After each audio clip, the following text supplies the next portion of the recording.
12 months, around 85 hours of footage, 13 TV cameras, and 173 trees later, I have successfully built a film studio island in Animal Crossing New Horizons. I'm just kidding, by the way. I didn't actually count the amount of trees I planted.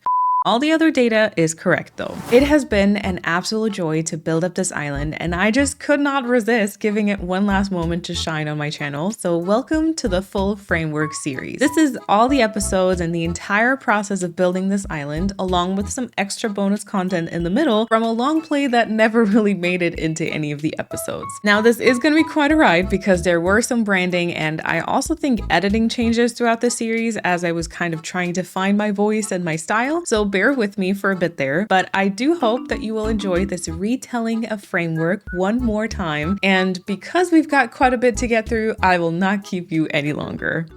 This game has been out for over 4 years now, and every once in a while it is time for a fresh start and a new challenge, I might say, even if another island has to be sacrificed in the process. Hello everyone and welcome back to my channel. If you've been here before, then this island might be familiar to you. This is Oleander, a botanical garden island. Or should I say this was a botanical garden island? Oops. I won't dwell on this for too long because we do have things to do and places to be, but long story short, I deleted the botanical garden island. For now, at least. I was really trying to make it work for quite a while, also because I know that so many of you were excited about this theme, but ultimately this island just kind of led to me not really picking up my Switch anymore, so after some contemplating, I decided to put the project on ice and focus on some new endeavors. A little side note, I did actually publish the unfinished DA of Oleander and also uploaded a little unlisted island tour, so if you're interested, that'll be linked in the description box below. And now, let's move on to New Horizons. Get it? Because Animal Crossing New Horizons. Anyway, my bags are packed and I'm ready to move on and explore yet another offer from one Tom Nook, which all feels kind of familiar, doesn't it? Also, turns out I can't actually take any of my belongings with me, which I feel like should have been my first clue that I should have read the fine print. Although ultimately, I cannot really complain about that complimentary outfit they provided me. As I go through some administrative stuff and explain what I'm looking for to the Nooklings, let me also share my plans with you. Nature and botanical stuff is out, streets, buildings, and tech stuff is in. This new deserted island will hopefully one day be built into a thriving film studio. Think like different film sets, sound stages, headquarters, hair and makeup, and much more. I'm quite fascinated also by the juxtaposition of some like Regency or medieval film set with then lots of tech stuff all around it, and I can't wait to get started. Having explained my requirements to the Nooklings seems to not really have done anything though, since the first few map options leave much to be desired. All of these resident services are much too close, and this one is way too far away. I mean, people might get lost. So I just kind of left them standing there and tried again. This time they seem to have at least leveled up my outfit to a slightly more professional one,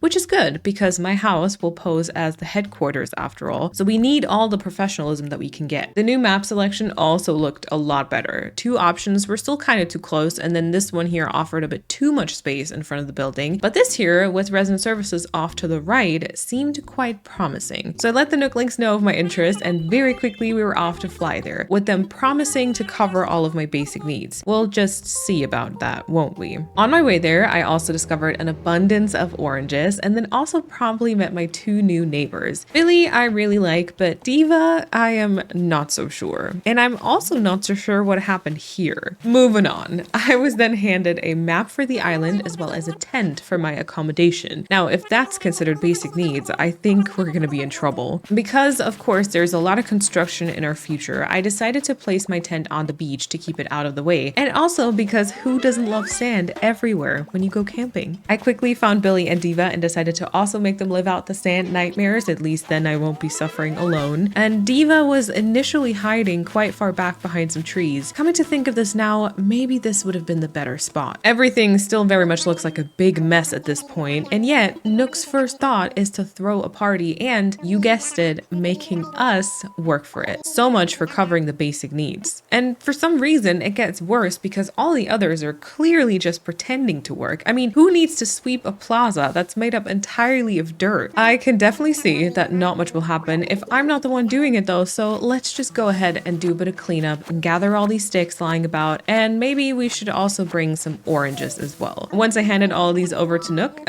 Billy, Personal space, hello. It was time for the little party, and I do have to admit, this is rather cozy, is it not? Nook also suggested that we should be the ones naming this island, so I made sure to pitch my idea because Framework Pictures has a nice ring to it, right? Although I wouldn't have minded Timtown Pictures either, to be honest. In a strange turn of events, our idea ended up being picked right away, and I feel like I should raise some concerns about this concept of democracy that Nook praised so when all the other ideas weren't even put up for the vote. Or maybe I'll just be happy that my idea won. Although then again, it also led to me being thrust into some role where I now have to make a bunch of decisions, so I don't really know. And then after some good music and chats, all the socializing had left me quite exhausted, so I decided to retire for the day and leave Nook standing there behind the raging fire like the devil that he will once again prove himself to be. I am not quite sure what they put into that orange smoothie though, as I then went on to dream of a dog talking about being a cat while serenading me. Our first official day on the new island, and it started by Nook rudely waking me up and then shaming me for sleeping. I will never know a moment of peace with him, will I? To be fair, he did proceed to then give me a phone, but the glimmer of hope died when he promptly followed it with the itemized bill that would require me to do a bunch of labor to pay off my Nook mile debt. Well, let's just get to work, I guess. I started off with 500 miles for moving, dabbled in some creative work to get me another 500 miles, and I also took my first picture and made some updates to my passport, which afforded me an additional 600 miles. I decided to be a good neighbor and left a little message on the bulletin board, and speaking of being a good neighbor, I also decided to talk to them directly. That's another 600 miles. Lily's fashion sense seems to be promising, I guess. While Diva gave me a card with a DIY recipe, I'd also received one of those in the mail earlier. So it's time to chat to Nook about these DIYs. It turns out I need to build my own furniture and tools.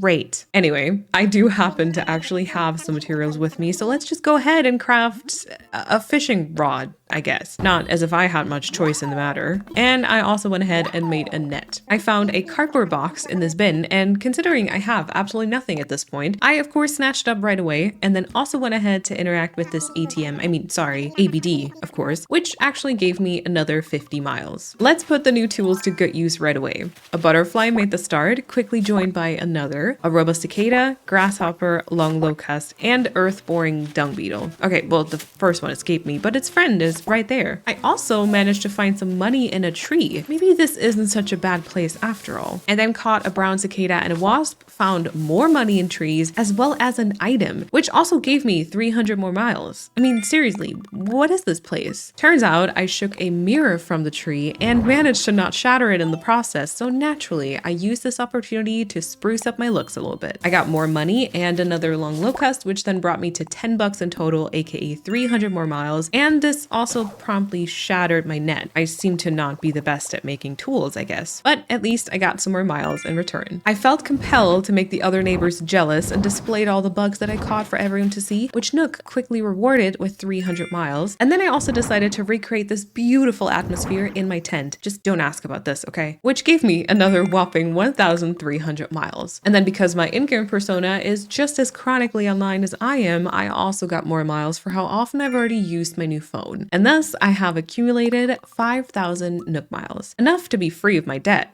Or so I thought, because I quickly got lured into another one by turning my tent into a house. But I feel like you can't really fault me for that one, right? I decided to also try my hand at a bit of fishing and use the fishing rod that I'd crafted earlier, only for that to also break. But at least my efforts weren't completely in vain, since Nook seemed to be quite interested in what I've caught. He proceeded to keep 5 different specimens and then sent them to a mysterious friend of his, and in turn also gave us an app to keep track of what we've caught, more recipes, hopefully some better ones this time, and some flowers. Oh, and apparently his friend will come visit us soon as well. And of course, it is once again my task to find a spot for said friend's tent. And in this process, I also spotted a bunch of roses growing in the back of the island. Not my favorite. Now, I have a feeling that Nook will request more labor sooner or later, so let's get a head start on that, craft some axes, and go to town on all the trees and rocks in sight. Apparently, there's also money coming out of rocks, because of course there is. Okay, seriously, what is this place and where do I find it IRL? I'm quite embarrassed to report that even 3 of my axes didn't even get me through the trees once. My crafting really isn't that great, huh? On to day 2, and we're starting off with a body in front of my house. I will just ignore that. It seems as though the mysterious friend that Nook mentioned also appeared, and he quickly taught us how to craft a vaulting pole to get across the river, as well as a shovel, and then requested more specimen, which I will worry about later. On my way to craft more of my state-of-the-art tools, I overheard a conversation between Nook and Timmy, and somehow got roped into, you guessed it, more labor. 30 of each wood and 30 iron nuggets to build a shop. They really will not let me rest. You know, at least Billy seems to have heard about this and helped us with some of the iron nuggets. On my way to the other side of the river for more materials, I was also able to shake another item from a tree, an exercise bike. Is this tree trying to tell me something? Now, the wood I already accumulated and donated. The iron nuggets will be a bit of a different story though. I thought maybe Nook could offer up some advice, but all he did was give me a singular stone. Thanks for the help, buddy. I do remember Nook telling me about some other small islands earlier though that I can visit to find materials and also possible neighbors. It seems a tad weird, but honestly, if it helps me avoid this in the future, then I would say let's do it. Before I can get started though, I had a brief visit from a mystery person to provide me some tickets that I apparently need to explore these islands, and she seems to also have tripped and spilled a lot of gold in the process. Too bad. All right, let's see what these islands have to offer. First up, I met a sheep called Eunice. She seemed nice enough, so I decided to invite her over to Framework. The hunt for iron, however, was not quite as successful. Come on. I then met Bubbles and Gabby, who I thought was cute but not quite fitting, and managed to get enough iron nuggets to donate to Timmy. Diva also used this opportunity to rub her tool-making skills in my face. Thanks for that, I guess. And I paid off my house thanks to the gold occurrence earlier, and yet again got coerced into another loan. On to more island visits to meet some more potential neighbors. Tammy and Clay were kind of an immediate no. Nibbles seems cute, but not really for the film studio. Sherp, Felicity, and Broccolo also didn't really convince me. The next villager I met was wearing a face mask, so I made sure to keep my distance and promptly move on, which is where I then met Walker, an adorable dog with blue eyes who agreed to join me on Framework. I also met Peggy and Victoria, who I thought were nice enough, but ultimately I ended up inviting Pippi. And that is enough socializing for the day. Let's go and rest. The new day starts quite eventful. The shop is now built, and inside I met Mabel, who would be selling some clothing items soon, and also bought the sofa and some books on offer that day. I then made my way to Nook, as he claims to have gotten a call by 3 interested parties seemingly out of the blue. Of course we do. I went out there and found them after all. After he manipulated us into helping him by pretending he is oh so weak, it also turns out to be our task to furnish these homes. But not only that, we also have to build a full-on bridge to even reach the other parts of the island. I really should have read that contract I signed. Outside, I ran into Billy, who ironically taught us how to feel joy, which I'm not sure this is the right moment, but thanks regardless. And then on to the crafting grind. I started with 4 log stakes to craft the bridge and place it down, and I also used some of my hard-earned miles to buy a pocket extension and proceeded to tell Nook about the new bridge that I just placed. He didn't even say thank you and instead just gave me the new tasks, the housing plots. Okay, question. Why do these villagers get so much more space than me and furnishing, which I have to craft? Hello? You know what? Considering the tools I made earlier though, good luck to the villagers moving into these houses, I guess. I finally got a thank you from Nook for all this work, and you know what the reward was? Fences. Yay! Over the next couple of days, just a few small things happened. Mabel visited for the first time, so I bought some clothing pieces. I participated in a workshop that taught me how to recolor furniture, which kind of just felt like Nook is preparing me for even more labor in the future. I checked out the new bridge that I built. Let's hope that this one is a bit sturdier than the tools that I've made. I also said hello to Walker, Pippi, and Eunice as they moved in and chatted with this other groovy dog that showed up. Tom Nook also told me that resident services would move to a proper building, and I didn't even have to provide any materials this time. Oh, and Timmy and Tommy seem to actually listen to me now, as they had the first studio spotlight and a record box on the show. The people sending me letters, however, didn't really make me that happy. I mean, a pink tankless toilet and another exercise bike? Come on, people. With the shiny new resident services building, Isabel was also introduced to us. Seems like Nook even found someone to take over the morning announcements from him. And speaking of Nook, he apparently wants our help with something, which is never a good sign, is it? Turns out he plans to throw yet another party. Remember what happened last time when I had to basically prepare it on my own? He did mention something along the lines of Framework becoming a household name though, and I can't lie, that does sound good, so I guess I should help him. As a first step, he wants to build a campsite? Because as we know, every good party has a campsite. Let's get to work. Of course, I'm short on some materials, but nothing some rock hitting or tree chopping can't fix. And Pippi also decided to help out with some decorations and handed me a garden gnome, but not just any kind. No, she gave me a cool garden gnome.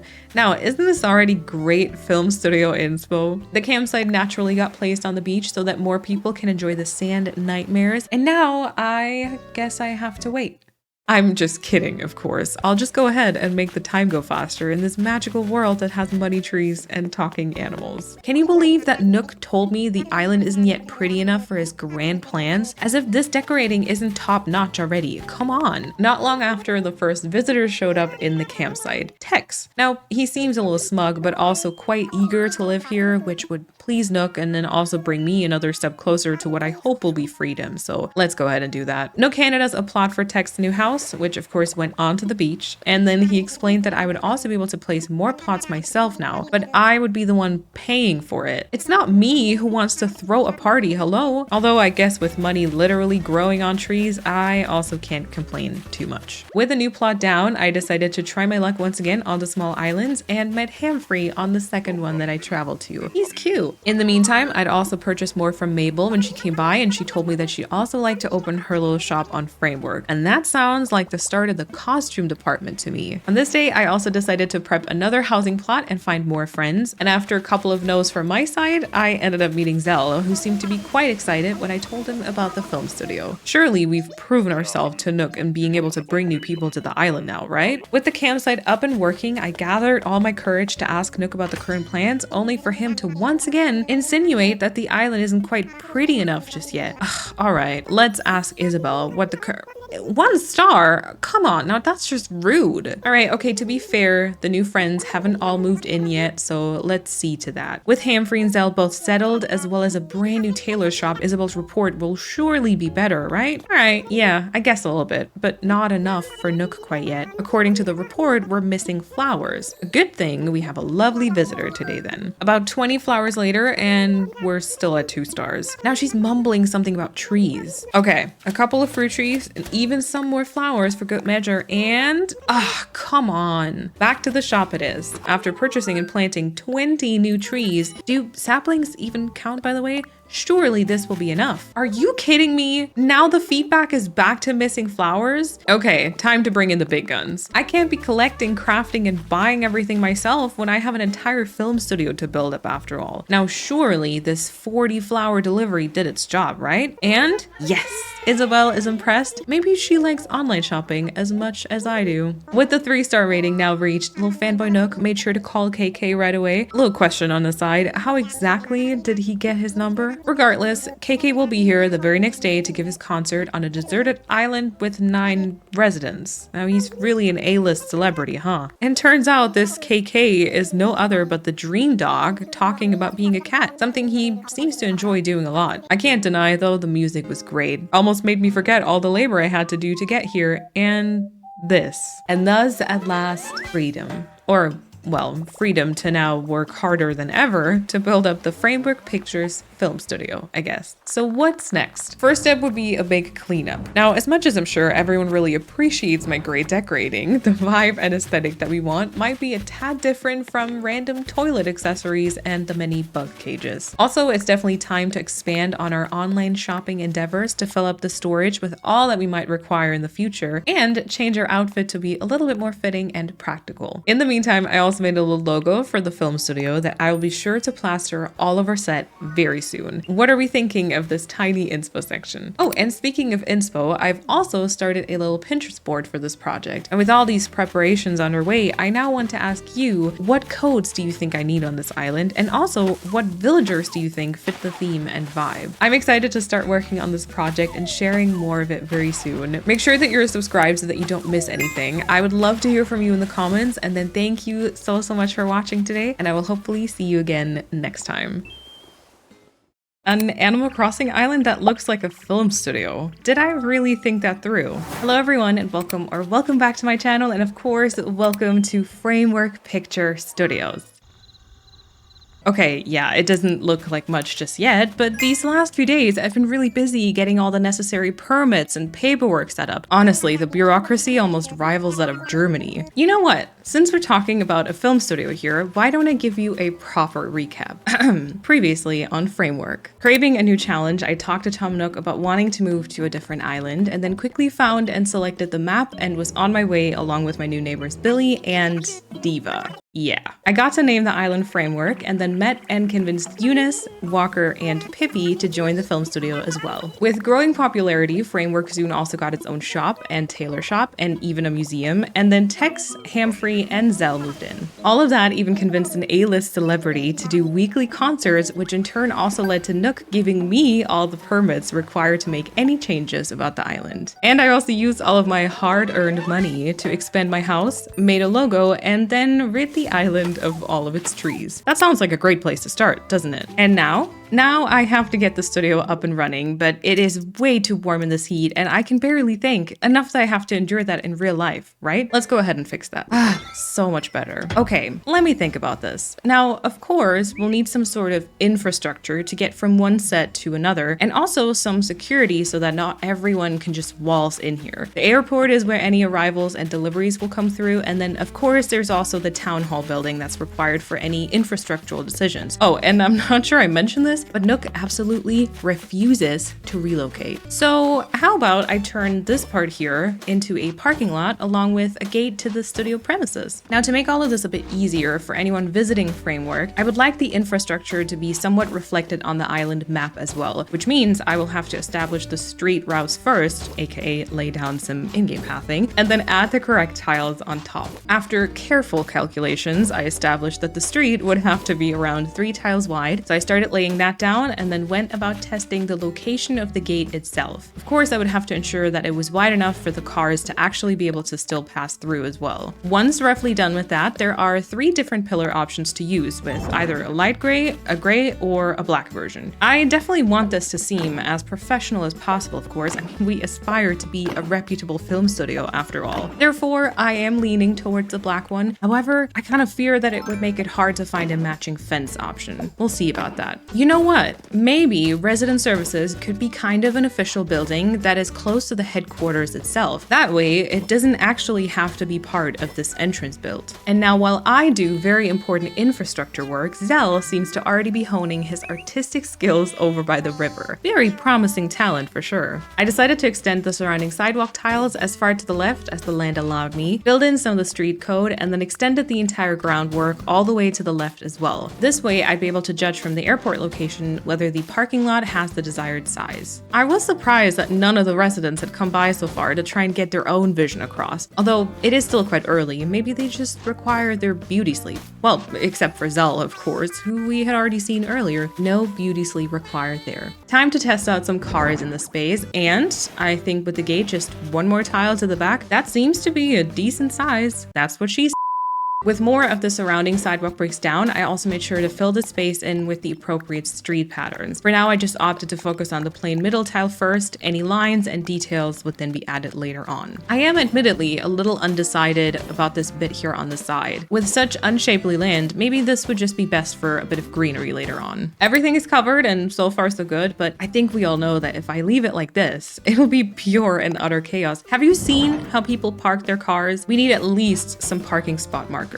All right, this is looking much better already, but I do think I'm being a little too generous with the amount of space the vehicles are getting. Let's maximize the space we have instead. And there we go, that is more like it. Maybe I will also make use of the space on the right-hand side. Now, I do want to install a little booth with like a security guard, as well as some like branded items, of course, so maybe just this front right bit. Further wanting to reduce any crash potential, I also started adding some middle lines as the street then starts leading into the film studio, and then installed some cars and other vehicles in the space. Time to select a few items to use all around the parking lot, which made me realize that I would urgently need to get started on more orders soon, especially for branded items, duh. Or maybe I would just need to invite my alter ego over again. With a few cars already making use of the parking lot, let's also talk about that security guard booth that I want to install. So I need some type of like a checkout counter vibe, maybe even something with windows. Actually, what are we thinking about these wide display stands? Those work almost perfectly perfectly as a booth. And of course, I have to start placing branded things, so a vertical banner with the studio logo goes right by the booth, which also nicely covers the line where the items meet, along with a trash can. I do like the gate a lot, but there might just be a tad too much open space or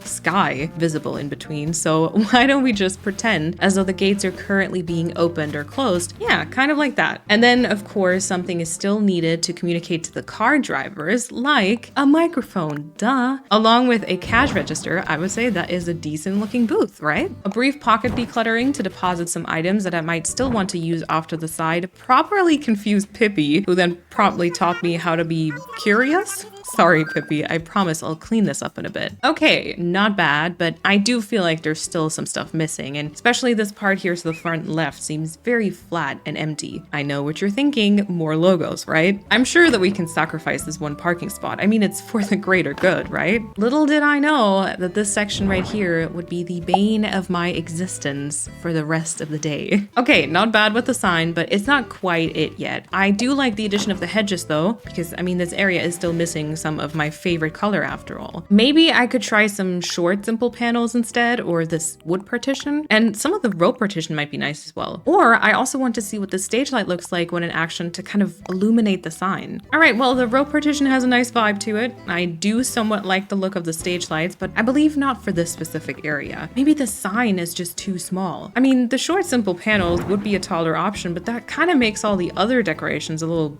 useless. So back to the wooden field sign for now. And I also installed some street lights. Something about it seems to just not be working out though. Maybe I'll focus on an overall smaller sign like the poster stand after all. And I quite like the idea of a clock here by the entrance as well. All right, now the hedge with the rope partition and the poster stand, I don't mind. There is still a lot of open space towards the left-hand side though. Maybe I can just place another vertical banner alongside some more stuff in the background. I was so lost in thought running to and fro, I even accidentally ruined Pippi's chance at catching something. I'm so sorry, Pippi. I feel like she's really starting to dislike me. With the poster stand now customized and some more green added, it does feel like this area is going somewhere, but I desperately need to do some shopping. I am still missing a pillar, more of the jail bar gates, flags, and floating planters after all. With the order placed and then promptly picked up as well, let's put the items to use. I added the missing gates, swapped out the pillar and included more green, and added the flag as promised. Yeah, that's nice. Now, how about we finally try and bring back some trees? I will start with one over here by the booth, as well as one on the left of the gate. And of course, we don't want anyone venturing out of this parking lot before they haven't been briefed by security. So why don't I also add some more fences to section this entire part off? One more car also joined the parking lot as well, and then it's back to working on the display in the front because something about it still did not seem right.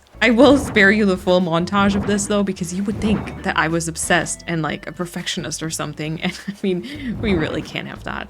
Speaking of sectioning off the parking lot though, I also tested out some different fences to use in the front and ended up liking the one with the stone and metal the best. That kind of made the rope partition by our brand display a bit unnecessary though. Yeah, I'm still not done with that part. I had hoped that my villagers could maybe give me some insight, but literally they do not seem to care about this island because they're not around like at all. Okay, but for now the plan was to have two poster stands display some of the current movies being produced in the studio, along with a wooden floor sign that holds the logo, and of course the hedge for some green vibes, which I had actually also extended a bit so that it would nicely go with the stone fencing. Oh, and speaking of green vibes, I think it's time to take a look at those trees fully grown. Oh yes, now that already makes me feel so much better about this. Reviewing some of the security footage, I discovered that I preferred a previous branding setup including even more greenery, who would have guessed, and a fire hydrant to the one that I currently have going on. Getting everything ready to make the necessary changes, I had a bit of a scare with Diva crawling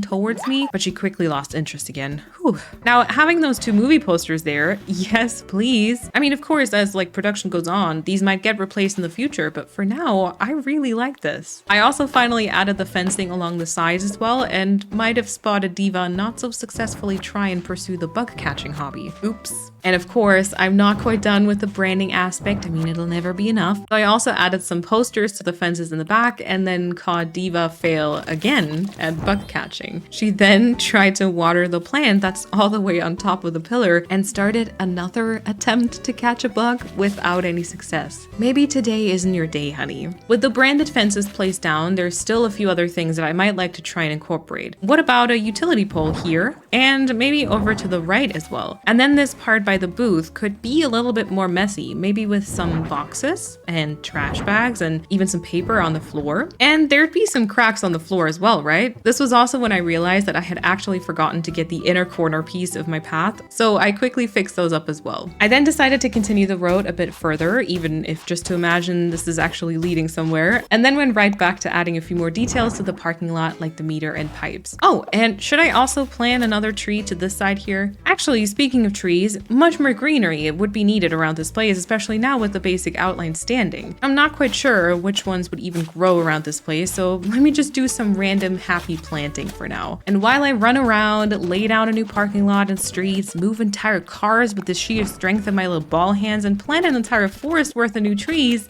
Zell and Pippi are having the time of their lives running around on the plaza. Yeah, that seems right. Anyway, let me use my tree magic to get all these to grow. Ooh, it's kind of looking like a thunderstorm is about to hit. But on a good note, it seems as though all the trees actually grew. You would think that after 4 years of playing this game, I knew how this I mean, of course, I only just moved to this island and started planting trees. What? Okay, so let me put in a bit more thought and effort with these trees. Oh, Billy wants to talk to me.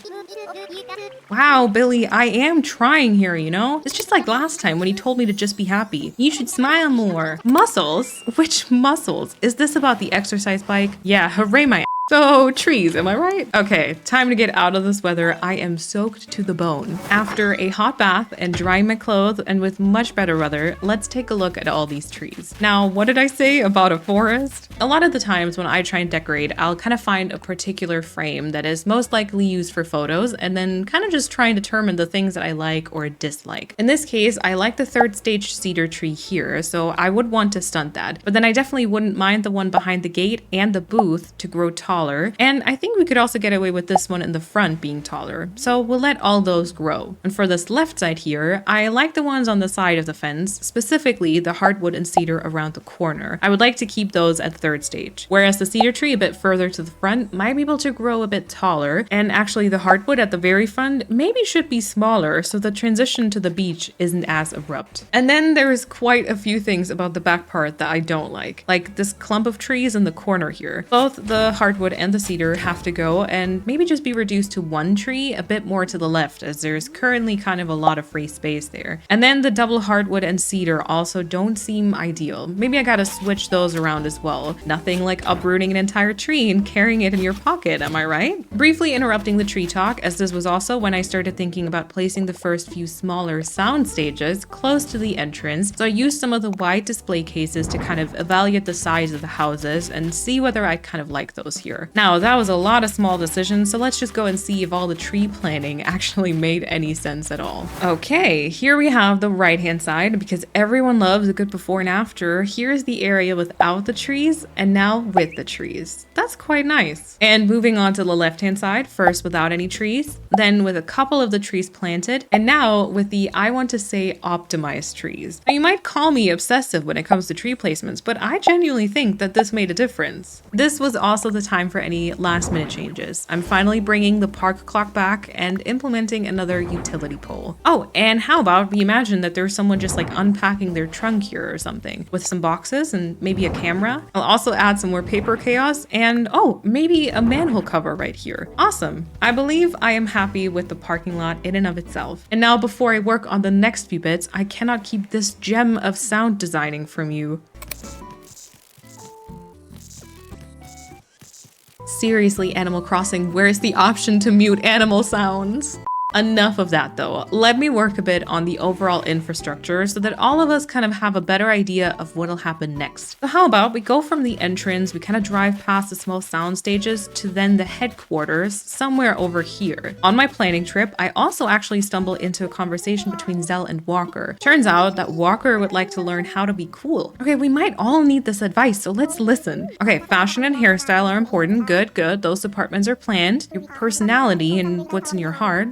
Okay. Oh, and Zell also said flashing bells never hurt. Now that I can get on board with. I think Walker loved this advice. However, I'm not sure he quite understood it. With the spots for the small sound stages marked, the road would need to lead past these, of course, and then continue behind resident services and ultimately lead to the headquarters, aka my house. I think I'd like for you to not really see the resident services building when you're on the road itself. Hippie, meanwhile, seems to be working out her frustrations with me from earlier in a little workout. With serious road work ahead, I even needed to adjust the water escaping here, but sooner or later it would probably all have to be removed, to be honest. And then it was time to lay lots and lots of pathing. First the sidewalk on both sides, then the dirt path to guide the way on the map, and then the street tiles themselves. Hippie quickly came over to inspect my work, holding wood that she gathered from the very many trees around this part, obviously, and then proceeded to brag about her posing skills. Gosh, fame is already changing them, I'm afraid. So I had asked around to see who would be interested in being in charge of one of the sound stages, and Tex volunteered. Although he kinda seemed a little indifferent though, not gonna lie. That is not really the type of passion that I would hope for on a film set. And then I also decided to open applications to directors, set builders, and really anyone who would be interested in working on framework, prepped a house plot for them, and then decided to check out who applied. I first encountered Lionel, a very snobby seeming fellow dressed in nothing less than a royal outfit. We are not looking for red flags, thank you. And then I ended up meeting Agnes, who applied for the makeup department. Oh, and she loves parties. And I mean, with Tom Nook still on framework, I think that can be arranged, right? Now, with this planned as a soundstage, Agnes of course can't stay in the spot, so some more infrastructural work would be required. Tex had moved to the new spot and Agnes has joined framework. Anyone who still needs some convincing, by the way, look at how her ear flops. Oh my god. A brief plaza break and very important chat with Hamfrey, and back to the hustle. The opening from earlier still isn't yet filled, so I will go ahead and prep another plot. The last one, in fact. And then I quickly met Marshall, a young director eager to join Framework Pictures. That sounds like a plan to me.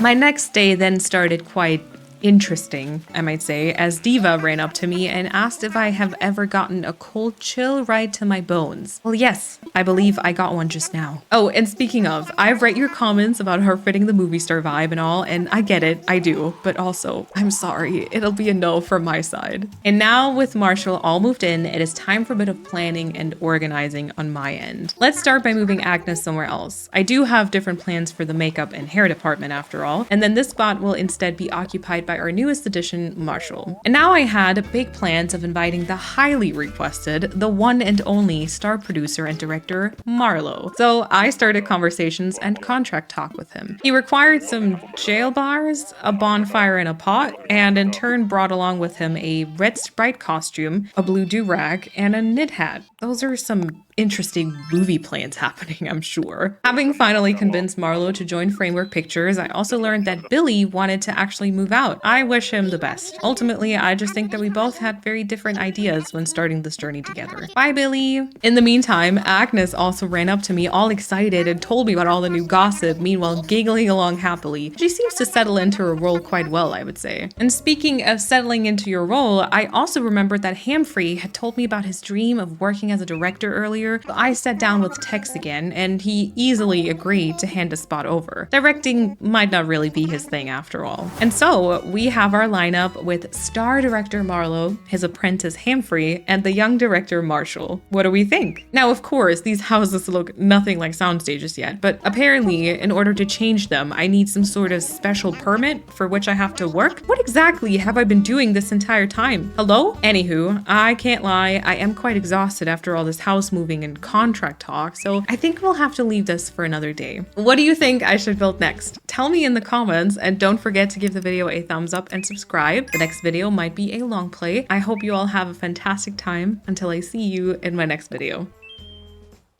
I have never actually seen sound stages in real life, but they can't be missing on a film studio island, right? So let's attempt to build those today. Hello everyone and welcome back to my channel, and of course, welcome back to my film studio island. My in-progress film studio island, I should say. Because while it's going well enough, it is nowhere near done. Actually, it seems as though I am planning and building everything but the actual film sets at this point. And I would say it is high time to change that. But first, previously on Framework. After finding the perfect piece of land for my film studio endeavor, the hustle and grind started right away with building some on-set houses and hiring Eunice, Walker, and Pippi. After adding some shops and official buildings to the island, that also made Tex want to join, and Humphrey and Zell moved in not much later. I got to work acquiring all the necessary permits and paperwork, prepped some branding, and then started building up the studio from the ground with a parking lot and some studio gates right at the entrance. Agnes was hired for the makeup department, while Marshall and Marlo joined the director team alongside Humphrey and were promptly moved to their respective places. And then recently, I also decided to add an interview setup to the studio. Now, that might be a bit backwards, what with having that prep before building the actual sets, but hey, it's always good to be prepared, am I right? I chose to go for a black and white backdrop along with a little sofa and some plants, and of course, all the tech stuff and small details all around. The villagers all seem to be settled into their roles quite nicely, what with practicing their different emotions, showing off their singing talent, and striking a pose whenever they can, and also giving impromptu acting lessons. Only Eunice was more interested in talking about how to stay connected to someone living far away, which I found rather ominous. Oh,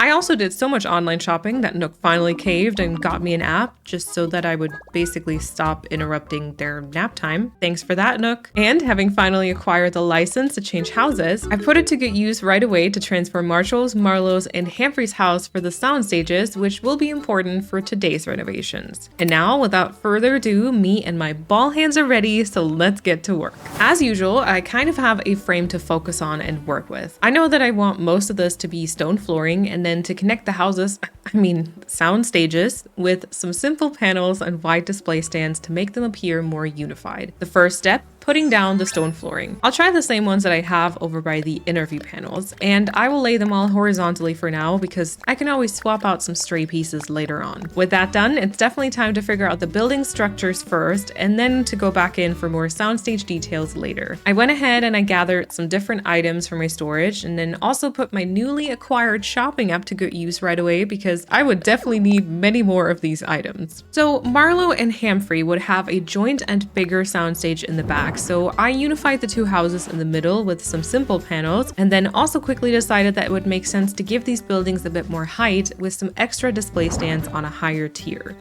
Okay, you can still see sky towards the left of the house though, so I quickly added even more display stands to get rid of it, and even though they're in the wrong color right now, I quite like that. Okay, and then for orientation purposes, we need to let people know what types of buildings these are, right? So I got to work on some stage signs. Now, I will polish this later, but it's good enough to work with for now. How about one of those signs a little higher up and one right here in front of the house? The sign behind the house shows up a little bit too much, so maybe this could be tweaked, like with the shorter simple panels, and maybe I could also add this on-air sign. All right, that's still not ideal. Okay, new try. The simple panel with the small plain one right in front. I don't love how the small panel looks in combination with the ones in front of the house though. On a positive note, I definitely like this utility pole on the left. Okay, this option with the little file cabinet in front of the simple panel is a little better, but still does not seem perfect. The wooden bookshelf honestly has a decent height, but the color is way off, so the search continues. Back to the simple panel idea, and let's try the short one again at the top, but this time in a bit of a different lineup. Like, I really like this outdoor air conditioner unit thing, by the way. All right, here we go, I think. Outdoor air conditioner unit thing. Short simple panel, and simple panel. Oh, and I will also lay some of that stone path down on top of this cliff because then the fake building vibe is just a bit stronger as well. My villagers yet again seem to not be interested at all, by the way. Although we are still hiring, and to be fair, they might be occupied with some pre-production work, I guess. Now, I had also considered some of the construction scaffolding for just behind the house, but either that doesn't show up at all, or it just seems way too much, honestly. So I'll get rid of that idea again. Maybe I can more work this in towards the right-hand side, alongside the house with another display stand. And then how about I will plant a tree right here at this corner? I feel like that might work. And of course, I will add some studio lights right here. These will definitely be a staple. Oh, I think Marlo may have heard me, but he does not seem amused. He basically just turned around and left again. Anyway, maybe I can also add a bike so, you can get to the other sets quickly. And of course, my newly found obsession with this island, effects racks. And I'm still trying to include that on-air sign from earlier. Oh, wait, I think I like it with this iron frame. And then remember the sign that I was trying so hard to work into the parking lot? Seems like I can finally use it here and include more branding that way. 2 birds, 1 stone. Next up, let me go pick up the display stands that I ordered and swap those with the placeholder ones. There we go. Oh, and actually speaking of orders just now, it was time to make a big one. While I appreciate the new app, the 5 items a day limit is honestly just rude. And so with the items picked up, this was also the day that I interviewed Flurry for the first time, who applied for the position of food stylist. Great first impression, although I expected nothing less from her. After this interview, I made sure to get out of the rain as fast as I could so that I would be able to implement some of the new items. The sign in the back gets swapped with the branded one, while the one in the front will be the stage sign. Nice. Now, of course, I'll go back and add more details, but I can't forget about this other soundstage here, which also deserves its own sign, right?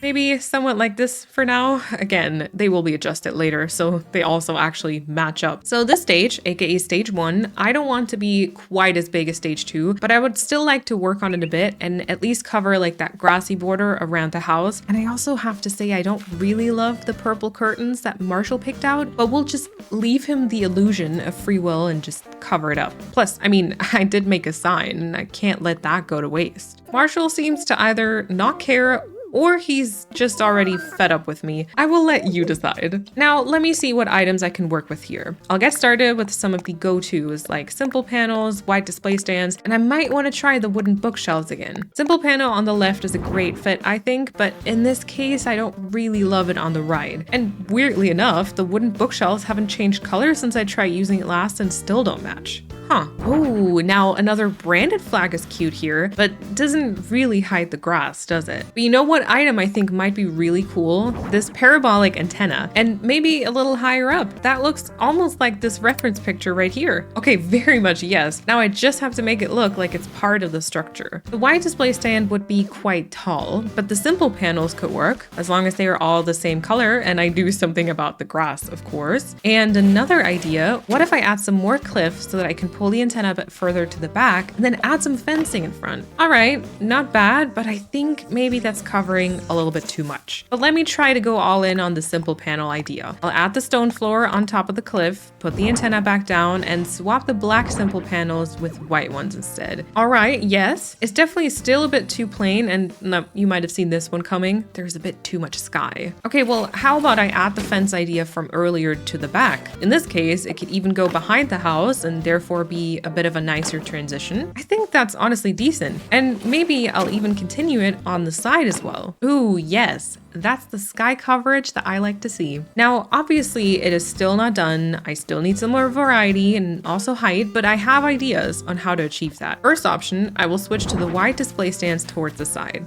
That makes the cliff kind of visible through the window though. Second option, a construction scaffolding. Oh, can we talk about this? Okay, but if I pull it just a tad to the front and then use the space to add another simple panel behind, maybe? I think this I could go with. All right, time to fully commit. I will lay the rest of the stone path on the left as well, which still leaves a bit of room for some trees. Then I'll adjust the cliff in the back and remove anything that isn't needed. And I will also include the stage sign as well. Maybe just here, closest to the house. Very nice. I will definitely still have to add some more details to distract from the simple panels though. Oh, and the grass is still visible as well. Ugh. Let me start with a table in front of the sign. Oh, or what about a car? Doesn't really work. Okay, back to the table it is. Maybe if I just add something else on top. Mandatory studio light and maybe some trash. Oh, look, I think Walker might be preparing for a role. I've never seen him work out before. Now, magazines would totally fix the sign issue there, right? And I love these office materials too, but I think I'll have to probably get it in a bit of a different color because the brown just seems to stand out a bit too much. All right, I have a plan. Let's turn the trash bags into the white ones. And then what do we think about the script design on the magazines? Actually, coming to think of it, maybe even a design that says confidential on the cover. Okay, I might have have to work on something myself here. To be continued, I would say. Maybe. But hey, if you imagine the office materials in a white box instead, that's nice, right? That'll be something to worry about in a bit though. For now, I'm running late for my second interview with Flurry, so I'll hurry along. But of course, she was patiently waiting with a cup of coffee. Yet another lovely interview that had us chatting about everything from plants to fishing vests. She seems quite passionate about her job as well. I have a pretty good feeling here. Oh gosh, the soundstage area has gotten quite busy in the meantime. I will take that as a good sign, I guess. And Walker's workout still seems really quite intense. I will give all of them a little bit of space as I look into changing these office materials. Nook directed me towards the airport, and then Wilbur swiftly delivered me to the groovy doc that I talked to a while back called Harvey. He explained a bunch about taking pictures and then hinted to come back the next day. So I guess that wasn't super successful just yet. Upon my return, I also noticed that it seems a little stuttery towards the entrance already. I was definitely afraid this was gonna happen. Marshall doesn't seem all that impressed with his new place, but I'll just ignore that for a bit while I choose what fence to use here. I actually don't mind this corrugated iron fencing. I just wish it didn't have the brown details, and I don't really know how to feel about the wooden fence. I guess maybe from this angle it could work once I plant a couple more trees and shrubs, but I also still like the previous one. And the trees kind of add a little bit of brown as well, right? So maybe it'll be fine. And then as much as I hate lag, I kind of think the area still needs a few more items. A floor monitor on the construction scaffolding and maybe some scattered papers. And then I think it is also time to add some variation to the stone floor with Marshall and Marlowe both judging me. Okay, I love that. And then I would say this needs a bit more stone path right here, leaving room for a tree, of course. And speaking of trees, let me add a bunch around Marshall's house as well, because, well, they're important, but also sort of an easy decoration, right? A second stage hardwood here in front of the fence. Oh, I think Marshall might be studying the script there. A well-prepared director. We love to see it. And then this here could be a second stage cedar maybe. And then let me just roughly prep some spots. Maybe one more tree to the front, and something here to the side. And I definitely want something close to the scaffolding. And then maybe a bit further back as well. And after adding some saplings to these spots, it is time to get them grown. The next day, I found a letter in the mail from Harvey, who instructed me to come back to his place because there's something he wants to show me. Sounds a little ominous, but of course I'll do it. But first, a quick checkup on the trees. And good news, they seem to have all grown. Oh, and in the meantime, I've also had the chance to revisit the stage signs, so they look a bit more decent now. On my way across the island, I spotted Marshall, Marlowe, and Walker running in the plaza. Now that's a group I didn't really expect, to be honest, but I'm glad that we're establishing a good work environment. And with that, let me finally pay a visit to Harvey. Now, I have no idea where I possibly got this impression, but I do think I'll probably have to jump through a couple more hoops before I can change the color of a cardboard box. Wow, looks like in a matter of one night, he has completely transformed his place and replaced cliffs and trees with an open field and interesting looking statues. He seems quite resourceful. Do you think I could maybe employ him for a framework? And there it is, the big surprise. I have to pay the statues in order for them to open a little trailer. Safe to say where Harvey got that inspiration from. I think this furniture refurbishing team is probably what I'm looking for. And after paying the funds, I was instructed that it would open soon. Ugh. I guess I'll have to come back another day. Back on framework, I stumbled upon Eunice deep in thought and would soon find out the reason for her asking for tips on how to stay connected with friends far away. Apparently, showbiz just isn't the right thing for her. I won't stand in her way, of course. And the only other thing that happened this day was planting 2 more hardwood trees. With Eunice getting ready to move out, I made sure to say goodbye to her again. And then, a moment of attention for Marlowe with his glasses, please. He's looking so smart and professional. I love it. And then back to working on the trees. I did make sure to stunt the little hardwood and cedar tree, and then also decided that this hardwood would be good the way it is. I am picturing the cedar and hardwood trees towards the back to be fully grown, and maybe this cedar and hardwood here could be third stage, so that they're a tad different to the other surrounding it. I'm actually a little sure about this one here off to the side, as it might get a bit too crowded, but only time will tell, I guess. This hardwood tree I'd planted by the street corner should probably be a third stage. I'll have to check how much it blocks the sun soundstage in the back though. And speaking of, this hardwood tree here, I actually picture as quite a tall one, so I'm aiming for fully grown. It is a new day, so that means it's also time for another trip to Harvey's Trailers. And finally, the customization workshop is open. Time to finally change the little cardboard box of items. Gosh, what a journey. Harriet also treated me to a little makeover. Not half bad, I would say. I do prefer my little wispy side braid though. And then back on framework, I quickly put down the freshly customized box and then realized that I'd still not taken care of this grassy bit here. The flag does look pretty good, but maybe a little table or something similar might be better. Or maybe the TV camera. But I mean, why would that be placed outside when these are sound stages, you know? Maybe the steel trash can and another effects rack? I know that I should stop adding more and more items to this part, but I cannot stop. Oh wait, I think I like this. The effects rack with the camera. And then also maybe this pro tape recorder, which means that I could even play some music for the vibes, you know? Now, time to think a bit further ahead and do some more planning. Currently, this road here coming from the parking lot doesn't really lead anywhere, but I would like it to, of course. So maybe it could go up past the sound stages. First step, making some infrastructure adjustments by removing some of this water here. And then maybe this is where the road could go upwards. Let me do a little map test first to check out the spacing. And I think that is pretty good. And then I would say it has to lead up and past the sound stages and then behind them for a bit so that I can still use all the available space to its full potential. And then this road could maybe lead to our first big set soon. Oh, also wait, this display stand was meant to be white, right? And while I'm working on this part, let me also move the shop out of the way. That'll do, I think. Okay, and then I can't lie to you, Tex was starting to frustrate me here. I don't know if he was like practicing for a role maybe, because apparently you cannot trust anyone on this island anymore, but suddenly he pretended as if this was the first time he talked to me. This definitely isn't because I ignored him ever since meeting him at the campsite and only struck up a conversation when his house needed to be moved.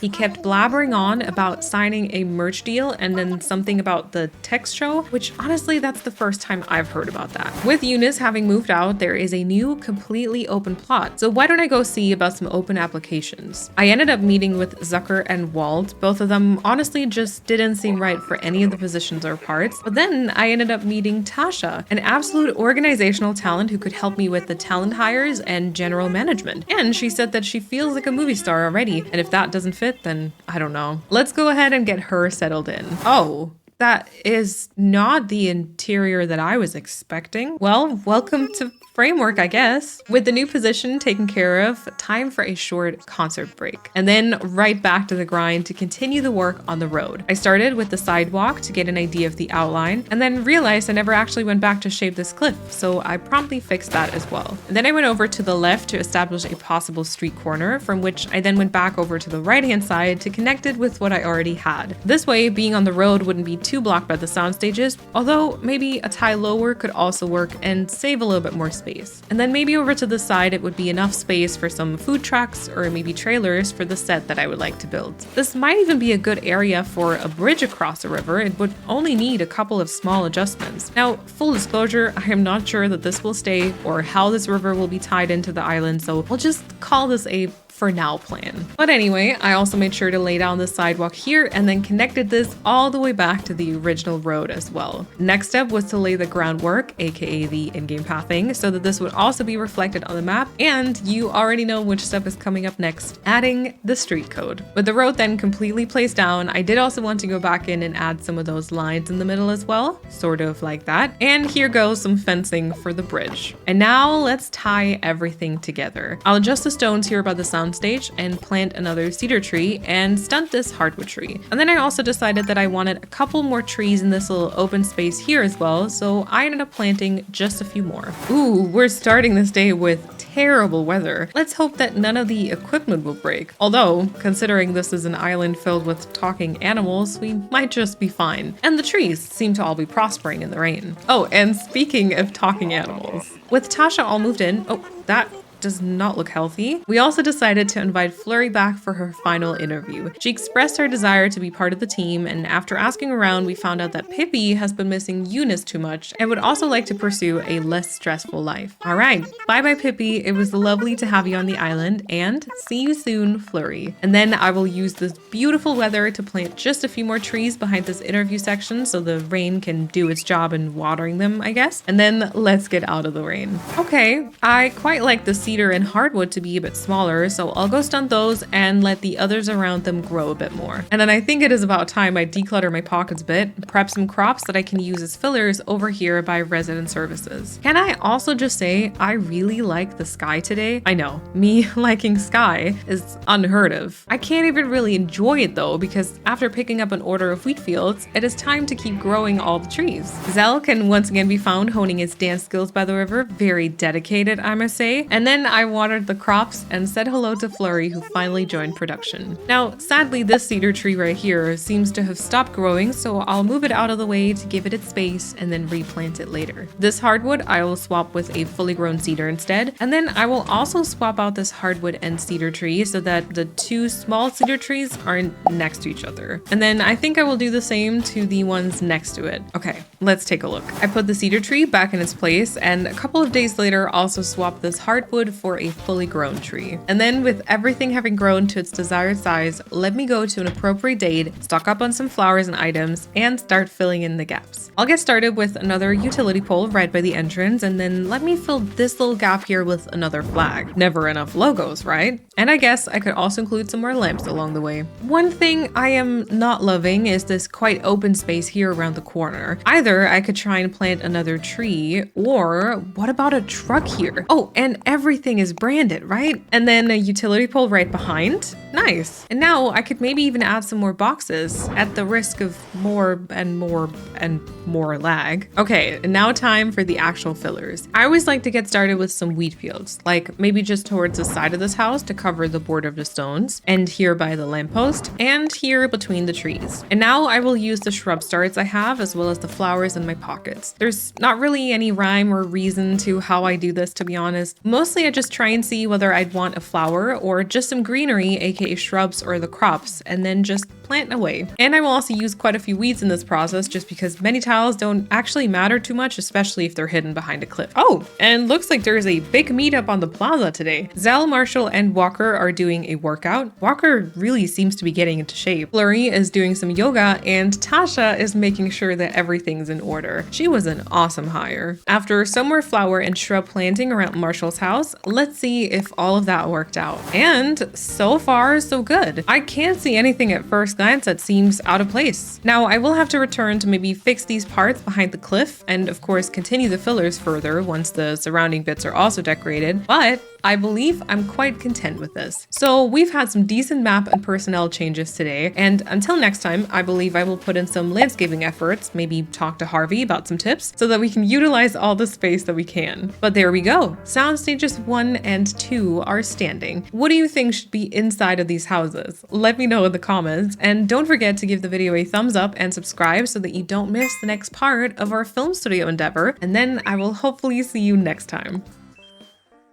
And with that, welcome to the bonus content of this video, because the next part, my house alongside Tasha's, I built during a no commentary long play, and I only really mention it in passing in the future. But considering the importance of the headquarters, let's take a closer look today. We'll basically continue where I left off last time with the sound stages, and like always, I first did a bit of cleaning to prepare the space. I moved all these crops to the beach, and then also removed some of the water that would surely be in the way later. And then I somewhat pictured my own house on a bit of a higher level because impressive build and all that, and then have Tasha's house next to it. So I went ahead and added some cliffs to the front so that we can actually have a viewing platform later on. I also went ahead and got some big items to picture the houses a little bit better, and then placed Tasha's house kind of in the center first, but then ended up moving it further left, and then started adding on that cliff for my house so we can actually elevate it. I also wanted to take an extra step to make this very official looking and add an incline, so I moved Tasha one more tile to the left left, and then marked that incline location, and from that I furthermore started planning where my house would go. I added one more line of cliff, and then after grabbing my house kit and an incline kit from Nooks, I implemented both of those. With those two fully built, I of course also got Tasha's plot right away and added that one as well. And of course, it is very important to get every building, as far as that is possible, we'll talk about this more in the future, in line with the branding. Now, Tasha is actually doing pretty well here already, so I just kind of looked at my own house for now and gave it a different shape, this brick siding and a dark roof and white door. Seeing that setup the next day, it felt as though Tasha's house needed to be just one more tile to the left, but before I implemented those changes, I made sure to extend my viewing cliff a little bit more so that we can actually stand on stable ground, and also tested a few simple panels and display stands and implemented some stone path. And then I actually did change Tasha's house to the stucco exterior, changed my own house to the panel siding instead, and then moved Tasha out of the way and then to the new planned spot a day later. And now with the houses in the final position, I also added even more of the viewing cliff and also brought in more stone path. And speaking of path, I also finally started extending the street kind of in front of my house and then also down past resident services. Even if just the in-game base as well as the sidewalk for now, it'll actually take me quite a while to put down the actual design, so we kind of have to work with this for a little bit. And then I also worked a little bit more on the cliff that my house is on and extended it so that on each side I would have 2 tiles for now. I definitely wanted to hide those cliffs and like the side of the cliffs especially from the front so that it all feels more like an actual city without too much natural stuff peeking through, because we can't have that, of course. I added some hedge to the viewing platform because, you know, plants are still kind of okay, of course, and then also brought in some iron fencing to create a sort of railing here. I am actually able to plant a tree here in front of my house, so a hardwood it is, some hedge on the right hand side, and more item tests for the cliff. I also wanted to be able to plant another tree behind the hardwood, so I actually had to add in one more line of cliff here, and then started spreading more of those stones. I placed the first flag by my house, planted a cedar tree, and also added on some more hedge. And then kind of like I'd done by the entrance, I got the idea of the movie poster signs here. I would kind of end up changing this a bit later, but the idea in general was pretty good. On this left side of the incline, I actually ended up using the drink machine and ABD though. This wasn't the first time, and this definitely won't be the last time I run into this issue, but I really wanted something in front of the house on both sides to be able to hide like the edge of the stones where the grass is peeking through. So I tried a pillar and a utility pole, which I actually ended up using behind the house, as well as an effects rack, different tables, and a partition. We'll get to the final choice later on.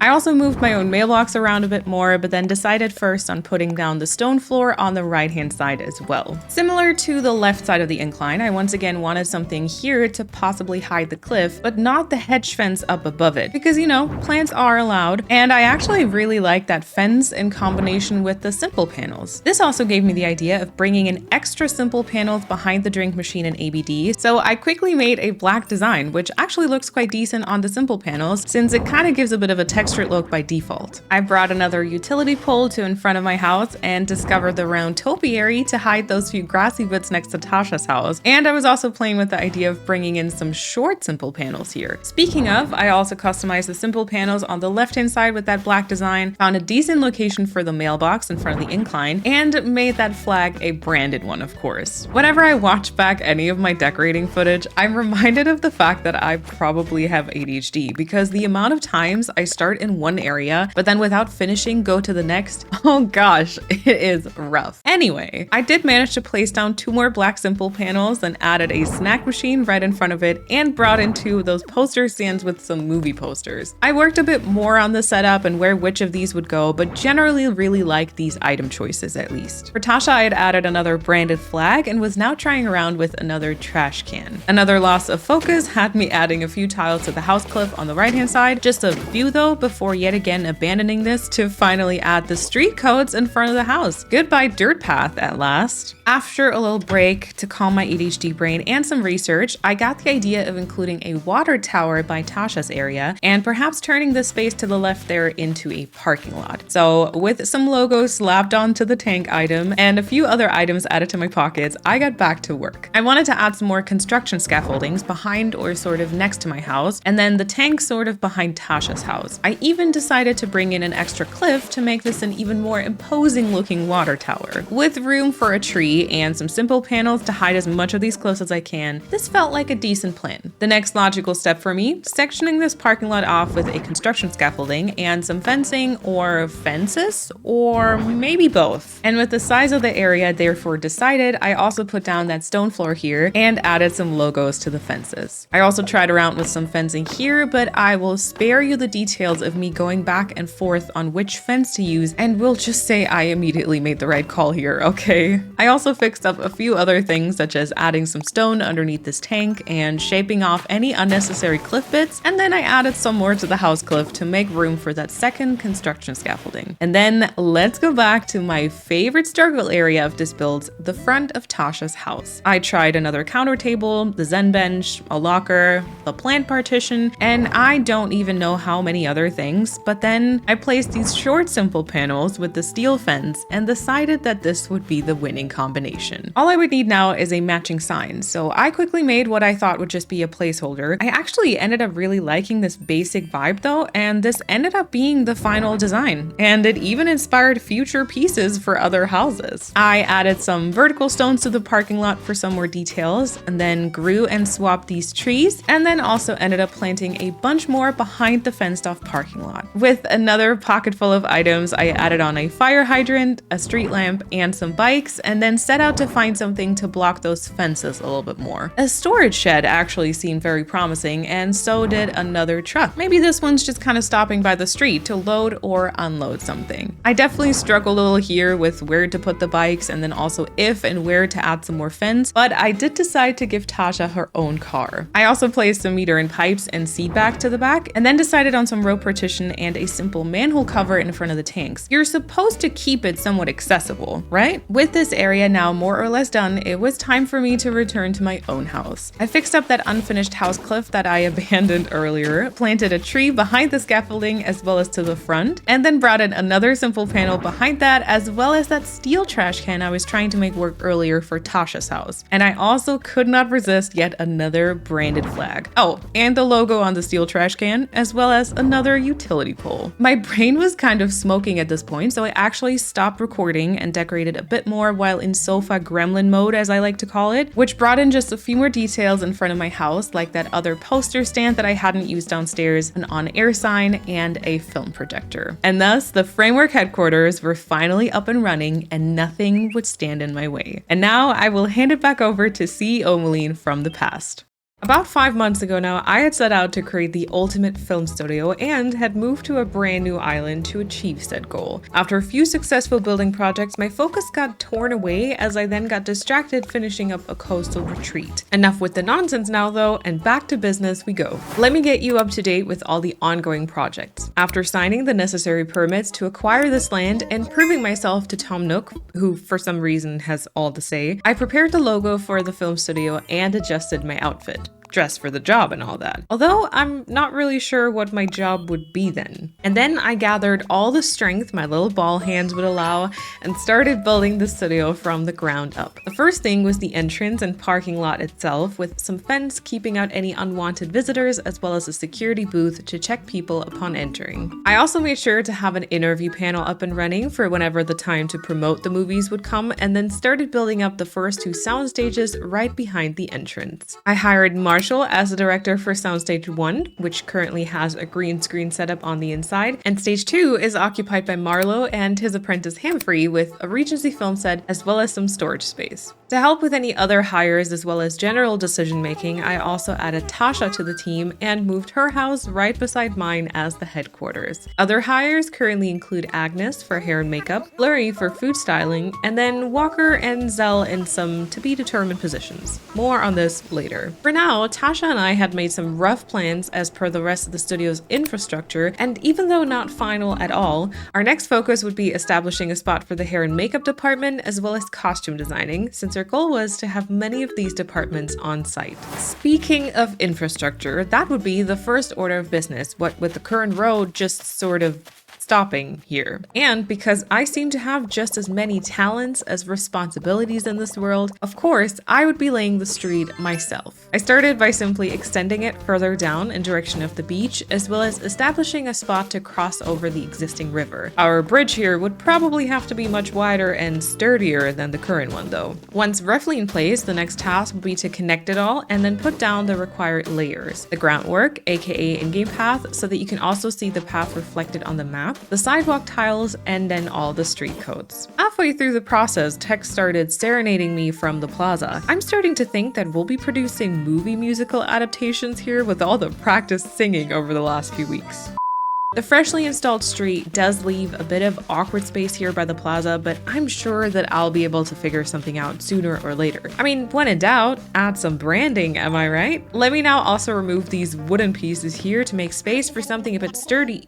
Oh, I'm too poor for that. Well, not in Animal Crossing land, I'm not. There we go, much better. The request to remove the bridge is put in, but since Nook doesn't work quite as efficiently as I do, we'll have to wait a day. In the meantime, let me remove this river swoop here because I think I would like that to be a little bit less dramatic. With both the river swoop as well as the bridge gone, I next up made some changes to the existing water to make it flow a bit more naturally, even though, of course, there's nothing natural about it anymore. And then I also built that promised sturdy bridge. Now we have some serious infrastructure plans and many more buildings to include, so I will actually bring the street all the way to the other side up until the beach, and I'll make sure to also install some railing for the bridge. I quickly ended up realizing that I might have to connect the street to the interview panel as well, which would actually offset the current planned road by exactly one tile, and so I procrastinated this decision for a little bit, but then ultimately I ended up fixing the street, so now it's all aligned on all sides. And that now brings me to some more housing decisions. On the left side of the bridge, I would like to install the hair and makeup department led by Agnes. In order to plan out the space accordingly, I gathered all of my incredible strength and carried this pergola to the spot as reference. And then on the right side of the bridge, we'll have the costume department. Tasha and I actually decided to bring in a dedicated costume designer as well as get the Able sisters on board for this. And currently the space was still kind of blocked by the shop, so let me just walk you through the measures I took here briefly. First up, I moved the shop to the very back of the island before also moving Agnes to her previously decided spot. And then Walker was also still living somewhere around this area, so his house was promptly moved to the beach to make space for something else later on. And then in the pouring rain, because apparently I hate my life, I decided to map out where to put the tailor shop. Since I wanted to act more like a workshop in the back, I kind of want to create a similar vibe to the setup with Tasha and my own house. Only in this case, it would have to be more hidden since the workshop isn't following brand colors. Now, you see, I did consult the Able sisters, but they refused to repaint their house, so I really have no other choice but to hide it, right? I mean, we have a certain public image to uphold after all.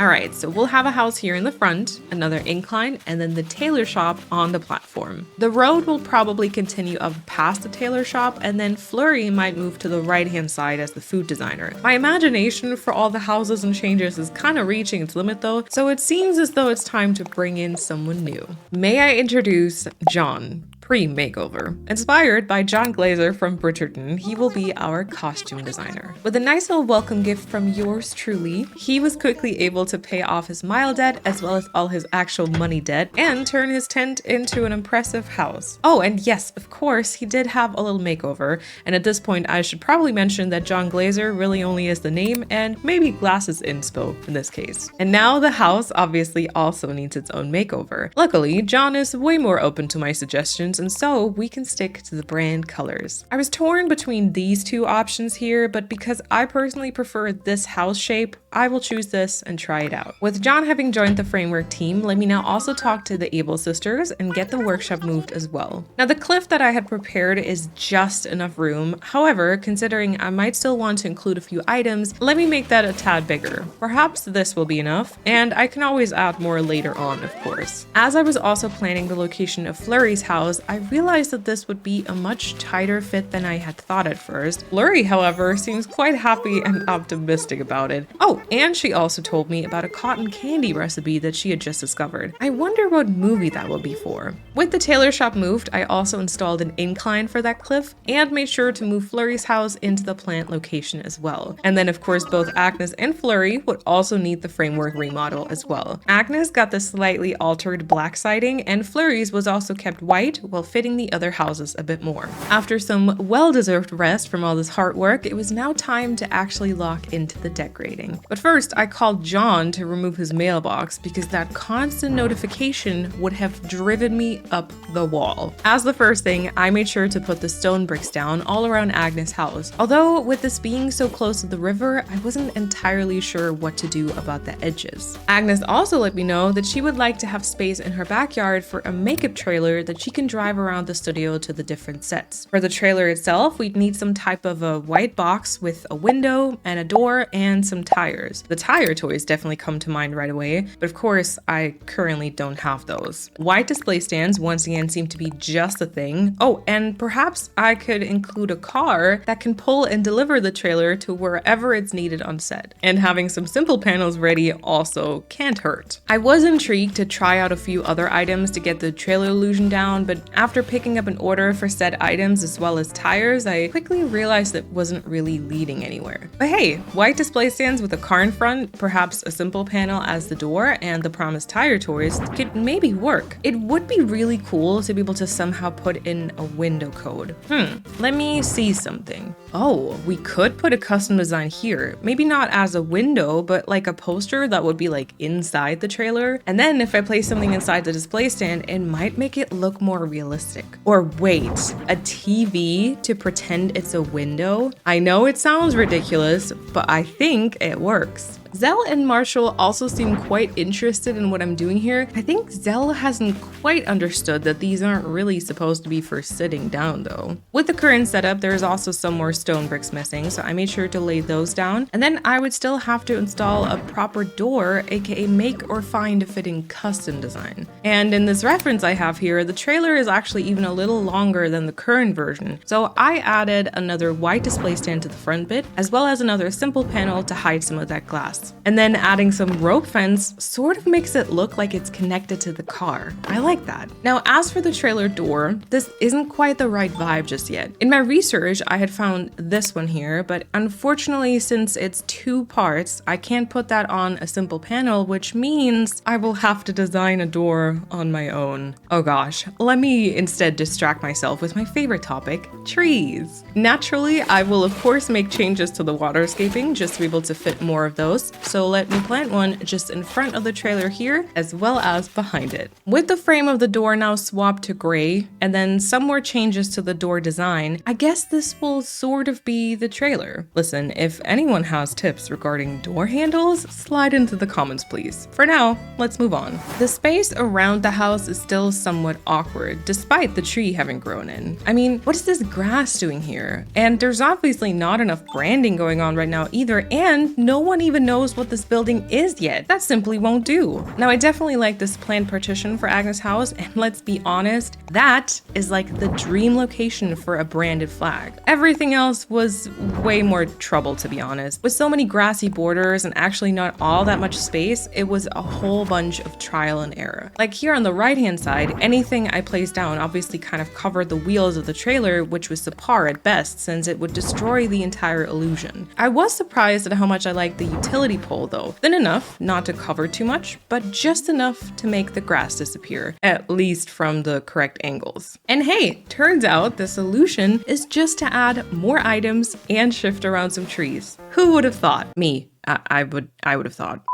Oh, and wheat fields, of course. And perhaps over here on the left, we have a delivery going out, so it's awake, all prepped and ready to go. Apart from that, I ended up with a little scrapbook, perhaps pictures of all the makeup looks planned for a specific character, as well as a little shopping bag, and then I just used these black Zen cushions on the other side. Now you have to kind of picture the sapling gone from the spot, and maybe some slippers in front of that door. This sign I had placed down is obviously not the correct one yet, as this is not where additions happen, so after a lot of adjusting, let's just say that I will never be a pixel artist, I decided to leave it like this. I also added a rope partition to the entrance, and after just a few more color changes, this is what I Agnes, hi, do you like your new Agnes? Agnes? Okay, I'm not so sure she likes it. Never mind. She's just trying to take a break on the beach. You do that, Agnes. We'll give her some space. For some finishing touches, I also added a camera and swapped out some of the stone tiles for the vertical version. I added in a bike, fixed up the bridge fence, and voila. Now let me get my little shovel ready and do just a bit of gardenscaping. I could plant a tree here on the side of the road and one behind the trailer. Perhaps that'll peek through as well. Now, small spaces on city-esque islands just like this one here always confuse me, so I avoided the part for a while, but then ultimately later on, this ended up being used for some solar panels. The little tree on the side of the road looks quite cute like this, and the one behind the trailer I'd planted a while back has also grown in now. Nice. And now, before I get even more lost in details here, let me make sure that I get the costume department up and running as well. First things first is of course the stone tiles. I'll go spread those all around the house, and I also want to make sure to install some more street in between the costume department and Flurry's house. And while I'm hard at work here, Walker is just running around enjoying his time. Good for him. I also added the stone floor around the tailor shop, and now this is what I have to work with. Let me immediately save this spot here for a tree. Now remember, one of the big issues here is the fact that the Able sisters refuse to recolor their house, so the main thing I gotta do is cover it up. And then I also want to make sure that this house here really seems like quite a big building, so white display stands and construction scaffoldings are a sure bet, right? Now on this left bit here, I have two options the way I see it. Either I'll leave it like this so that I can perhaps plant some trees on the lowest level, or I essentially need to extend the cliff all the way out so that I can plant trees on top of the platform. We'll see. I always want to try and make sure to tie in the big structures and houses and have like little transition areas. So I decided to test out some different fence options just behind John's house. I actually ended up liking a combination of the fence and vertical fence, which was perfect because then I could extend the cliff by at least one tile so the spacing will work out. Not sure all of that just made sense. And then, as I still want to hide more of the Able Sisters siding, my best bet might be this utility pole on the right hand side and then maybe this decorative pillar on the left. Although, to be fair, I also haven't tested a flag yet. Word on the street is I do like me some branding. I'd also place a table just behind those white display stands to give me another surface for even more stuff, and ended up absolutely loving the office materials because it's basically rolls of fabric, right? And then for this building, I think I may be able to pause my pixel skills, and instead of making a sign, I will just work with a bunch of clothing items. I think I struggled with this part for about 30 minutes, if not longer, because the little bits surrounding the house where you can see the grass kind of peeking through are genuinely some of the hardest to decorate in my opinion. After a while, I then decided to see if a tree would like fix it or help me, and surprise, it kind of does. You would think that I could learn from my previous experiences, right? Well, think again. Just behind the tree, I imagined a little display case, and upon turning that thought into reality, I promptly got myself stuck in between two giant furniture pieces. I felt like I had no other choice but to call a helicopter to rescue me. Very low key, of course. I can't really recommend it though because that landing was anything but smooth. With a hat and some boxes, and then even more boxes just in front, that display plan is working out quite well though, I would say. I placed another reception counter on the right hand side of Able Sisters so that it would further hide the ugly siding, and also to be able to place even more things because the lag is not enough yet. Some flowers, a hat, and of course even more boxes later, and my vision is finally starting to really come across, aka Able Sisters is disappearing.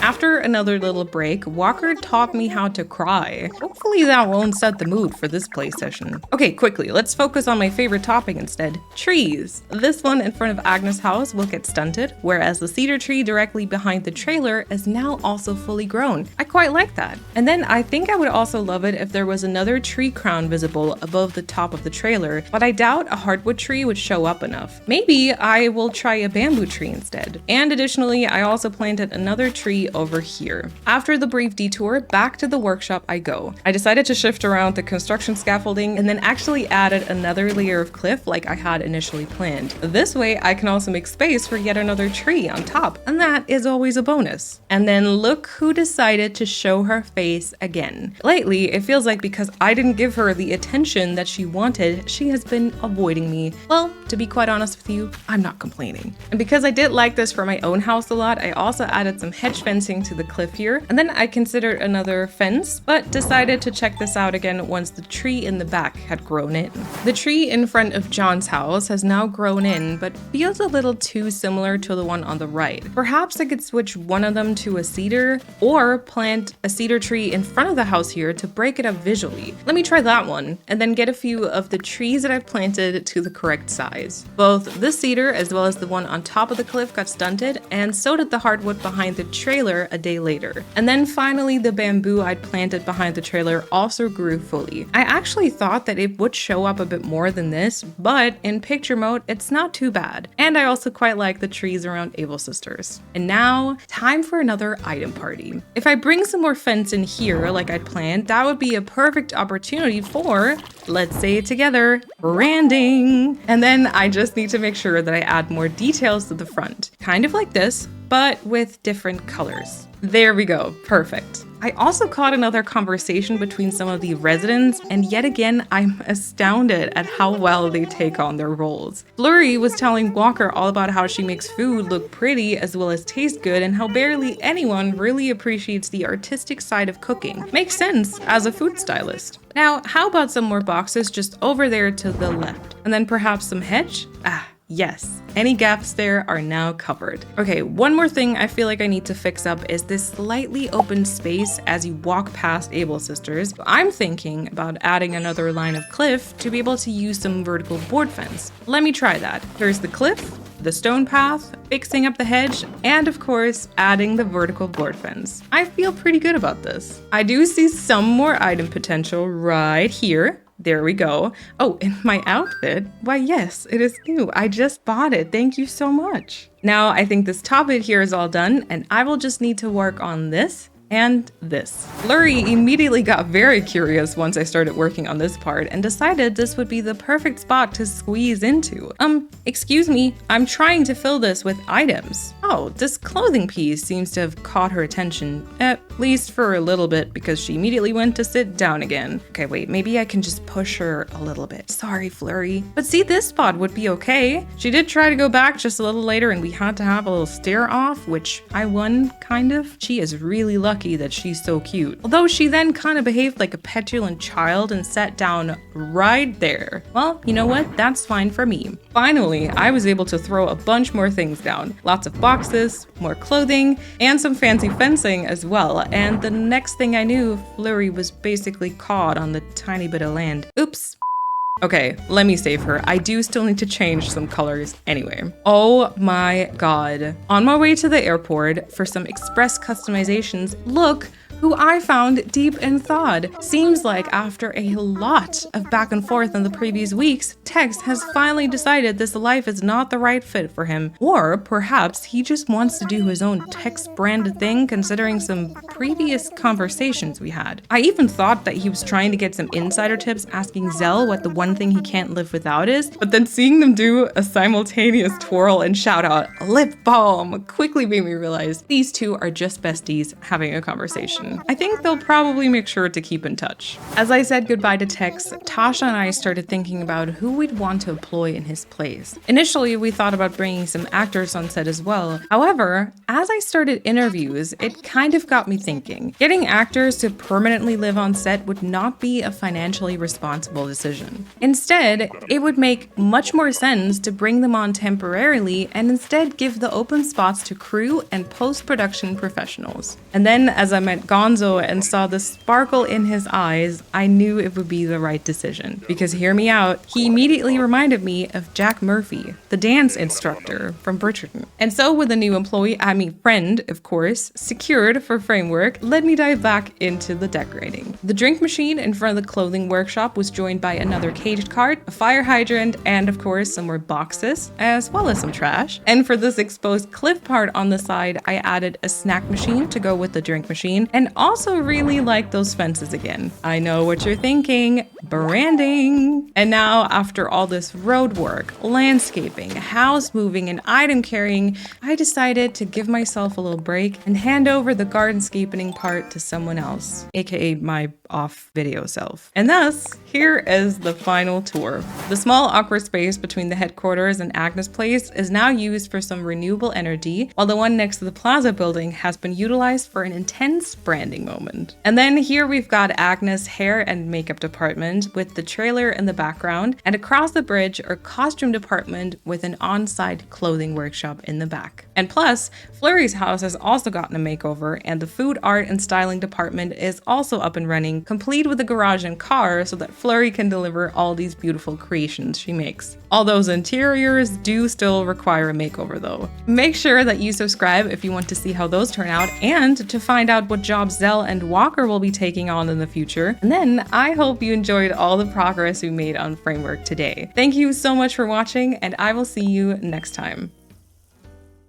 10 other villagers live with me on this island, and yet none of them seem to actually contribute to building it into the thriving film studio that it's supposed to be. It is about time I involved them and assigned them their different roles and jobs. When I first acquired this island a few months ago, it was, unsurprisingly, a mess. Uncoordinated trees everywhere, no streets to guide your way, weeds growing as far as the eye can reach, and my bank account and storage? Pretty tragic. Let alone any sort of corporate identity. Thanks to my excellent networking skills though, this wouldn't be the case for long, as Framework Studios received a large, anonymous donation that I quickly invested in some serious infrastructural changes as well as way too much inventory. Luckily in this universe, I seem to be an incredibly strong and talented ball hand wielding persona, so I not only designed the logo and therefore all merchandise myself, but also laid all the streets with my own two, well, balls, I guess.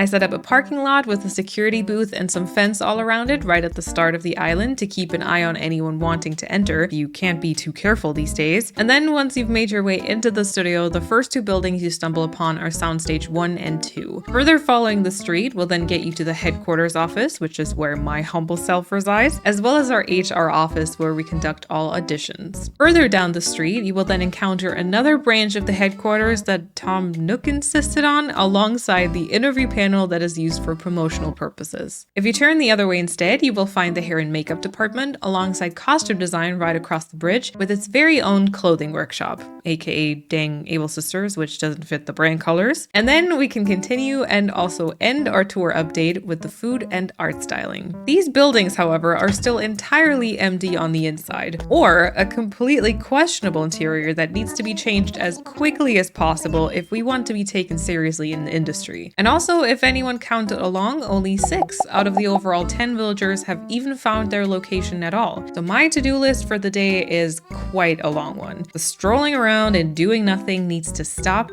today. So let me roll up my sleeves. This is awkward. I may have found something that I in fact cannot do. So let me keep my sleeves where they are and let's get started. The first villager I will have a chat with today is Marshall. He's located within Soundstage 1, right behind the parking lot to the left. As one of our 3 employed directors, I'm imagining a somewhat generic and versatile soundstage for him with a green screen, director's chair, and perhaps a little snack setup on the side. So the first thing I did was create said green screen to spread it out on both the wall as well as floor. Towards the door, I transformed the wall into a concrete one though, and to keep a balance between in front of and behind the camera, I then used the dark wood wooden flooring tiles and spread those out in the front half of the room. The decorations for the set itself I kept pretty simplistic with a construction scaffolding, before moving on to the camera setup along with lights and a TV and director's chair to watch the scenes back. And then, as promised, I brought a snack setup to the front left, to which I added some fruits, sandwiches, and cupcakes. That is a good balance, I would say. Some more lights for the ceiling, a screen to keep track of the script, a sign for the soundstage, and even more lights and details for the walls. And there we go. Marshall and Soundstage 1. Soundstage 2 is actually a bigger and combined one between Marlowe and Humphrey, and it's located right beside the first one. We'll get started with Marlowe, our star producer and director. For him, I would like to actually recreate this Regency study from Bridgerton with the film set, aka technology twist. A hardwood floor alongside some fancy wallpaper combination already sets that perfect vibe here. I will use the antique console table for the main desk with the Turkey Day garden stands in the background to create that symmetrical vase setup. I will also bring in these white pillars and then some more elegant furniture to round out the Regency part. And then let's bring in some of that filming equipment. The camera and director's chair, which will go in the corner, lots of tech details and lights. And I will also bring in that soundstage sign again, this time for stage 2 though. And now we'll finish it up with the details. The promised vases, as well as some plants, the writer set on the desk with some fancy tea on the side, and then some more scripts, cables, and lights. And voila, Marlowe's film set a la Bridgerton. Now Humphrey, being Marlowe's apprentice, will get a bit more of a laid-back vibe. Some of you also commented that these sound stages can have somewhat of a storage vibe, so that is exactly what we'll do here. We've got construction scaffoldings, different cameras, some pillars, and of course lots of lights. And I will also use some decorative plants and these hanger racks for different props. Some other items I think would work well on a film set are the different standees, so I also added in the mountain, hedge, and grass. I brought in a little bit more clutter as well with some boxes and some more technical equipment. I especially love this on-air sign. And then I finalized the soundstage with some more lights on the ceiling and walls and that soundstage sign as well. And thus the final, somewhat messy product. Moving on from the sound stages, this next part some might refer to as the most essential, the department that keeps the ball rolling and everyone in business. But of course, what do I know? Located a bit further down the road from the sound stages, the framework headquarters are made up of my own house as well as Tasha's, since she's my right hand. Do we think that she could roll up her sleeves? Tasha is mostly in charge of talent hire as well as any HR related topics. I wanted to make her space perfect for auditions. One part will be for interviews and the others for taping the actors. This interior needs to be kept very professional looking, of course, so I chose to go with the black brick wall and hardwood flooring, and then made sure to bring in an interview setup with the table and chairs. The space for videotapes would be on the other side of the room respectively. To separate this space from the other side, I used glow-in-the-dark stickers with a white design to mimic a white wallpaper and added a black wooden rug in this corner, and then also used those white pillars to completely section the space off. Some more office related things I added to the interview side included a printer, a little file cabinet, some boxes, and even this water cooler. And then with some more chairs to the side and a big professional sign above the table, I moved on to some more wall clutter that I would end up adding to pretty much every interior, by the way, and soon enough, the interview and audition office is ready to go. As for the main headquarters building, we of course have some different rooms to work with. We'll get started with the main entrance hall. This will be transferred into a type of reception with references to our studio so that we can give off a professional vibe to any visitors. I already had some decent flooring and wallpaper down, so I moved right along to the main reception desk in the center of the room. After adding some plants here, I prepared 2 branding displays in the back. On the right-hand side, we display the film projector that you can see displayed outside as well, and towards the left, we'll add in some movie posters. To make it feel even more official, I also decided to install these robe partitions. I brought in a sofa and some chairs to keep our visitors comfy, and also added a water cooler and some magazines. If you've seen other parts of the studio, you might know that I love showing off our logo, so of course I did the very same thing here again, using these canvases on the wall. I added some spotlights to the movie posters, installed some air conditioning, and displayed these famous screenplay bits towards the front. A few more details and another sign sign above the reception counter, and we're ready to receive visitors. I obviously also need a space of my own to conduct any important meetings, all in the style of an impressive office with a nice backdrop, of course. I chose some decadent hardwood flooring and this black hallway wall just behind where my desk would be. For this one, I also chose to go with a completely black setup to keep it all quite serious looking, and then brought in some white dressers and a tall file cabinet towards the back, and of course, I had to give myself some office plants. I also hung up some more of those logo canvases in the back and then added another film projector right in the center. At this point, the setup was just missing some more chairs for visitors, and then I also brought in a printer and water cooler to the side. With a bunch of files and details all around the room, I then moved on to wall decor, for which I hung up yet another framed screenplay and this big TV opposite of my chair. And then finally, with a big rug, the office is good to go as well. The room to the right-hand side will be transformed into a space for our writers to brainstorm and come up with their captivating screenplays. So I'm thinking we'll need a big table with tons of documents. I'll get started with some carpeted floor and then this operating room wall, which will serve as the brainstorming space. I'll bring in some whiteboards so that the writers can brainstorm different characters and timelines, and then put up the big table and office chair setup right in the center. Across the table, I distributed a mixture of different files and papers as well as technology, and then added lots and lots of sticky notes to the focused wall. Now that looks like a writer's room. And then because brains of course need to be fueled, I decided to give them a little coffee machine setup in the corner as well. And then for final touches, I also installed some lights and air conditioning and added more framed scripts and of course branding onto the wall. I can already feel the nominations rolling in.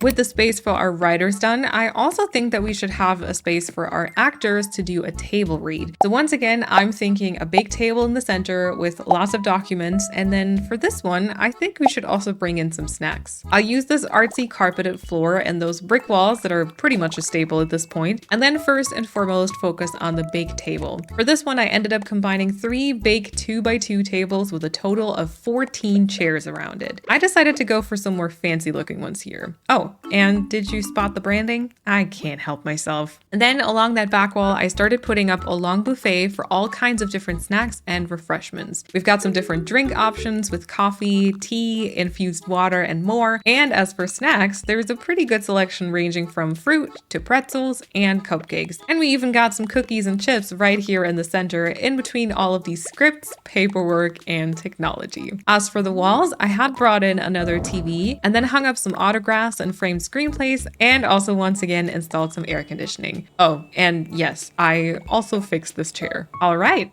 we are ready for our first table read. Lots of these rooms have been focused on anything leading up to filming, but I would also like to have an office for post-production work as well. And when I looked this up, lots of them seem to have a big screen and then a wide table with lots of buttons and levers and stuff that I of course know exactly what to do with. And I think I would also like to have some general office vibes on the other side as well. Since this is quite a big space, we'll tackle it in more or less 2 sections. First up is the big screen to watch back the movies and shows, which I achieved by using glow-in-the-dark stickers with a black design. And then I used more of those reception counters to act as our big desk. I brought in pedal boards and a sampler as well as another screen and of course some chairs, which I think already looks pretty professional. And then to round this out, I gave them a cabinet with some headphones and some more boxes and brought in the sofa just in front of the table for whenever executives might want to review the footage. After installing some floor monitors and even more ceiling mounted screens, and once again some air conditioning, let's focus on the office side. I had been able to put up this window panel wall, which I think is absolutely perfect here, and then focused on 2 different table setups. One that's a bit more editing focused with these multi-monitor setups, and one that's a little bit more paperwork focused. And then, of course, full-on office vibes. We've got file cabinets, a printer and water cooler, and of course, we cannot forget the office plants. Some more lights on the ceiling, and one more room is fully done. To keep this entire film set running, I think that I should also add a server room to the back of the house. And honestly, the inspo isn't much for this one. It's just servers, I guess. I even took this one to the next level using the server room wall as well, and then I just spread a few servers across the room so that you can still walk in between them and access it all for maintenance. I brought in some air conditioning and a surveillance camera, and that was basically it. Later on, I actually realized that I would need to place a bed somewhere in this house if I wanted to share the dream of framework at some point, though I actually ended up adding this cardboard bed here in the server room. That's just gonna be like an important delivery, right? Is that considered a fire hazard? With the headquarters now up and running, we've got all the contracts and paperwork secured, and it's time to take a step further towards actually filming. Because we're getting closer and closer to having actors on set, we'll desperately need to get our hair and makeup department up to code. The outside, as shown earlier, is luckily already put together with even a trailer waiting to be moved around set. And speaking of, that will act as our inspo for Agnes' interior. So we will have a couple of different makeup stations along the wall, and then perhaps a little area for her to plan the looks as well. We'll once again start with some carpeted flooring and then spread some of these vanities all across the right-hand side. The gaps in between I decided to fill in using the tension pole rack so that we've got some decent shelving to work with. And speaking of, I even installed some more iron wall racks here to create an entire wall of shelves. I added on some cool chairs and gave the space a plant for good measure before placing this counter table below the window for an extra surface. And now time for some details. We gotta add some makeup pouches, of course, and I also placed some jewelry and tissues as well. One of these setups got a little coffee cup on the side, and then I hung up some hair accessories right by this shelf. For Agnes' little inspo setup, I built her this corner table to the front left, and then placed a tablet, magazine, and scrapbook ready for her to use. We'll pretend this first aid kit is actually filled with beauty products, and make sure to place the scripts over to the right if anyone still needs to learn their lines. And then also time to display some of those wigs that Agnes had worked on the empty surfaces. The ceiling lights and wall spotlights also came in quite handy to make this a more illuminated space, and then with some more sketches on the wall as well as a display of different hats and glasses, this is the finished space. We're prepared to get the actress camera ready. And with hair and makeup now secured, you know what's coming next, don't you? We hired John as our head of costume design and already put together the structure with his own workshop. Now all that's left to do is furnish the interiors. And after we did lots and lots of planning, I will actually let John handle this one as he knows best what he needs. The most important room, the heart of the operation, would be the dressmaking and tailoring office located upstairs. John would need a decently sized workspace along with different dresses and outfits that they're working on, some fabric storage, and then also a part to plan and brainstorm all the costumes. Here on Framework, the dressmaking is mostly focused on elaborate gowns and suits, as other more modern clothing can more easily be purchased. We'll use some hardwood flooring and brick wall along some concrete wall in the back to give the space a sort of modern but raw workspace vibe. The little office part will be towards the left with some typical office desks, and as for the workspace itself, we'll have these two table setups. Some clothing organizers and a dresser will provide decent storage space for any needed materials, and then we'll go right ahead and start displaying some of the gowns and garments. Unsurprisingly, we'll continue the Regency theme here as well and display a few Bridgerton-inspired options along the right-hand side. We'll also provide a bunch of these stools that can then easily be moved around as they're working, and also add on any and all tools and details they need. Some yarn and wool, as well as sewing machines and kits. And of course, this won't focus solely on the actual dresses, but also other parts needed, such as shoes or even stockings later on. For inspiration as they work on the different concepts, we also added some magazines and reference sheets with color swatches and notes. The office vibe was then completed with a printer and some plans, and also some logo canvases on the wall. Feels like forever since I've displayed one of these. Oh, and speaking of the wall, we also pinned up tons of sticky notes once again for any of the ongoing pieces all across the room. And then time to display some more dresses. Some of them with a more regal vibe, as well as a couple of maid costumes, and we even utilized the wall to display some coats as well as stockings across the front and right-hand side. And then we also added two more dresses right behind the office desks. This space is good to go.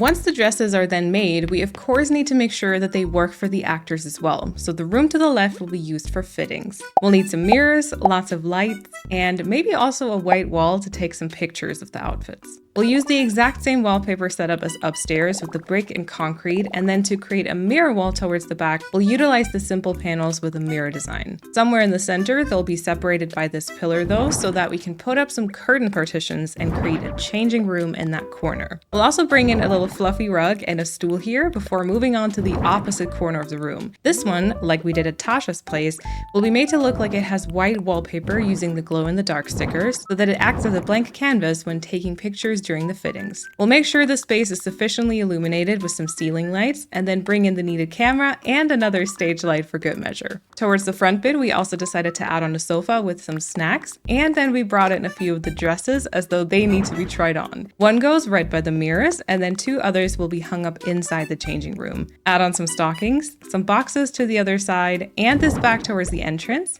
and there we go. With all of these beautiful dresses and outfits completed, John will also require a space to store all of these, so naturally the room to the right will be transformed into a clothing storage of sorts. We'll need tons of boxes, wardrobes, clothing racks, and so on. This time we entirely opted to go for a concrete vibe to keep this quite raw looking, and then went right ahead to focus on the storage items. We got some big black dressers towards the back left corner, then this clothing rack and closet right next to them. We'll add some portable hanger racks all around the room along with this table in the center to store some smaller things, and then bring these plastic clothing organizers to the front right. Another lower table was placed by the entrance as well, and then it was time for box core. We've got some rolling cards to the front and back, lots of different shoe boxes all across the room, this little black box and the sewing box, and of course tons of other little details like piles of clothing, this jar of wool, and some different shoes. The wall we then used to display some different hats in the back left corner as well as against the wall in the front. With some lights up in the center of the room, we lastly decided to lay down some black carpet. And then the storage room is set up and ready.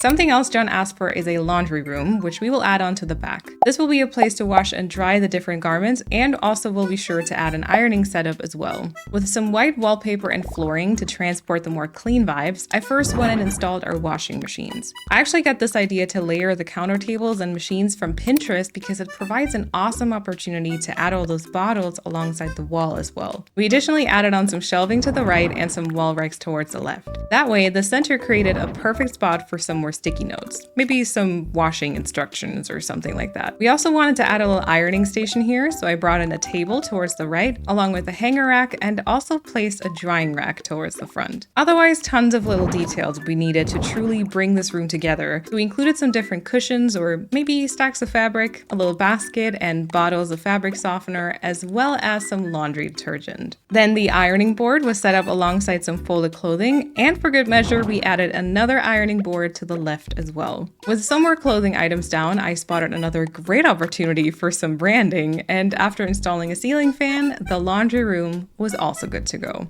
And then last but not least, we've got the main room. This one we decided to use for any final fittings right before the garments are ready to go out. So we'll need another fitting room, and then I'm thinking even more box core vibes to go along with it. We decided to use the hardwood floor here to create a bit of a friendly atmosphere upon entering, but still kept the workspace vibe with the concrete and black brick wall. The promised fitting room would go to the back left corner, once again using the curtain partitions and some pillars. Over to the right hand side, we then decided to set up some more plastic clothing organizers alongside the first few boxes, and we also brought in a sofa here similar to the fitting room. Additional seating was also provided towards the front before basically all the rest of the space would be available for boxes. We added some more dressers and a hanger rack to break it up some more, and then included just a few more details and snacks on the available surfaces. For the ceiling, we installed one of those framework signs and then brought in a framed poster, some shelving, and more branding to decorate the walls. And with some fresh flowers added to the table here, this concludes John's house, aka the costume department. We've got headquarters to run this place. Actors will be sure to look their absolute best, and the sound stages are prepped and ready to go as well. So now it's time to focus on some filming props.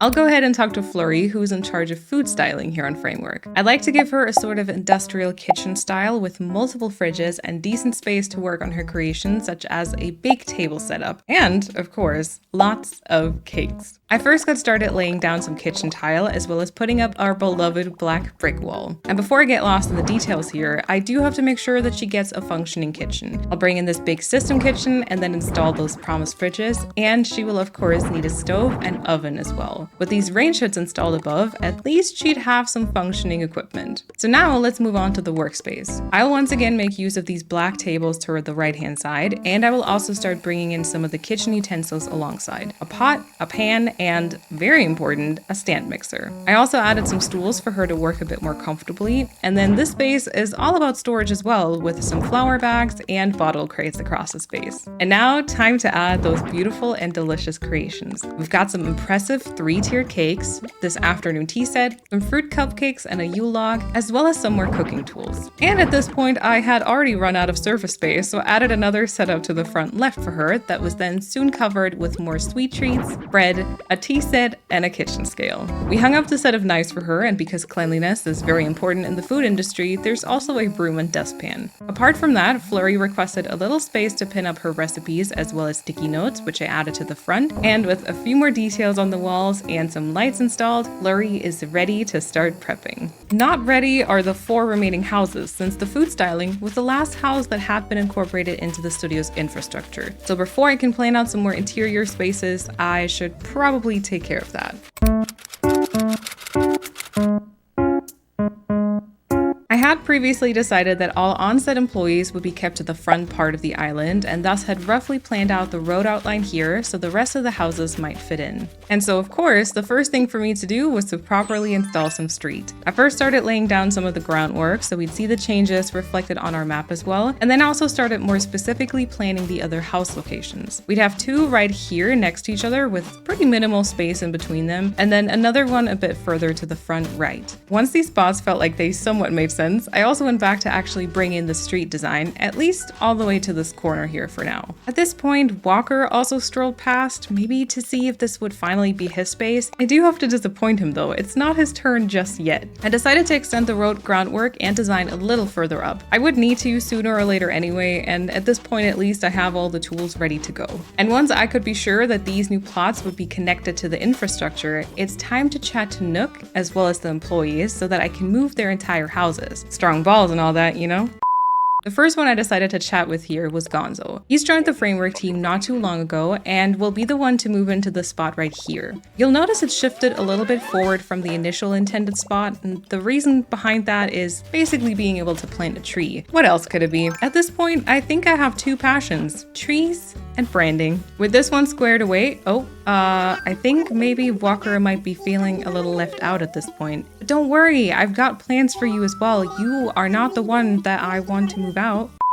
Anyway, with Gonzo's house squared away, the next one I will have a chat with is Zell, as he will be the one moving in next to Gonzo, right here. And then that third open plot, I will have to hand over to Diva for now. However, due to our very limited budget for salaries and someone very specific in mind that I want to hire, she actually needs to leave. Only, I can't outright tell her this or let my true feelings be known here, because that could get me in trouble with HR. So I just kind of went over there for a casual chat, you know, to try and see if there were like any openings, anything where I could like give her the needed nudge, you know? And she did actually end up talking about her mom and how nostalgic she's recently been. I can definitely work with that, in everyone's best interest, of course. Over the next couple of days, I then made sure to always keep an eye out for any other burst of nostalgia and any deep-rooted thoughts of home. She seemed quite unbothered though, casually strolling around in the plaza and then in front of her newly moved house, which, by the way, does not fit the brand colors, and I know technically Gonzo's doesn't either, but that's neither here nor there.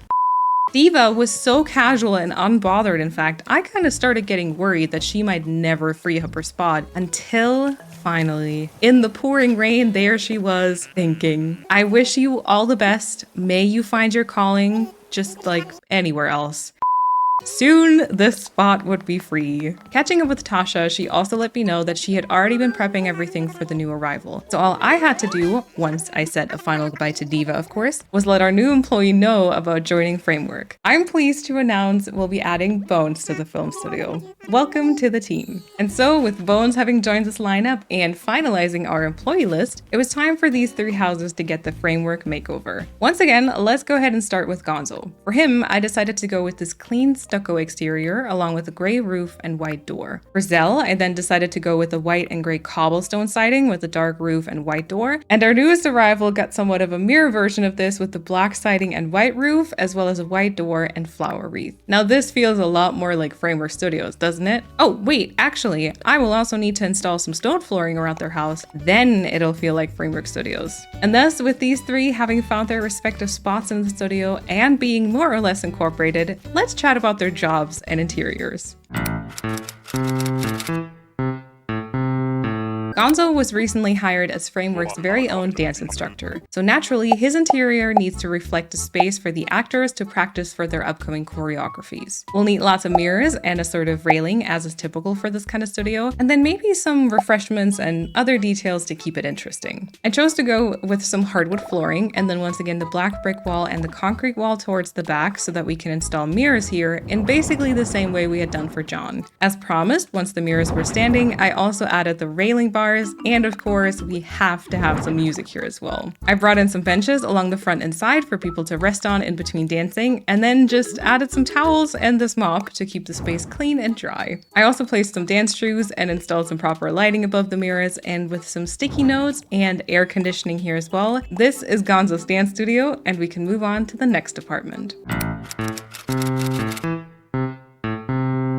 Zell will work as our sound designer here at Framework Studios, so we will need to give him one of those buttons and levers setup that I fully know how to operate, as well as lots of instruments and maybe a little recording booth as well. We'll need to constantly keep the soundproofing in mind here, so we'll go with some carpeted flooring and this perforated board wall. To let in some natural light, the side wall will be a brick one though. First up, I made sure to bring in the big workspace desk, once again using the reception counters. And then for this one, I'd also found this awesome inspo on Pinterest that gave me an idea on how to do the recording booth. Using some pillars and counters, I was able to section this little space off, and then with the mic placed inside, that already looks pretty great. We'll get back to this in a second, but first, let's get the workspace set up. I will also bring in a DJ turntable and synthesizer and install those promised buttons and levers for the desk. That's pretty professional looking. I also added this on-air sign on the counter and made sure to bring in some effects racks. Towards the back right, I decided to create a little storage space for any extra instruments and equipment. So now we have a little selection of different guitars and generally some more surface space to work with. The lights I installed in the booth also helped increase that official recording booth feeling. And then I added in a few more details such as more buttons and levers, some headphones, boxes, and some more wall-mounted equipment as well. I also hung up some autographs towards the front and then framed these famous music pieces to hang up inside the booth. And then with this floor monitor and amp, we've got yet another space complete. Bones, as you all know, is our newest hire, and he will be our Foley artist, which means he will need tons and tons of different things to work with. I'm thinking like different floor options and different shoes, boxes with lots of random stuff, and like a general storage vibe. And of course, a setup with a TV and microphone in the center. We'll actually focus on some of that flooring first. I want to make sure that he has as many different sounding options here as possible. So after a general dirt flooring was installed, I also laid out some carpet, different stone options, as well as this aluminum rug. And since I wanted a bit of a storage space in this house, I actually decided to put up an extra wall and then chose a very similar setup to Zell regarding the wallpaper. I got another different sounding carpet installed and then made sure to use some wooden floor for the storage, as well as add on a hardwood floor option on the other side as well. I added that TV in the center and some shelving for the right hand side, as well as the promised microphone setup. And from here, we'd need lots of different surfaces and, dare I say, random things with the promise of making a useful sound. A bucket full of water, some kitchen tools, bottles, and a jar full of coffee grounds. And then I also added a bunch of different shoes to the wall for maximum footstep sound variety.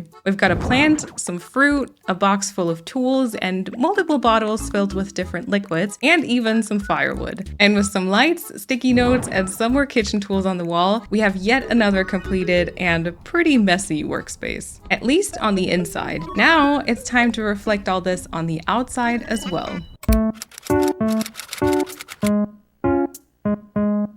The first thing I would have to do here is dust off my design skills in order to create a brand new sign for the dance studio so it's easy to find. And then I made use of my hard-earned inventory to bring some other items into the mix. I added this backwards file cabinet to create some basic surface space and then decided to take inspiration from previous structures that I'd built, in this case Tasha. So I also brought in that little steel fence and some more tanks, aka water towers, right behind and next to the dance studio. But of course not without branding. I also decided the cedar tree was stealing the show just a little bit too much, so I just went ahead and uprooted the entire thing to plant a new and smaller one in its place. The fully grown one I just carried back here like it was nothing, and then also added on a new hardwood tree here as well. For Zell, I took some inspiration from Agnes Place and brought in some more greenery, and then used another one of my beloved effects racks before I had the idea of sectioning this area off with some black and white fence towards the back. And then this department would of course also require a sign. This time it's for sound design and Foley. Not really loving the way this looks though when you're running directly towards it, so I went ahead and shifted it over to Bones Place. I moved those black and white fences that I'd placed before much closer to the houses so they would basically be adjacent, and then no one is truly surprised if I tell you that every single one of those pieces got the logo slapped on, right? With the row of fences in place and a tree planted at that street corner, I also decided to whip out my road making expertise once again to shift this planned sidewalk a little bit closer to the houses. As much as I love trees, we wouldn't need this much space for nature. And while I'm on it, let's keep the ball rolling, or the ball's laying path, you know, cause my hands.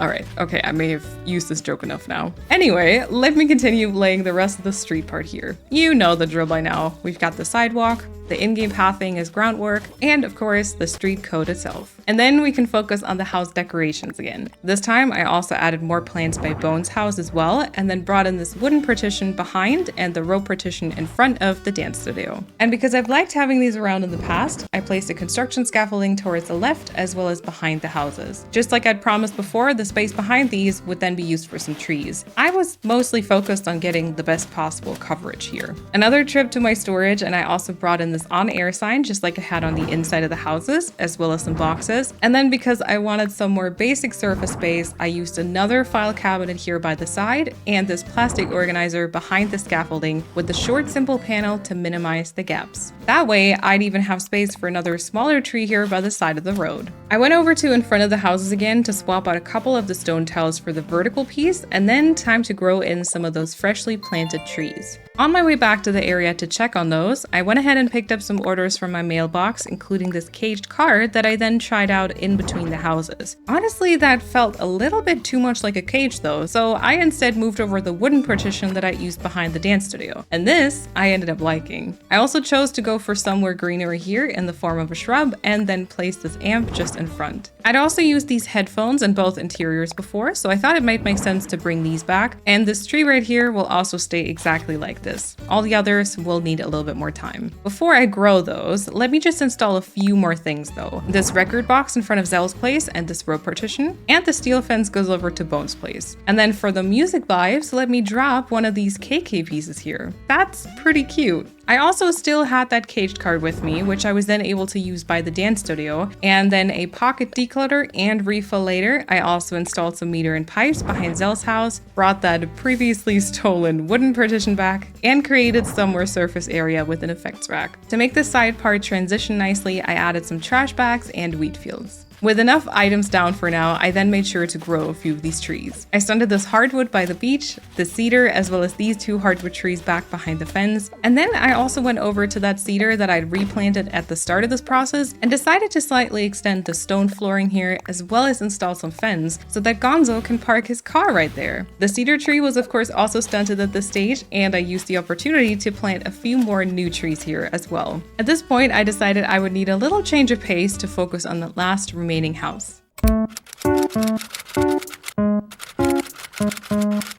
Currently, our last employee Walker is still located at the very back of the island, but I would definitely want to bring him a bit closer, especially seeing as he is our runner. Just on the left of this road, more or less across from Bones, seems like a pretty decent location for that. I had also already planned on this little space in front of it being a little bike parking space, so I made sure to prep out that area by laying down some stone path. Now let me go ahead and talk to Walker, who, not surprisingly at all, is totally on board with the moving. I think he has been ready for this for a while. And then after placing the plot down, I made sure to incorporate it into our lineup by also laying down that stone pathing all around the house. Another brief little decorating detour to deposit a record box, tape deck, and some documents by the dance studio, and then to also bring in this plastic organizer and wooden partition, as well as some greenery in the form of a round topiary on the right-hand side. And then ever since I used it for the first time, I have been looking for another opportunity to include this parabolic antenna, which I think in front of this house is quite decent. And then I just added on a mop and some boxes to fill this gap here.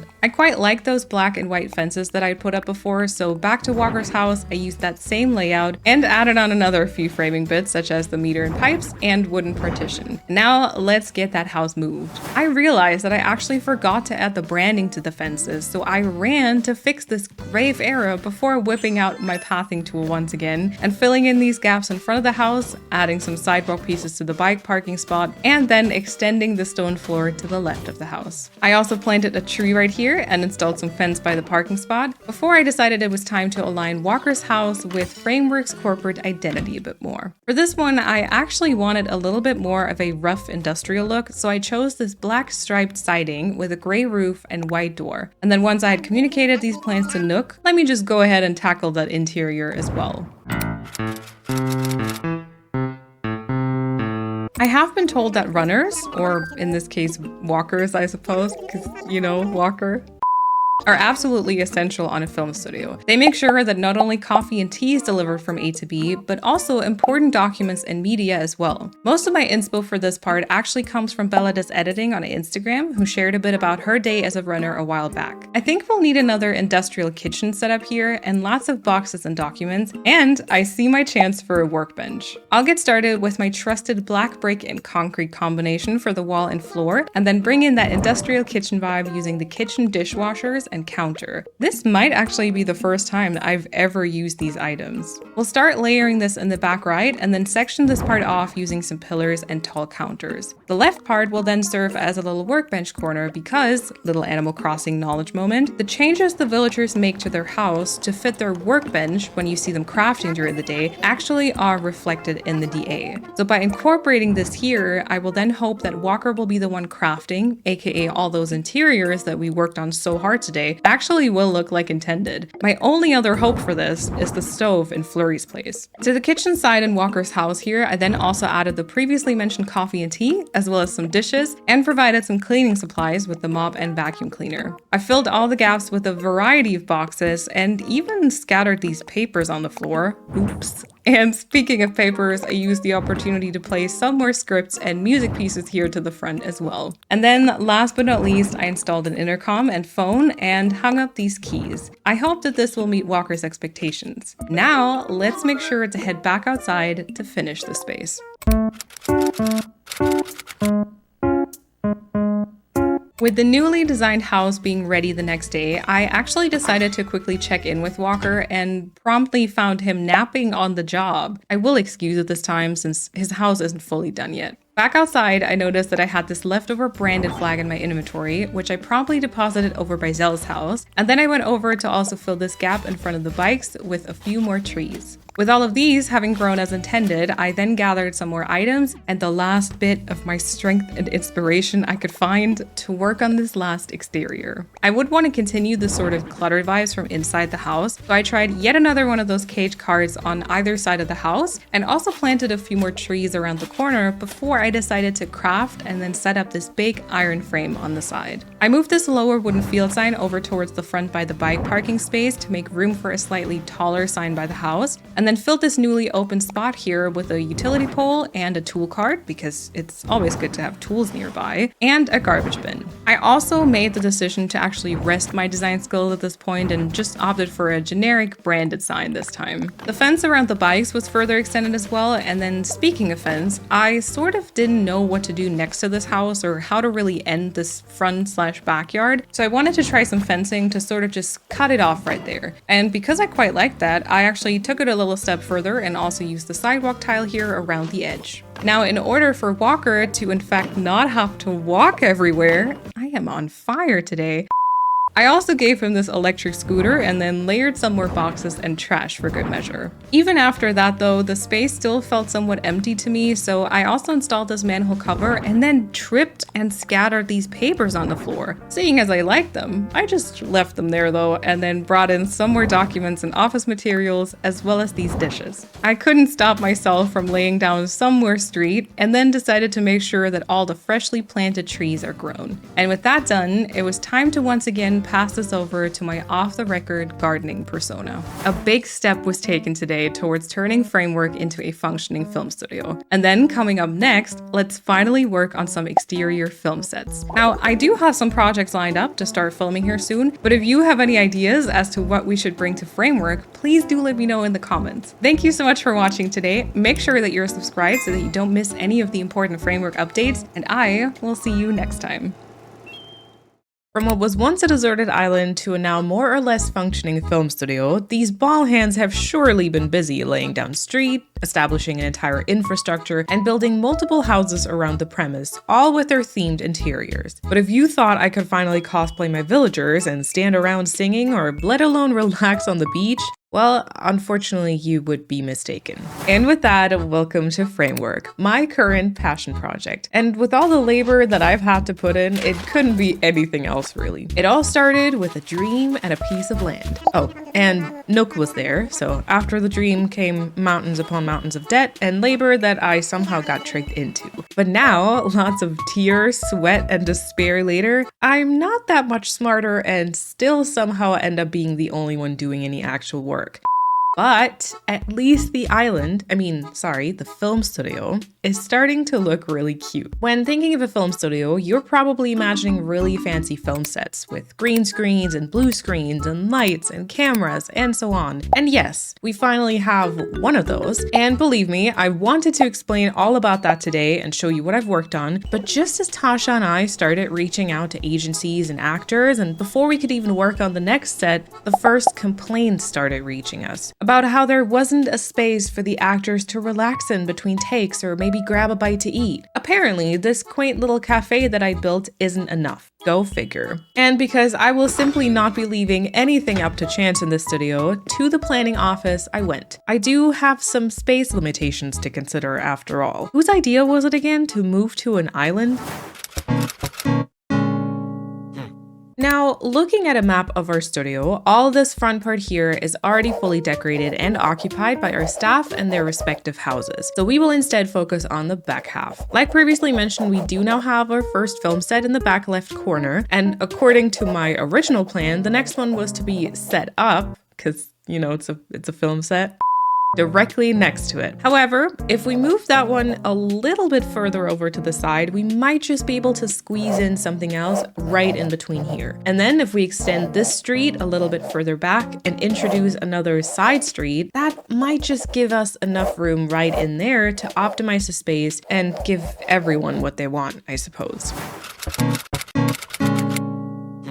So let's focus on this part here and try to build up a trailer part. I had built a trailer for Agnes' hair and makeup department before, inspired by this one here, and then I also found these two pictures that gave me a bit of a better idea of what will be needed. This is what the area looks like on the island itself. So if we take a glimpse into my brain, I'm seeing some like overlapping trailers scattered throughout this area, along with some fencing on the side to keep this as sort of a closed off space, and then of course we will add some trees around the edges. I think I might just use some dirt path around the trailer since this is more of like a temporary setup, and then maybe we'll even have room for a truck or a car or something similar. Now, I still have a couple of buildings I need to include, one of which is the campsite, and I have gotten some external recommendations to utilize this for either guest stars or whenever someone applies for a role, which I think is a really good idea. So maybe we can even include the campsite here. Not sure exactly where though. Okay, if I look at the sketch now, I think I may have miscalculated the space a tad because the area feels a little bit longer overall. So I'll move this entire ensemble a little bit further back, and then maybe with some fencing all around it, we can keep this part here in the front a little bit more open and then add in some decorations like cameras or lights, or maybe even a little food display. Of course, we'll bring back more trees and the dirt path. And if you thought that I wasn't gonna use the Framework logo in this area, think again. Let's also bring back that truck, and our super pretty area sketch is is done. Let's see how close we can get this with the actual area. And now to get into the right headspace, I will also do a quick outfit change and I'm ready to get started.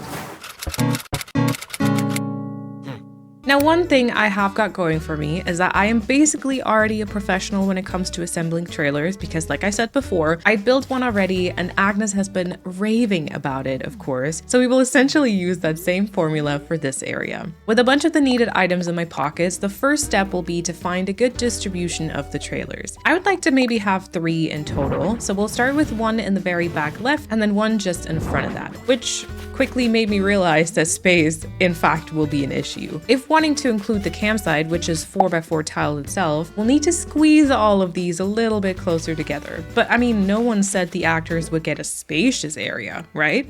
So trailer number 3 will go a little bit further to the front right, which actually already makes us bump into the previously decided area border. I'm not really sure if this is going to work out with my vision. Pushing the middle one yet another tile further back, I then equip my trusty little construction helmet to start marking the campsite location. And moving that trailer further back. Now, I thought a little overlap with the trailer and campsite here might be quite cozy, so more adjustments might be needed. For now though, let me pick up the campsite moving kit and also start depositing all the items that I already own, like some simple panels and tire toys.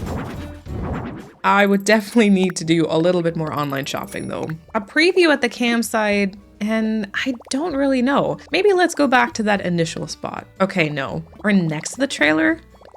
Maybe more to the right, but then there'd be no room for trees. All right, so we could be moving this trailer more towards the left edge and really utilize all that real estate we have here. Okay, so stay with me. Trailers as much to the left as possible, potential tree spots here, and then the campsite just next to that. I'ma do it and we'll see if that works out.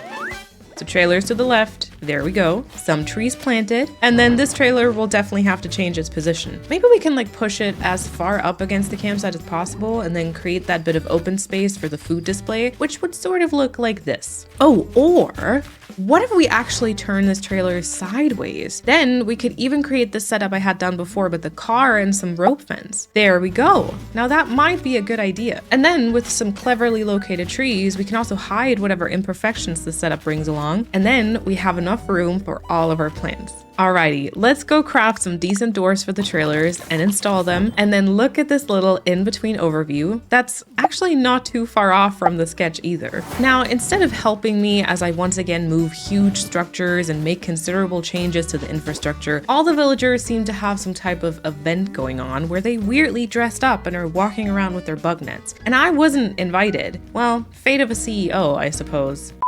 A day later, I was able to distribute the missing wide display stands, and then with the extra sideways one that I placed, my new task would be to hide the glass windows here as best as I can with a tree.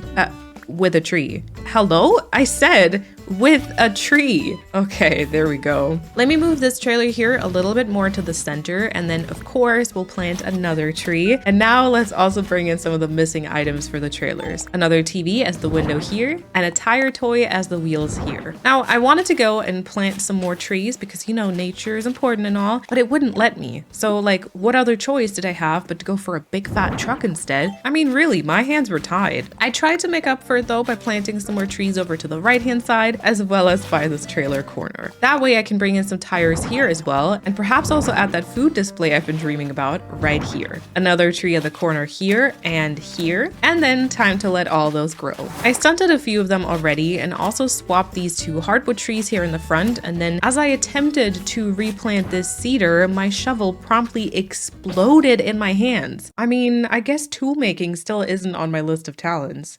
But with a brand new golden shovel, only the best of course, the cedar tree was then replanted, and so was the hardwood. Yet another day later, I stunted this cedar tree by the trailer and also planted a fresh hardwood just behind it. I also swiftly collected this truck, my ball hands really are unbelievably strong, to slap our logo on the side, which is much better, don't you think? Pascaline had actually secured the car and trailer in a slightly different way that I kind of prefer to my current setup, so I made sure to switch it up and consequently moved the trailer a little bit closer to the car as well. And now let's get out of this rain because my clothes are already completely wet. After thoroughly drying off, I went back to our area and look at that. We have our first visitor, aka someone interested in a role perhaps. Now, what movie do we think Gabby wants to be part of? Let me know in the comments. And now that allows us to also see the space with the campsite tent, which I have to say, I actually quite enjoy. Looking back at our impeccable sketch drawing, the next thing I would like to implement is that dirt path surrounding the trailer, so this all looks a little bit more realistic. The back into our trusty construction helmet, and then equipped with one of the corner pieces, I went ahead and, well, I surely did something.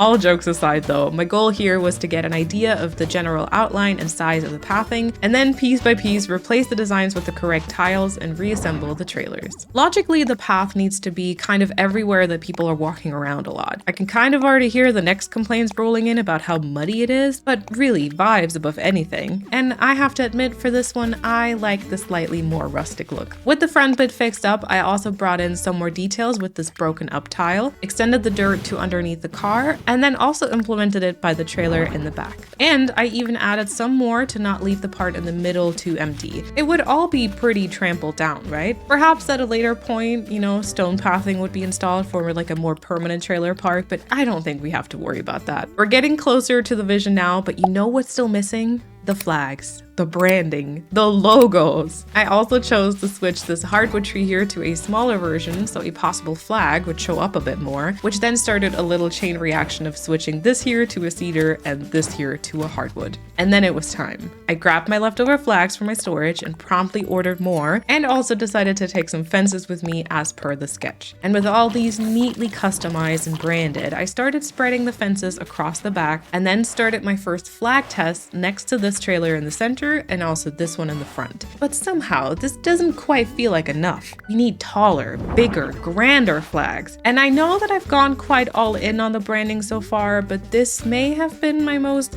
unhinged thought, because what if I utilized my ball hand strength to introduce singular cliffs behind the trailers for the sole purpose of displaying the logo? Well, as extra as that is, I think that's a grand idea. So I immediately went about figuring out the perfect location for said cliffs. The one in the front is a little bit more towards the left side, the one in the back is a little bit more on the right, and I also implemented one for our vertical trailer just at the back corner. And I was also able to include 3 of my beloved utility poles alongside the flags as well. Now, before switching this flag to a black one like the others, I also thought about how I could include this build a little bit better into the general studio and not have it just be this like weirdly open feeling space. So I started placing down some of the iron and stone fence that I'd also already used by my parking lot entrance. I even used this to close the area off to the right hand side, which would then hopefully give us enough room for the next film set. But this looks pretty good now, doesn't it? With the flag now swapped, time to focus on the details. First up, I went through my backlog of items just to see what might fit into the theme and vibe of this area. Some chairs and tables perhaps, some effects racks, trash cans, maybe some boxes and papers, and also maybe another car and generator. And I also grabbed a bunch of smaller items already, like these chafing dishes, bottle crates, and snacks and drinks in general. I decided I wasn't really a fan of the car here because it felt a little bit too clunky, but I did like adding another table to the setup in the front and then using this as our food display, or basically for catering.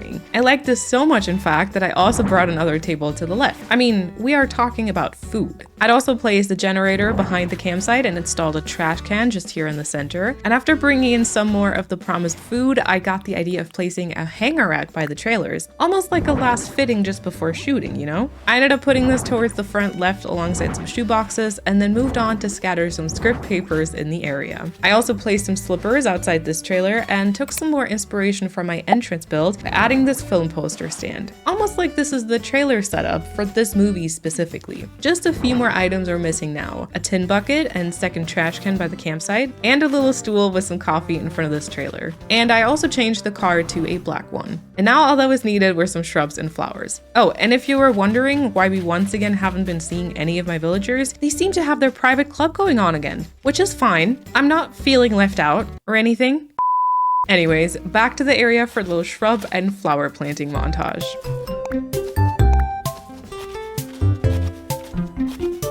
I also extended the fence to this back part as well, planted a potato like the true German that I am, and placed some more shoes. And then with the last few fillers along the side, our trailer park is done. Now, the vibes are rather rustic, but I sure as hell hope there won't be any more complaints. And while one might argue that I'm not in fact the best at drawing, this is actually somewhat close to my inspo sketch. I mean, the resemblance is uncanny, no? Let's, however, not get too swept up in the feeling of achievement because this was only one of the areas on the list today. I will give it back over to Pascaline for some more planning and artistic skills.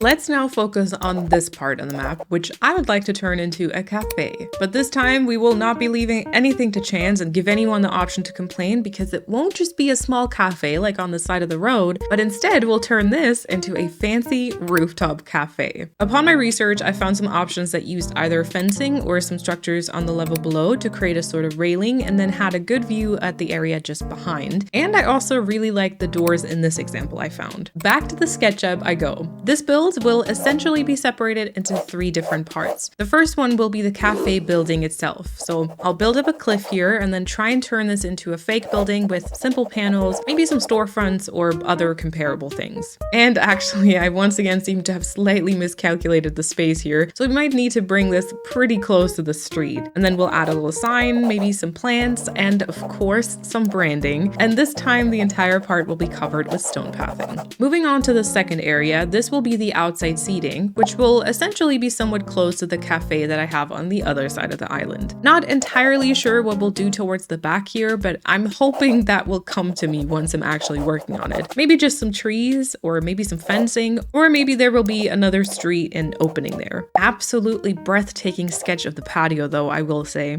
All right, and then we should definitely try and fit in an incline here so the rooftop part can be accessed. Which brings us to the third part. Essentially, this will just be more outside seating, but this time with a hopefully cute view of whatever is going to happen in the background. We will tackle that some other day. For now, let me set up my new workstation, grab some items, and put the trusty helmet back on so that I can get started. Now, let's assume that we want to include some stalls or tables on either side of the door, which will be portrayed by some simple panels here. Maybe around 3 tiles just in front would be a good place to start. Then we might use some fence over to the right-hand side for the patio, and of course bring in those cafe tables and chairs. The ones I'm using here are not the final ones, by the way. I just didn't have the ones I need due to a severe iron nugget shortage.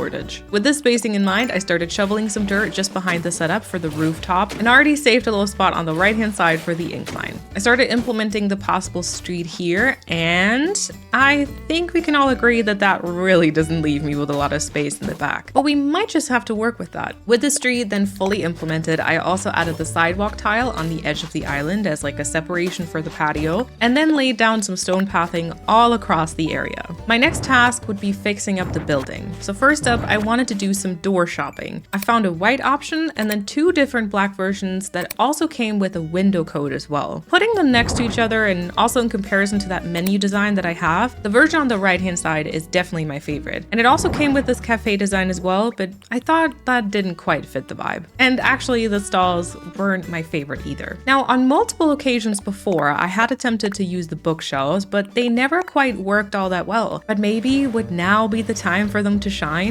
Covered up by simple panels, that is. It might just be. In this case, that would also give us the option to continue this along the side and therefore hide the side of the cliff. And to still be able to bring in some baked goods and cafe items, I'd be able to place some of these reception counters perhaps. I added another bookshelf to the center behind the doors, which I contemplated using the gray simple panels for, and then also decided for 1 window design and 1 black simple panel next to the doors. I had also tried out the wood partition and some plants here, but I ultimately decided against them simply because it wouldn't give me any actual counter space. But then with the reception counters and some food items, that immediately looks a lot more like a cafe. Greenery could then still be achieved some other way. For example, with a tree right here perhaps. Oh, and by the way, I'm still not invited into the Cool Villager Club, but Walker at least came by briefly to inspect the area. Maybe once they see what I'm building here, they'll invite me. And then how about a flag over here and a utility pole to the left? Yes. With the signs and all, it's really coming together. We'll probably need to test a few things right above the door. Maybe a plant partition or the wood partition or another counter or maybe some fencing. Now, to be honest with you, this decision took me way longer than I would like to admit. And because I don't want you to lose quite as many brain cells as I did in this process, we'll just skip this part and focus on other things instead, like using the iron fencing in the back. That was an easy decision. I love when decisions are easy. Yeah, let's also not mention me trying to find something to hide the books up here. All that actually annoyed me so much that I switched over to back-to-back shelves on the lower level, which means I desperately needed to do a bit of shopping soon. But before that, I finally grabbed that incline from our favorite money-hungry Tanuki and installed it in that previously decided spot. Upon a good night full of rest, the incline was up and actually looking kind of cute, and I also now had enough energy to go on that promised shopping trip. Oh, and I don't think I've ever shared my flyover before, so here's a little view of that. Some details are still missing, but it's not bad, right? With some new items now acquired, I worked on putting up the rest of the bookshelves along the sides. Around that back corner, that would sort of be an issue though, simply because it'd be either missing some bookshelves or have a huge overlap. I tried a few random things before I decided to actually remove that corner piece, because then I'd be able to push some more bookshelves into the gap and even plant a tree. Win-win situation, I would say. I also decided to plant 2 more trees just along this street. And now let's work on the seating area. I removed 2 more pieces of cliff just by the incline so that I'd have enough room for some more bookshelves, and then I also extended the fence on the upper cliff. Now let's assume the view isn't some spare rocks and nooks cranny, but some type of like cool build. That would be nice, right? And now actually onto the seating as I started spreading around some chairs and tables. As I was doing this, I also thought about how this is actually quite a nice La La Land reference, what with the cafe on a film set and all. And plus, this poster here kind of reminds me of it too. Okay, I know I just spoke somewhat badly about these, but I actually needed to make use of those stones in the background now, for I had gone into yet another iron nugget crisis. Likely thing to happen though if you want to casually place 8 tables and 17 chairs.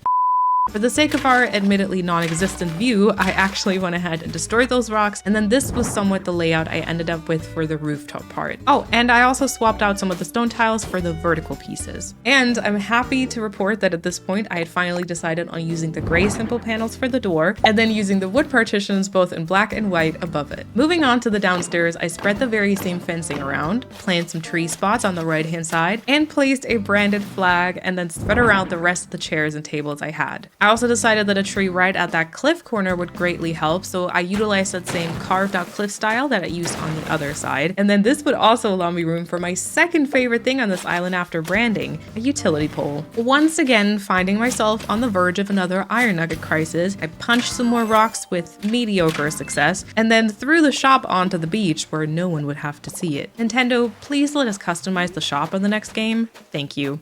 And then time to get a little bit more rest, even though just the digital kind, and present you with this before and after of the street on the left, as well as the patio on the right. But of course, we're not quite done yet. We need another flag, and another flag, and then maybe another one of those projectors. I had used this before by the resident services and also inside my own house, but because I actually didn't have one of those at the time, I had to use a little placeholder item instead. I spread a bunch more chairs and tables around, as well as some more of those vertical stone tiles, and then I had to take another rock punching break, no comment, before placing even more furniture. And then I ended up with something like this. And now the most exciting part, one might argue, the food. We've got some carrot cake, orange tart and cookies, and of course some coffee. I also set up this little station towards the front where people can return their dishes, and then just a few finishing touches. Some scattered papers and trash, a drop back, and some more scattered papers. And then on my way to place some more trash, I found Flurry deep in thought. She saw us building a cafe and feared that we were replacing her, but I quickly assured her that wasn't the case though, and all is well again. And now with that promised trash and some more dishes on the left-hand corner, it feels like the area is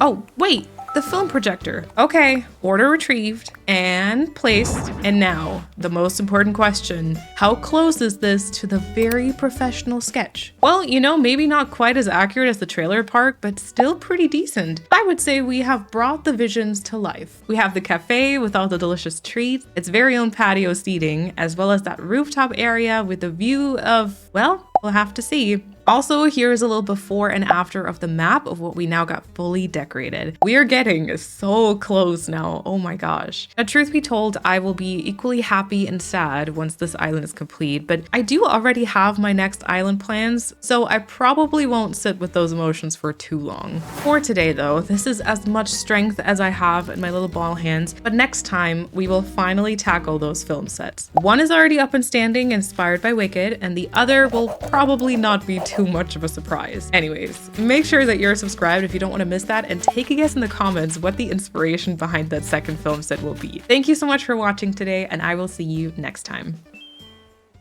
Now, what does a film studio island need? Film sets. And believe it or not, after months of working on this island, it's finally time to build those. Or aka this is yet another excuse to live out my hyperfixations. There's space for more or less 2 different film sets, and for quite a while I successfully procrastinated having to make a choice, but now the moment we've all been waiting for is finally here. No one was really waiting, it just sounds really cool when you say that.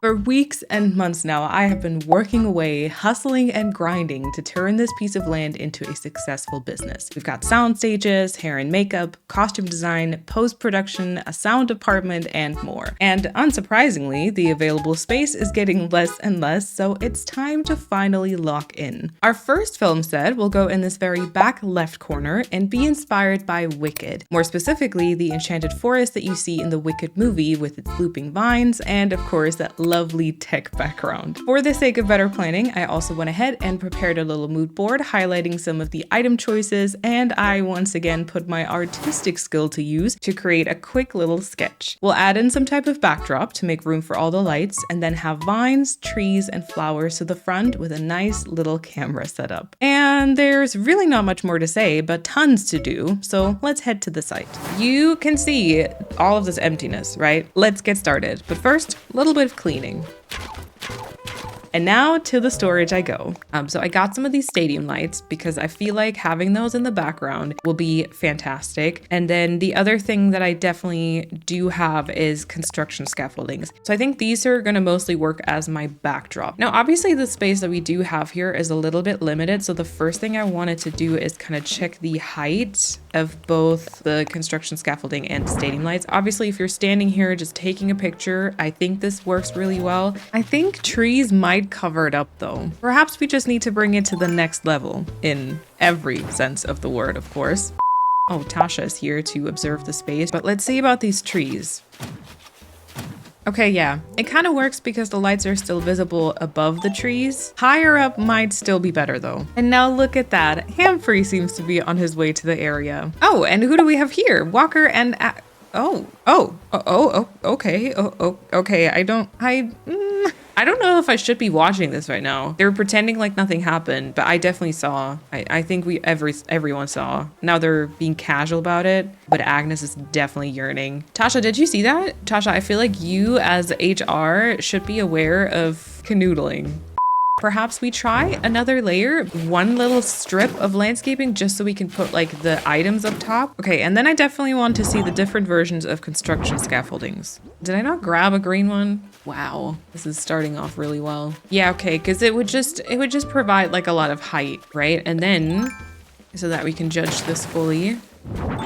It's actually not like that much taller, but it's kind of nice because it adds this like structure above the lights. We could extend this a little bit further. And then the other thing I wanted to see is if I put up a cliff here as like a viewing platform, I'm gonna have to hide it behind branding. Exactly. Let's say we're gonna put like a camera and a director's chair up here, and then this is gonna be just to get a different angle. Oh, yes, that's what I want. I'm gonna go all in for this. And so we're gonna bring this across like the entire width of the set, I guess. It also should be dividable by 2 because of the construction scaffolding item. So it would have to be at least like this. If we do the platform here, we might have to go like 2 more cliff pieces. Oh yeah, okay, see now it would take up the entire space. So maybe the viewing platform, which kind of negates my attempts to keep it all within one frame, but maybe the viewing platform more like moves here. Maybe like this. And then this is kind of where it's like sectioned off. Okay, where am I on the map right now? Would that work? Yeah, easily. I know, Tasha, you're judging, right? I know. She is going over to evaluate. I feel like this would still work too. Maybe one more tile towards the left.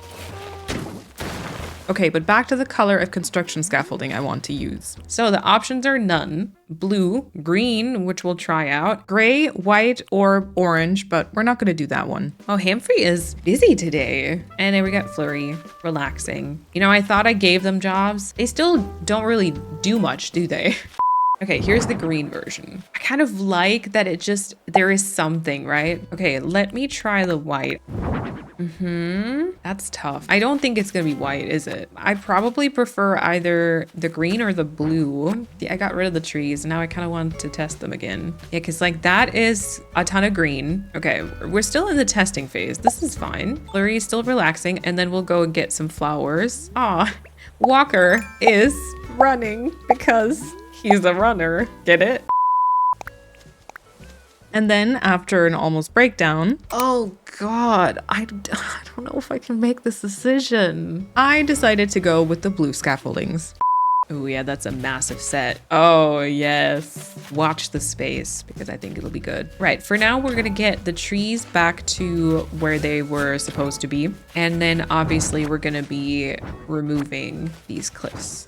And then after I averted this crisis, there was a lot of consultation with the lighting directors to make sure the set would have sufficient lighting, obviously. And there was a lot of back and forth, but we did end up finding a solution. Let this be it.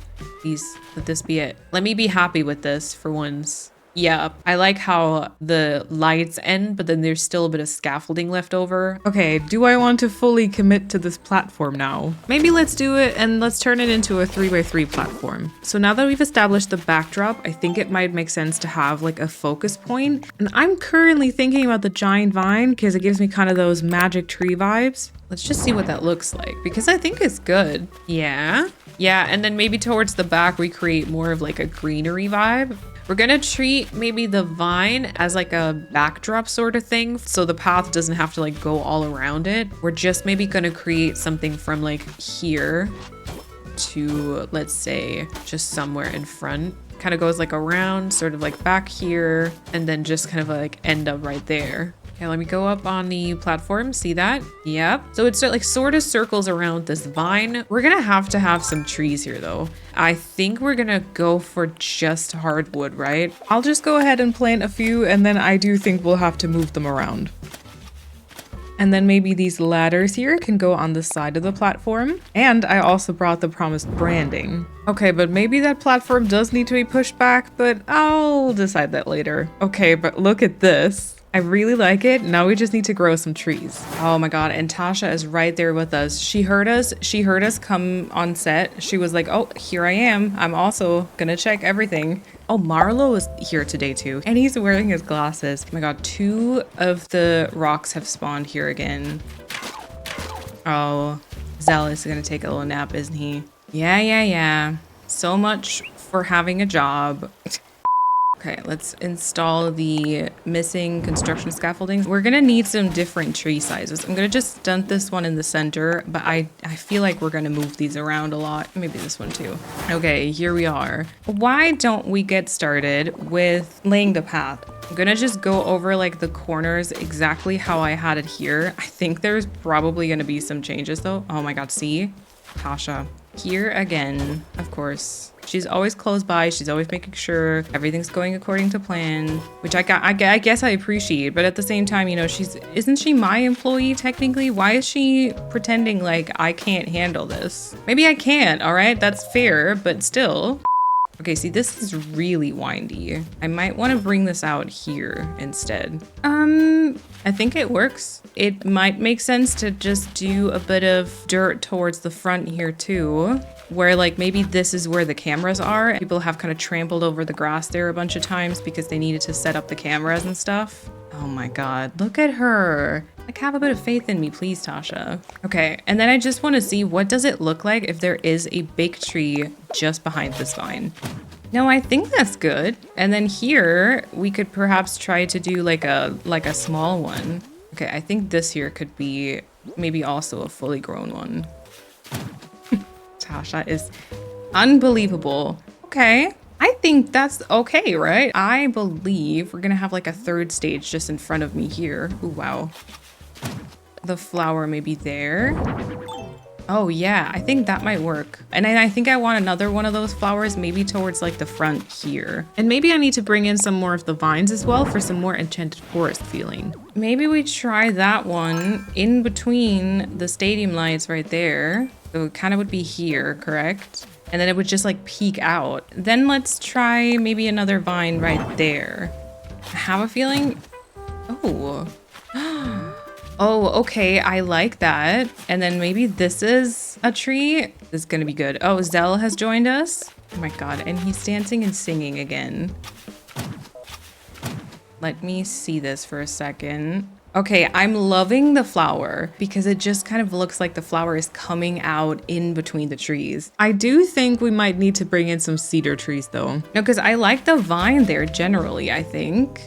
Is this the place? Oh, okay, wait. See, for that one, we'd have to push the vine away actually. Maybe this is the tree standy spot. Don't love that it's the same height though. I don't know. Let's say I had the flower here before, right? What if I bring that back?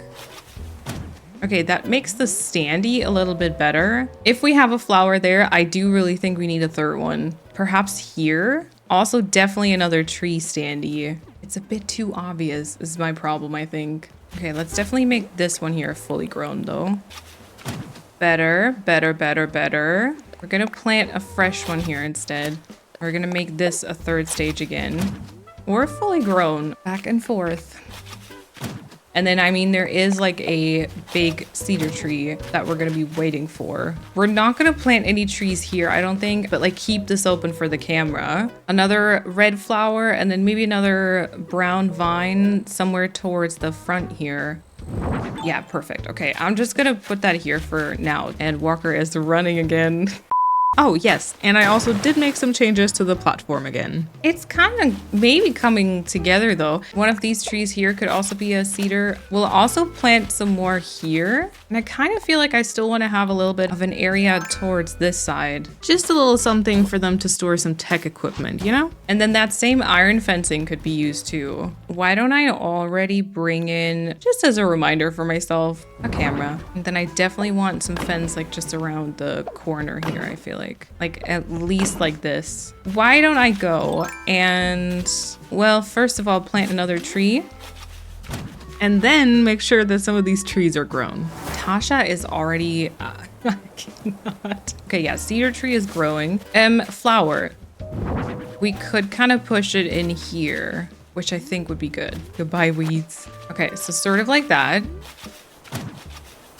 How do we section this part off? Do we just do that in like an open field? Do we maybe section it off with like fencing and then maybe a white one? That kind of works. Maybe just towards like the very back, the first couple of things are going to be construction scaffoldings. We can bring in a bit more of that blue. And then, oh, okay, wait, we're going to do this. We will also add a little fenced off section right here. Now let's try that construction scaffolding and then maybe just one like sideways. Oh, I kind of like that from the front here. Should we do another one? Kind of like that here. And then maybe we do 3 fences and another tree here. And then I'll do 2 more like sidewalk pieces here. Okay, and now back to trees on the other side it is. Okay, so you're gonna be a third stage and then you might just stay this way. Okay, I have 2 random items that I'm just thinking about right now. One of them is this like standing sign. And then I'm thinking about the on-air sign. The shop sign would kind of go here. And then I was thinking like the sign somehow in front of it. And then I brought some more cameras. One will go here and one for up here. Then we have the simple panel. And then here is the document stack for the scripts. And then I brought the cool low table and some effects racks. Maybe that on air sign can go on that one. Oh yeah, that also works, I think. So we're still gonna have to grow this one to full height. This one is a third stage. We could do maybe another tree standee here. This will definitely be a hardwood then. We don't have any cedars going on in the center, but I was thinking about this one being one, wasn't I? Okay, let's do that. Oh, and you know what? I think I want to bring some more stone underneath these ladders, and I will also adjust these few tiles here to the front. And thanks to the magic of post-production, we'll speed through a couple of these tree placements because all you need to know is I planted a few more small trees towards the front. The weather is definitely starting to get much worse. At 4, it'll probably start raining, which is not good for our tech equipment. Oh no. All right. I just want to include one more vine, and then I think I should haul out. Oh, and with the bell, we've got the first raindrops. We should get out of the rain. This is not good. I'm kind of determined to maybe try and wrap up the tree planting. Oh, I almost forgot that tree standee. And I'll also grab some grass and hedge standees. And so after including the promised tree standee, I placed the first flag of the area. Can you believe? And I also added on some meter and pipes and utility pole. I'm not loving that this is so open, but like we've already used the tree standee like next to it. Oh yeah, no, you know what? It might be fine once the cedar is actually 3rd stage, like this one here, because that will cover more than. Yes, exactly. That's what I wanted. So this is what we have to work with now. So now all that was left for me to do was fill the area with, well, fillers. And the first thing I did was spread around a couple of flowers. I had gotten some red ones specifically for this area, and I decided to do some flower clusters, which basically means I just planted the same type of flower in groups of 2 or 3 all across the space. And now enjoy this little filler montage.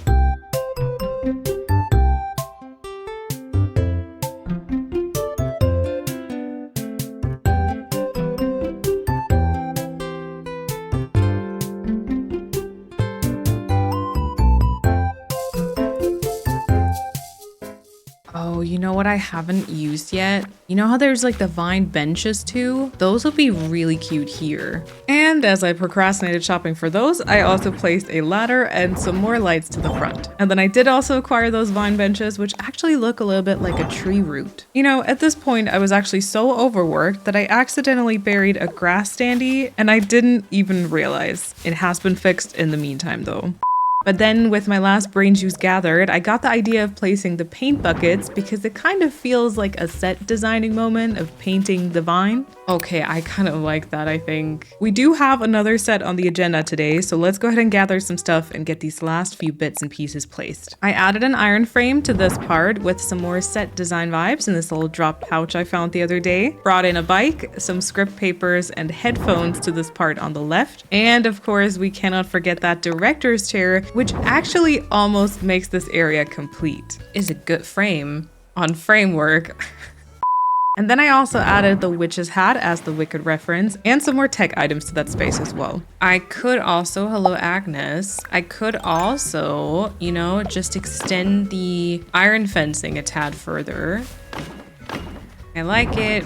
I like it. And then I think that's enough item lag that we've got going on. This might be the area. So may I present to you the finished Wicked film set. We've got that backdrop with the scaffoldings and lights, the vine as our main focus point with tons of greenery around it, different camera setups that are sure to get the best shot, and some Wicked and set design references. I have to say, I'm quite happy with this, which means time to work on that second film set. Or actually, this all got pushed back a little bit as some complaints reached Tasha and myself, and then I first focused on including this trailer park next to the Wicked film set and this rooftop cafe on the other side of the island. But with those taken care of, time for film set number 2. It'll occupy this space on the map right next to the new trailer park, and it will not come as a surprise to anyone, I assume, as it's made multiple appearances in this film studio so far, but it will be inspired by Bridgerton. In this specific case, I would like to build up this set from Daphne and Simon's Ball in season 1. Of course, I once again prepared a little mood board for this as well, which also holds some of the items that I plan on utilizing, and I also sat down to bless you all with my incredible artistic talent and prepped another little area sketch. We may even include the museum along with 2 inclines in this build to recreate that fancy house and the scene itself, and then we will of course have that iconic dance floor and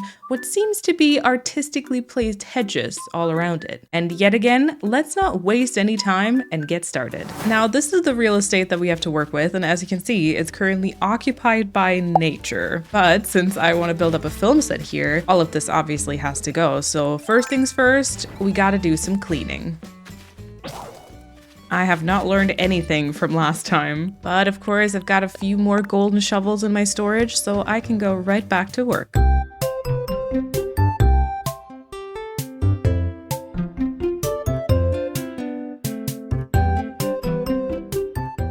With everything now moved, I think the first thing I need to think about is spacing, because we don't have a lot of it, but we have a lot of things that we need to fit in. First of all, of course, if I do want to use the museum, it is 7x4 tiles. Usually this is kind of annoying to center, but this time that might just work out for me because we will actually have a middle tile. And judging from the blueprint inspiration that I have, of course, there might even be some inclines involved. So kind of like I did with the Wicked set, I might want to have another row of cliffs in the very back and only start putting in the museum in front of that. However, we might want to elevate the museum and everything. So let me put on my trusty little helmet. I got to do some counting. Okay, so let's assume this here maybe is the border. That would give me enough room to kind of stand here and have an entire picture frame filled with this film set. 17 tiles in here minus the 7 from the museum means 5 tiles on each side. So then this here would be the corner of the museum and this would be the other corner. All right, let me go get some reference structures and just swiftly carry them over to the area. Oh, I was planning on getting some construction scaffoldings. I have none of those. All right, I'll use some of these pergolas instead. Okay, so this would be the size of the museum. Okay, that could work. We can once again maybe close this off with like some fencing, etc. And then what if I actually do try and bring this up to the next cliff? I can already feel the space restrictions. All right, so that's the museum. Now we're probably gonna have to have the doorstep. And then I don't know if we could already put the inclines in here or if they need more cliff. Plus it might be nice to be able to place some things behind the museum. That means it all has to move another tile forward. And it was at this moment she knew, only she didn't know and would only realize later on. And then pretty quickly, there's not that much space left. It still feels like enough room from this perspective though. You know, I may just have to test this, so let me get the museum kit. And I also remembered to pick up an incline kit, which Tom Nook was of course very happy about. And speaking of construction, I also made sure to order some scaffoldings. All right, moment of perhaps painful truth. Yeah, the incline is definitely not going to work out if I can't place the museum itself. Okay, we will try it. This way the incline seems to work, so I will also invest those bells. Oh, actually, I don't have enough. Hold on. All right, there you go. The only thing I could do is literally move the street one tile further down. I kind of want to avoid that though. All right, not much left for me to do except go to bed. And so after a night full of rest, it was time to take a first look at the built museum and incline. What can I say? I don't even know. This might work, this might not work. I think I'll have to get that second incline. I mean, is this a good spot? We'll try. And I need to get some more money. This time around, it is suspiciously quiet, by the way. No Tasha, no Smooch and villagers, no nothing. So that leaves us with 12 spaces for the dance floor and everything else pretty much. We could argue that they just have to add everything else with like CGI in post-production. I mean, that's what I built those offices for, right? Now let's get that incline built as well. Now I'm gonna decide to go with this spacing for now and just kind of accept the restrictions. And then I think the next problem will be to find a good checkered floor print. It might make sense to have one like this that is split into the 4 tiles so that the area feels a little bit larger than it actually is. Let's kind of just look at this one. And also looking at the inspiration, it does come with this like gravel-like looking path on the outside, which makes me think that we need to equip that trusty helmet again. And then kind of spread this path all over this area. I do wish I could bring this underneath the inclines as well, but yeah, thanks to Nintendo, we do have some restrictions to work with. Now that certainly makes the map look interesting. Yeah, we are gonna need a little bit more pathing, but now to keep it symmetrical, let's perhaps leave 2 tiles and then we start the dance floor on both sides. Maybe we can imitate the shape of the dance floor sort of like this. It really does not leave me with a lot of space here. The question is, of course, also how much space do I need here? But I was thinking about perhaps planting some trees, and I can only do that on this line right there, which means I would need this amount of space. In Bridgerton, there's actually a painting of Simon and Daphne up by the staircases, which I, of course, don't have, but maybe I can just kind of fake my way with one of the museum paintings. And of course, we can always use like potted plants or something similar to kind of create the illusion of trees. I feel feel like we may even need all of the above. It does feel as though another tile towards the front would help, so I might have to casually move the street later on. Nothing these ball hands can handle though. So 2 trees planted, and I will definitely have to customize those topiaries. And then I actually already have the next piece of upsetting news, because in the inspiration, there is a fountain in the center of the dance floor. However, the only fountain that I can think of that is like small and looks somewhat like that is the shell fountain, which is a 1.5 by 1.5 item. And to those of you who have tried to make that one work in a symmetrical build, that is basically impossible. There actually are some more fountains around as well. Regency rich people really love their fountains, which we might be able to place just along the sides here.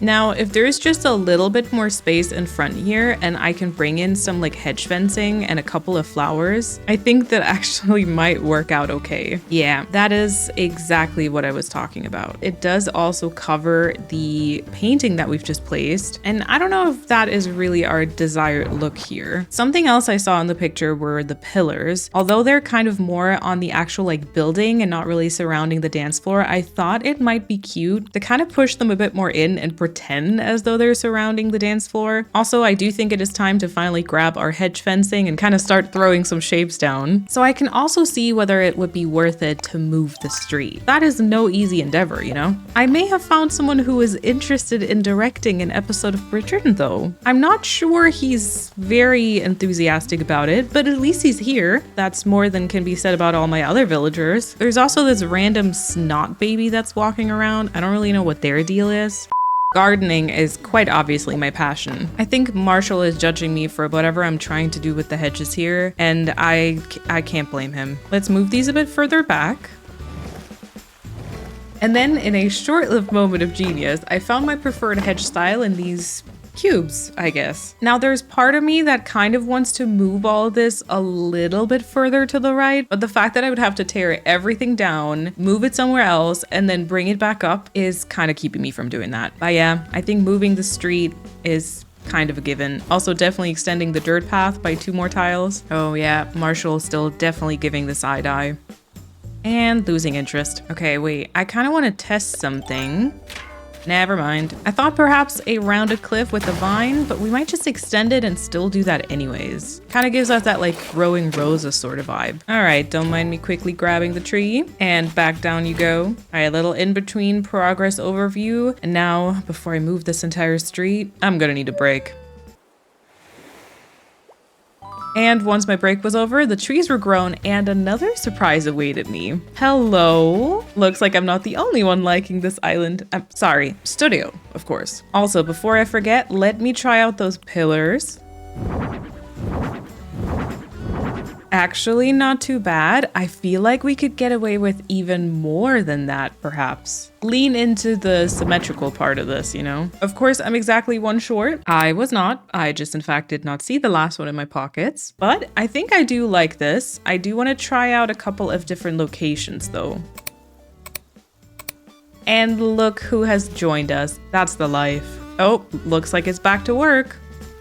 Blurry now also definitely interested in this set. I will say she will probably have a lot of work with this one, what with being the food stylist and everything. I'll go back to that first layout though, which is the left side here. And then unfortunately Animal Crossing does not allow me to hang candle chandeliers from the sky when you're outside, which I quite frankly find rude. But so I might just be able to help myself perhaps with either the wedding candles or these golden candlesticks. Okay, the candlesticks I think are not my favorite. I think the wedding candles will be a little bit better though. Oh, turns out I was just kind of blind because I did in fact have another pillar. Now we still got to work on the color of the topiaries as well as the fountain, and there's obviously a lot of candles missing. But what's also missing right now is the film set vibes. So I think I might want to try and bring in the first few construction scaffoldings and maybe also some stadium lights. I did leave all that space behind the museum after all, so I think we should probably utilize it. I'm once again gonna go for blue screen because it feels a little bit more like the professional choice these days. If anyone actually has any knowledge when you use green screen versus blue screen, leave it in the comments. I would love to know, but I have no idea. I mean, of course, I know exactly. I just want to, I want to test you.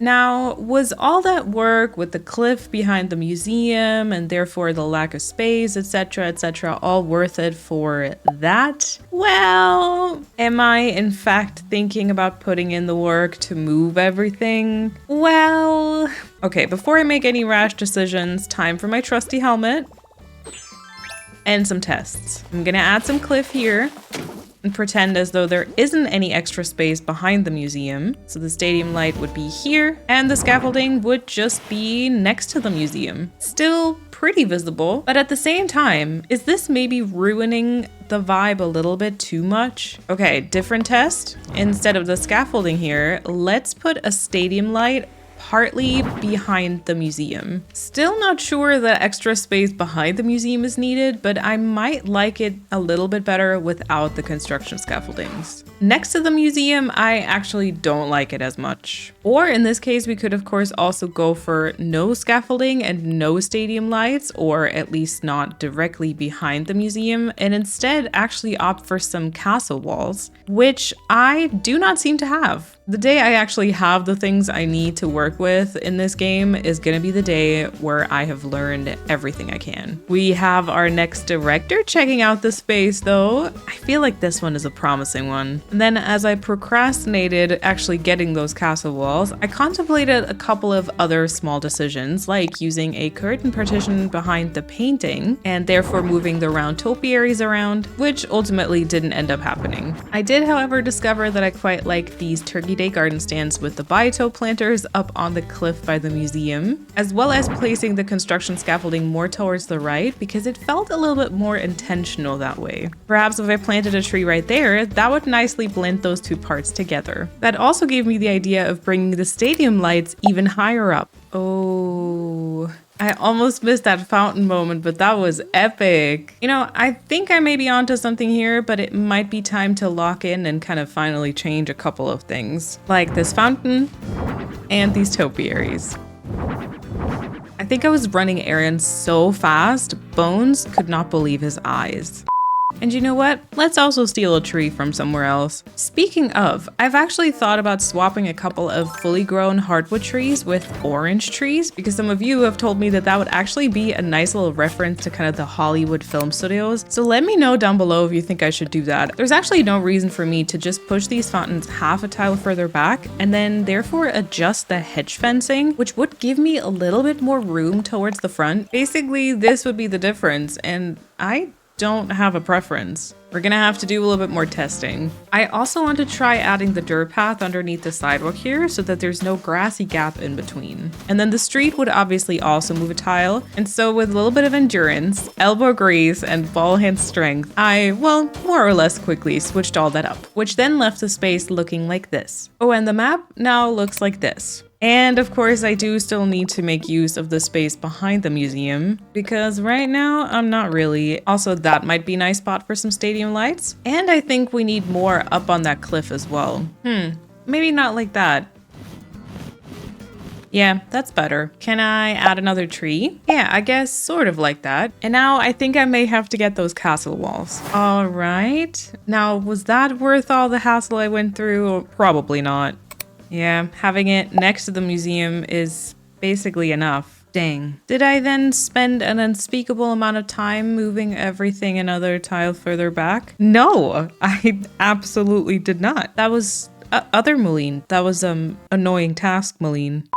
Okay, admittedly, that did feel like I was working backwards for a little bit, but now it's time to actually make some progress again and look into the future. And in my future, I do think I see a couple more of those round topiaries right there by the museum edge. Yeah, the greenery around the museum edges is actually really nice. Now I feel like there's a little bit of a gap in between. So what if I pull these here to exactly that spot, which I guess would be sort of here? You know, I think that's actually quite good. We just need something else to hide the cliff. In the inspiration, you can kind of see these like tables on the sides for, I guess, like a food display, which I wanted to recreate using the wedding head tables, perhaps. Maybe we can use that same item here as well. And then perhaps I can also grab some lilies or maybe roses, which I, once again, do not seem to have. Okay, that order list is definitely getting longer by the minute. yet. But if that table is there, and then let's actually try out some flowers here. Okay, that actually works better than I'd hoped. I would definitely go for some white flowers though, I think. And then obviously this front part here is still awfully open, and there's also still a lot of room in the corners in the back. I kind of want to see another stadium light and construction scaffolding, both of which I don't have, but those at least I can order. So construction scaffolding, maybe make that 2. Some stadium lights. Oh, never mind. I gotta get some money first. Okay, well, let me order the lilies at least.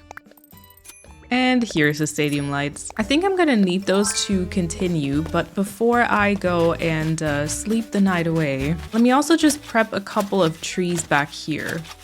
And now let's pick up those items. Here's the lilies, here's the second stadium light, and here's maybe the construction scaffolding. It's not really my favorite, I gotta say. I will say I don't mind it towards that back left there though, especially if maybe I can bring in another tree like right there. I did also realize that I had forgotten to place the dirt path underneath all this, so I brought back my trusty helmet and promptly fixed that mistake. Maybe these two as tree spots.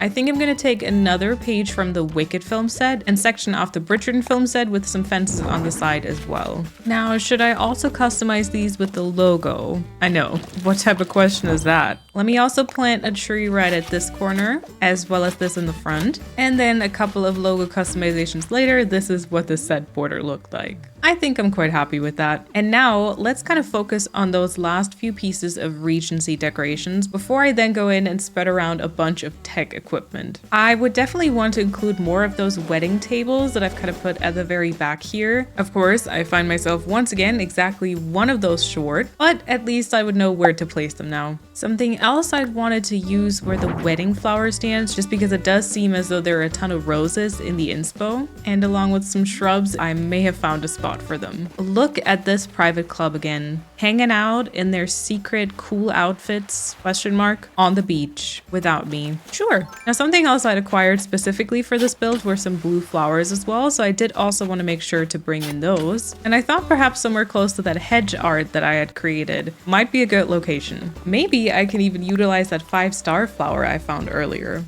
Ooh, the fountain magic. I think we're almost done with the Regency decorating. Let's just get a couple more flowers and some food.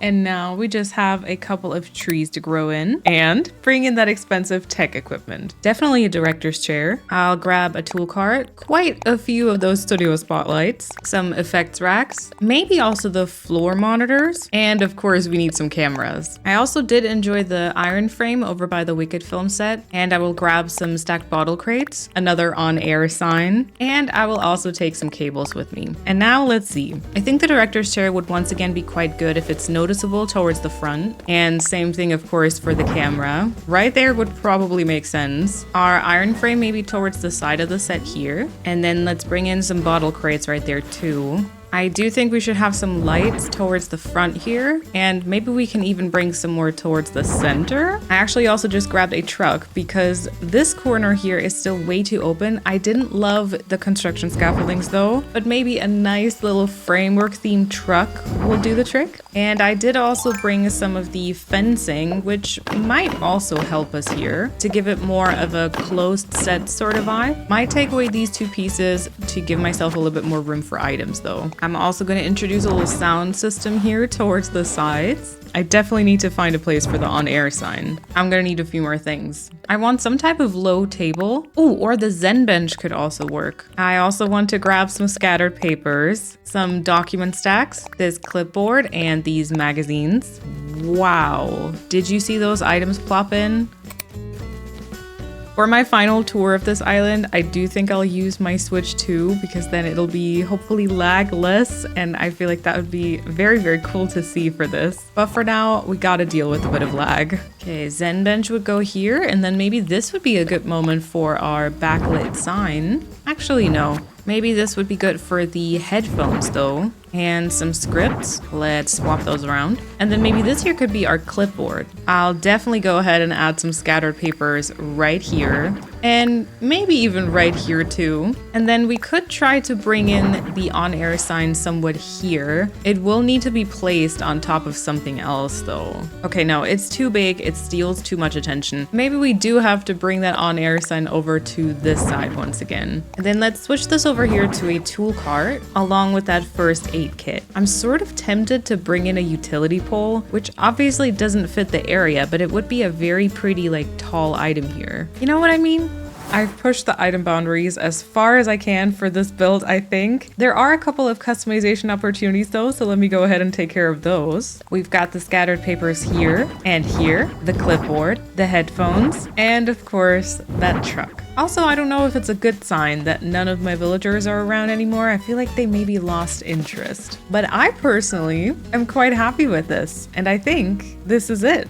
This is film set number 2. Now, I might be biased, but I think I like this one even more than the Wicked film set, and I think it really turned out quite nice with all the tech equipment to the front as well. So for this set, we managed to include the museum with 2 inclines and that iconic dance floor from Bridgerton. We framed it with a bunch of pillars and of course fountains, because as we've established, Regency rich people do love their fountains, and you can also find those food displays. That only leaves us with 2 relatively small spaces to fill up. This part here next to the film work that we worked on today, and this adjacent part back here, which is right behind our rooftop cafe. And those 2 areas basically translate to just one more episode on framework, and also some beaches and fillers that we don't really talk about. So if you don't want to miss those, make sure you're subscribed, give this video a thumbs up if you enjoyed it, and thank you all so much for watching, and I will see you next time.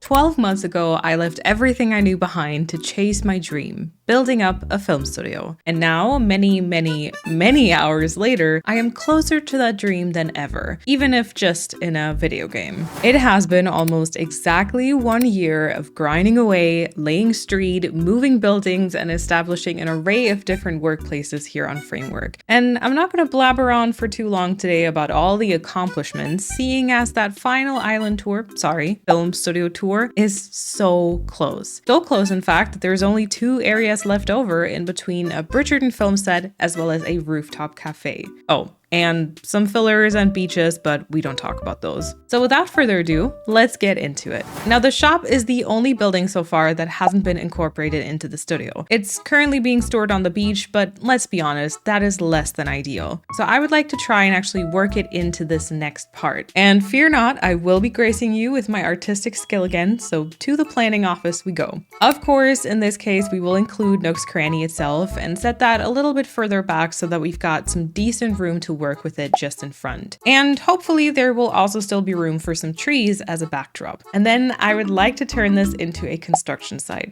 perhaps for a future film set. I would like to hide this building as much as I can though, because the Nooklings also don't seem to be following brand colors, so my current plan would be to utilize some more construction scaffoldings here. And then of course we'll include some other construction zone items like a steamroller or an excavator. Yes, this is an excavator, don't come for my artistic skills please.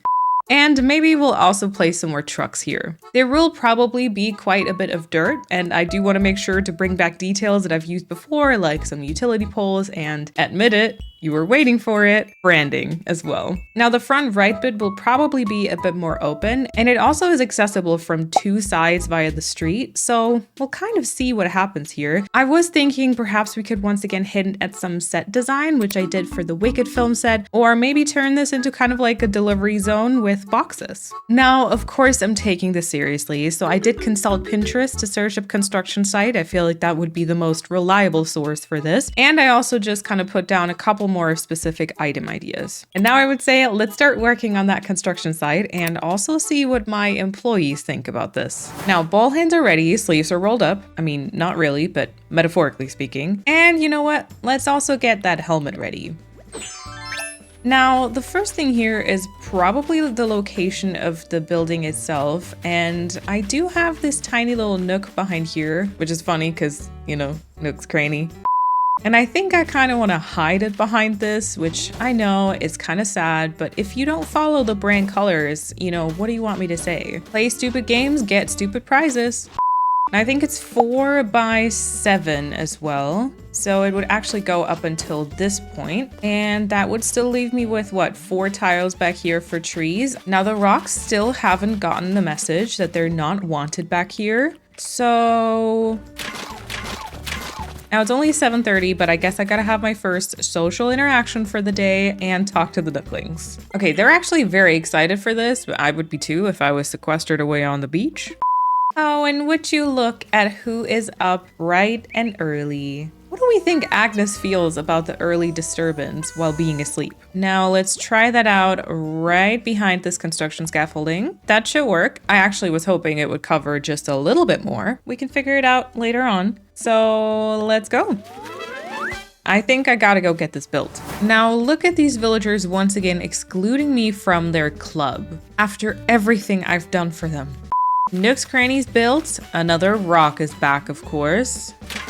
I was previously thinking about which path to use here, if I wanted to have some in-game dirt or maybe some dirt code. But then I thought maybe the dirt code would be better because we're building up a set or something, right? So I might want to also incorporate a couple of these stone tiles. And then maybe they've just started laying them towards the front here and maybe towards another side. And we can kind of incorporate the dirt path with that. So they've kind of started here and also here. Actually, let's also immediately bring in some of those vertical tiles. Okay, there we go. And now I want to bring in some of that dirt path. I'm gonna just try and outline all of these dirt patches with just the middle tile, which will look a little bit wonky in a second, but that'll make it easier to kind of estimate the shape that I want. So perhaps sort of like this here. And now I have to go in and swap out all of the corner and side pieces with the actual ones. I think that this here could use a little bit more dirt, kind of like that. And then sort of the same thing here. There we go. And I think I definitely want to bring in some of those spotty little middle tiles to make it a bit more detailed, as detailed as a construction site can be, I guess. And there we go. So with Nook's Cranny, we now have all the buildings incorporated on the main land, which essentially kind of makes this the finished map already. Now let's go ahead and get some big items to hide that building. Definitely some construction scaffoldings. And then I also planned a truck, that excavator, and a steamroller maybe. And let's also not forget about the dormant volcanoes because of the piles of dirt. Okay, let's see how far we get with those. So I'm torn between white and gray. I'm kind of thinking white might be the better option.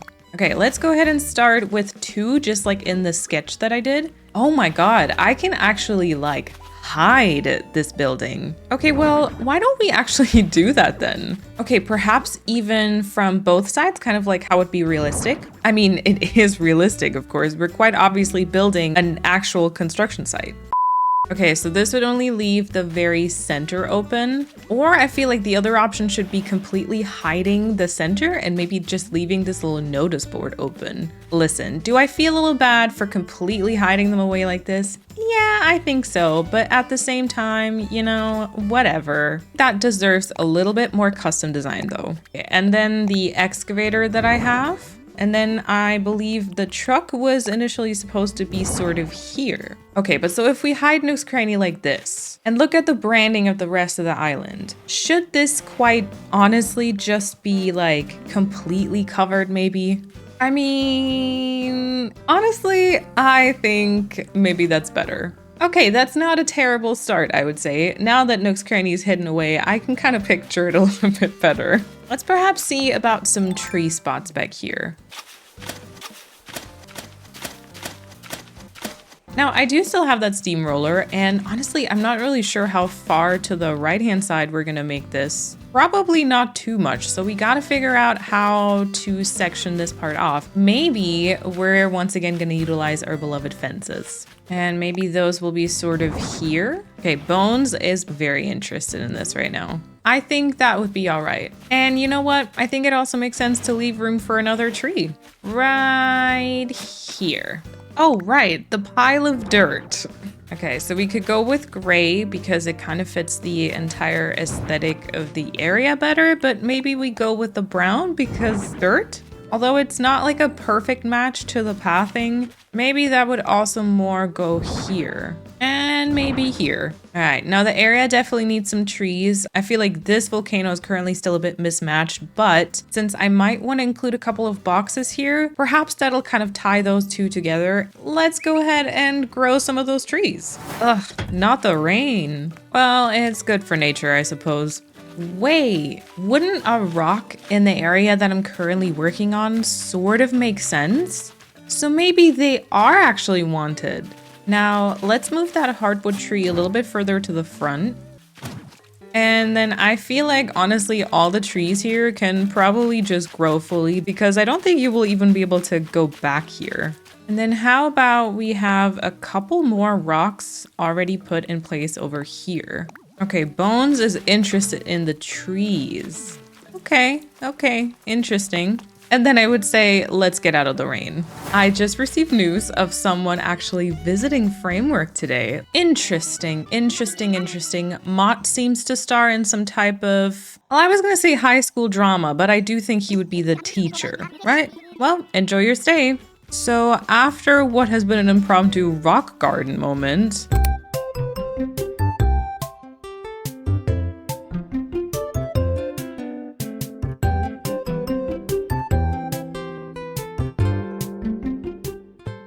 nice. Okay, there we go. Let's return this to its previous state.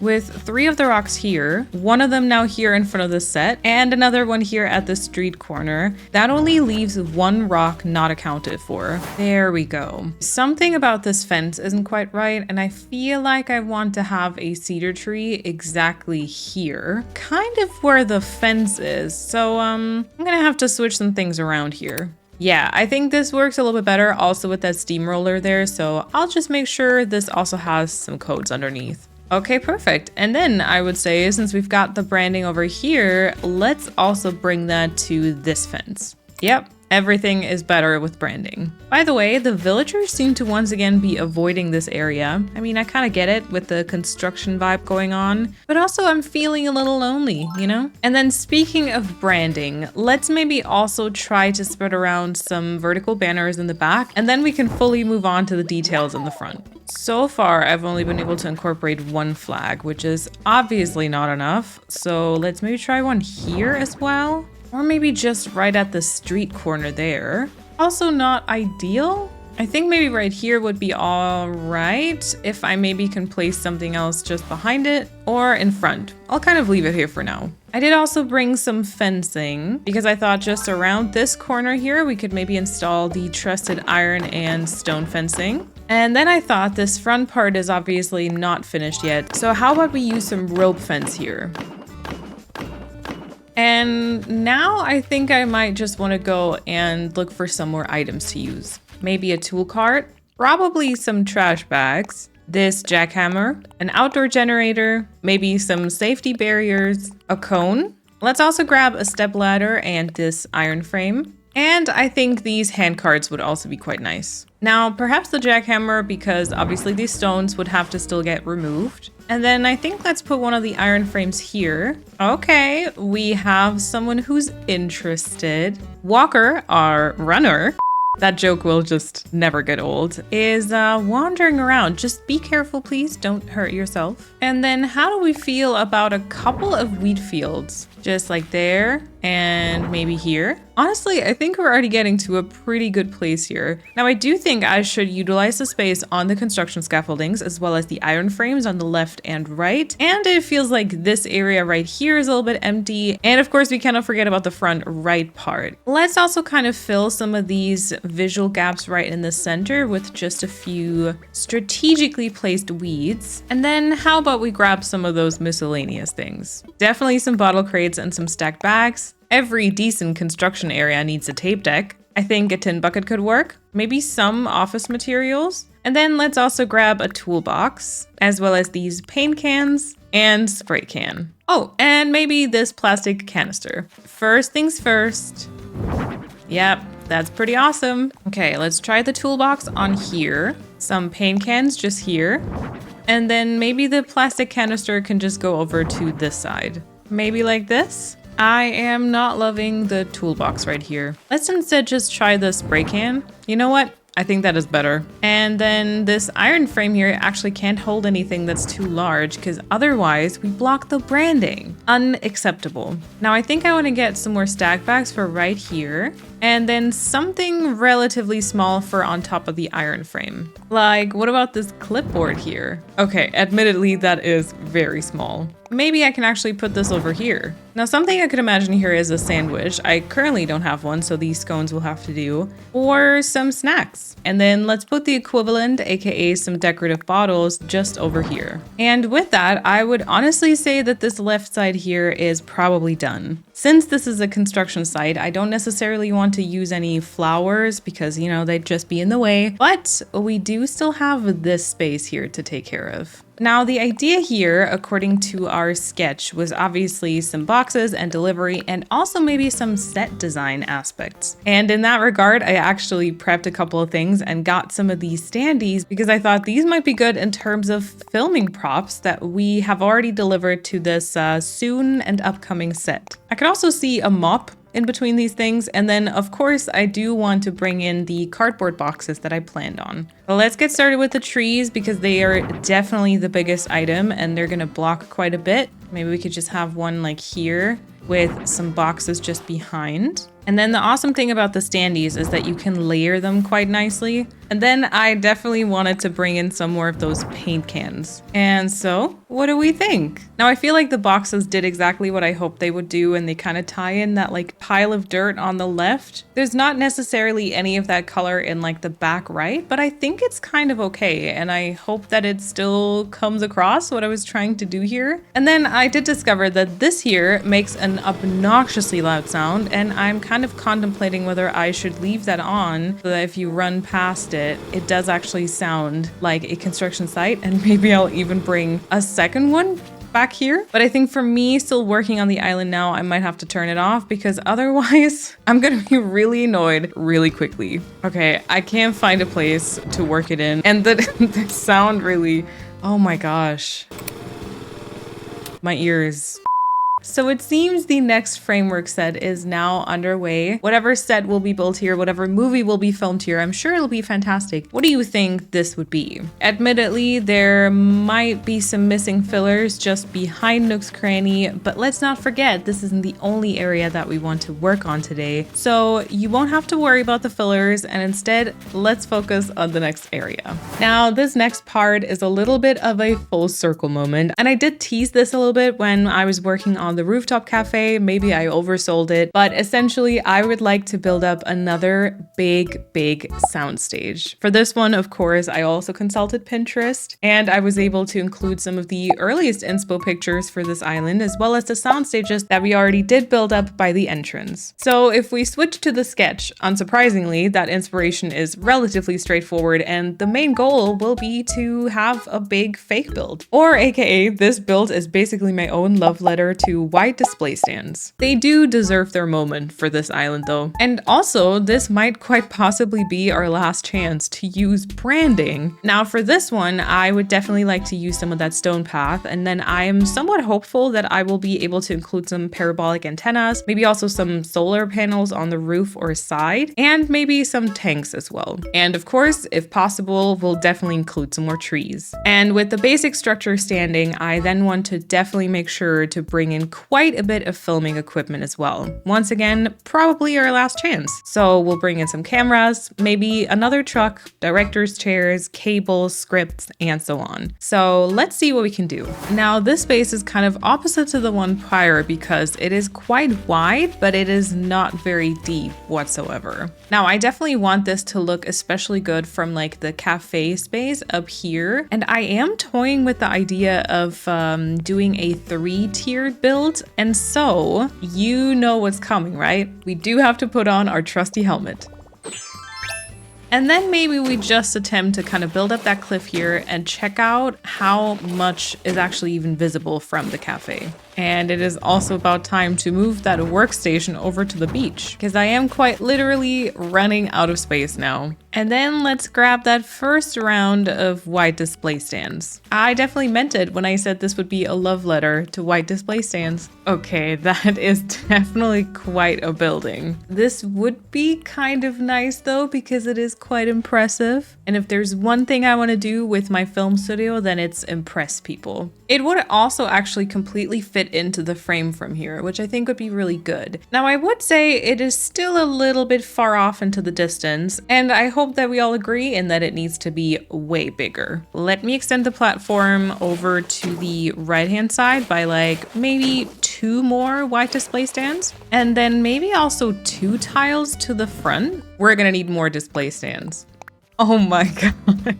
No, this is completely normal. These are very normal dimensions. Now, with 2 tiles towards the front, I cannot get it fully in frame anymore. So perhaps we need to backtrack 1 tile. Yes, that just barely fits on there as well, but I think that's all right. Right, so I gotta pull these backwards, this and this, and then let's shape away this front part of the cliff. Now, since I can't really imitate that block shape that I originally had in my sketch, I think I might want to embrace this kind of layered look. And maybe on the right-hand side, we can extend that second layer, and on the left-hand side, we'll extend the first layer a little bit more. Which means we're gonna need a little bit more cliff over here. And then of course, I'll have to extend the upper cliff as well. Or maybe that is a little bit too much. Let's take it back by 1 display stand and make that section on the left a little bit larger. Now that may be a little bit over the top, but at the same time, I think this might work if we just add a few details here and there. I actually think I will bring the front part a little bit further to the front so that we can add an extra layer of cliff there and then add in some items just in front. Also, I basically want to cover this entire part with the stone pathing, and then we might just have to carve it out here and there for some trees. And now we gotta add a little bit or a lot of spice. Oh, and also I should probably be spreading around some of those vertical stone pieces. There we go. And now let's go ahead and get some of the things that were also in the sketch. I'm definitely gonna grab a couple of vertical banners, the parabolic antenna. I might also try some solar panels, and I will also be sure to grab a truck. And let me also grab some tanks. According to the sketch, the tank would somewhat go here, and then the first possible tree might be here, and the antenna would be placed on the other side right here. Now this space up here is actually not even enough for an antenna because I think that they're a 3x3 item. We might get away with a vertical banner though, and perhaps another utility pole. Now I definitely like the antenna on the left. I might want to twist it the other way around, but those are details. I don't know how to feel about the flag up on top of the soundstage. I know I'm usually not a fan of the sky, but in this case, I think I might like the distance between the building and the antenna now. And I also like the banner and utility pole when it's a tier lower. I'm still not sure how I feel about the part on top. Now I've had this prepped for a while, but it's finally time for the stage 3 sign. Oh my god, it doesn't actually even show up if you're just standing like regularly. It only shows up if you go into picture mode. Okay, honestly, I don't know how I feel about that, but I don't think there is any solution for me in this case. So I might just have to go with that. Maybe we can kind of use the garage door here again, although some like shutter type door would also be quite nice. I think garage kind of comes very close though. Okay, so I have 2 more ideas. Idea number 1 is we put the custom design on a fence, kind of like that, because it does show up a little bit higher than the simple panel did. And then the second idea would be to get something pretty large that I can put something else on top of and then use either the record box or maybe the cube light or something like this. I mean, if we're looking at it like this, I think that we could work with the simple panel and maybe just use it in combination with the fence, but the fence without the custom design. But of course, if you only look at it like this, it does take away from the sign a little bit. I just need to think about whether I'm okay with that. It seems quite obvious that once again, my villagers will probably not help me with this decision. Where even are they? Okay, Walker is at home. Oh, Bones is doing a very important workout. Gonzo is still asleep. So is Agnes. Marshall is also working out. Tasha is taking care of some very important paperwork right now. And it seems as though both Marlo and Humphrey are also still asleep. Fantastic. Now, I think the tank in white up on top of the building is actually quite a nice touch. I think I want the other one to also be white. Oh, and I almost forgot about the garage door. Maybe somewhere here would be good. I think I would want to have 3 spaces wide though. Oh, and look what's managed to spawn over here. You know what? I'm gonna leave that here. This is just gonna be a little hidden 5-star reward flower for us. And then checking in halfway with a couple of the simple panels and fences put up, I definitely liked it a bit more. However, I still felt like it wasn't perfect. The utility pole was now kind of disappearing, so I would have to pull that a little bit to the left. I definitely wanted to swap the meter and pipes with the simple panel. And I think we also should add another logo to one of the fences. Sort of like this. Now, I think we're gonna have to bring in some of those trucks. So let's put one here. And the other one right here. And then I do think I'm going to extend this path here by 1 more tile. And then we can also use the sidewalk tile for kind of a nice ending here. Okay, decent instincts with the trucks. I just think we have to actually flip them around. So the black one will go over here and in front. And the white one will go back here. Okay, still not great. Okay, next try. Let's place them this way around so they look like they're almost either parking or maybe delivering something. Now, I didn't think this was ever gonna happen, but you know what I think the problem is? This flag here. And the tree. So maybe that second truck just needs to go way to the side. That's better, but not great. That might be the best solution so far. I do think we should switch it to the white truck though. But before I did that and also got lost in a lot more details, I made sure to place some fence along the back of the island and then also planted a couple more trees back here. All right, so far so good. A couple of trees still have to grow, but I would say we've got the framework down, you know, because we're in framework. Listen, I don't have much more time to do these bad jokes on this island, so I gotta cram a few more in, you know? I swapped the tank, fence, and truck all to the white customization, and now I gotta figure out what other items I want to use in front of the soundstage. Now, I did sketch out some director's chairs, as well as TV cameras, and I'll also grab some of the studio spotlights. And then I want to try the storage shed, effects racks, of course. Let's also take an outdoor air conditioner, some boxes, another mop. I also want to grab some trash bags, but I seem to have run out, so I gotta acquire a couple more of those. I think another one of these signs could be nice. The meter and pipes. I'll also grab another iron frame. And maybe one of these wooden field signs. And now let's try this out. Now I thought this could somewhat imitate those containers I see in some of those inspo pictures, but I don't know if I like the black version and the white version seems to be very beige. Let's see if layering items would kind of help this along though. We definitely need to add some TV cameras. And another one. And then over here where the trucks are, I kind of want to embrace that delivery sort of feeling. Maybe this is also where I can fit in that iron frame.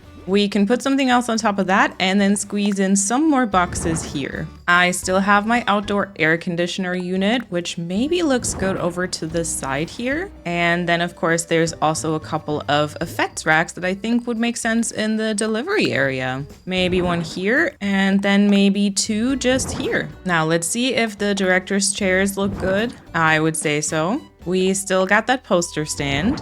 Although for that one, I'm not really sure where to place it. I kind of don't want it to block the delivery zone and I feel like it's kind of weird in front of the garage. So maybe it just has to go towards this corner here. In that case, you would kind of see it running up to the soundstage, but I don't know. Maybe this isn't the moment for it. I do want to try that wooden field sign though, which I actually don't hate. We could also just continue the fence here though. Actually, speaking of, I did want to bring in some more along the corner, so let's go ahead and do that one first. In this case, probably all the way.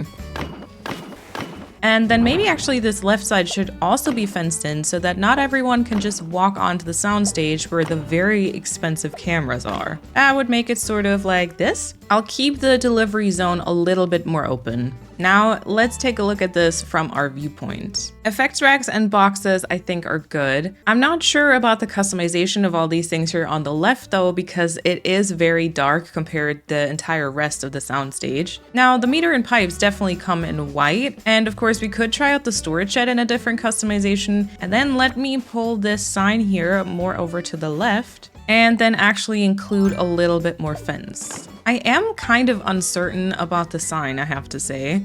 I thought it would be a cute touch, but maybe it's too much. Even though, of course, too much branding isn't really a thing, but you know. Okay, yeah, let's try it without the sign. I think that is probably better. And then what if I take away this piece here and instead install this steel trash can, but like as a mailbox? I'm gonna go and swap the 2 meter and pipes here. Now that's already better. We could also swap one of these TV cameras to white. There we go. And then if we add a custom design to the storage shed, maybe that's a bit of a better color balance. And then why don't we get out some miscellaneous items? I might bring in a bottle crate, or stacked ones of course. I really want to use another on-air sign, some headphones, and definitely some cables, maybe a clipboard, and of course we can't forget about some different scripts. On that note, I'll grab some scattered papers, and actually also a manhole cover. We might also be able to use a sewing box and maybe some more paint cans, and maybe one of those first aid kits, but I seem to have also run out of those.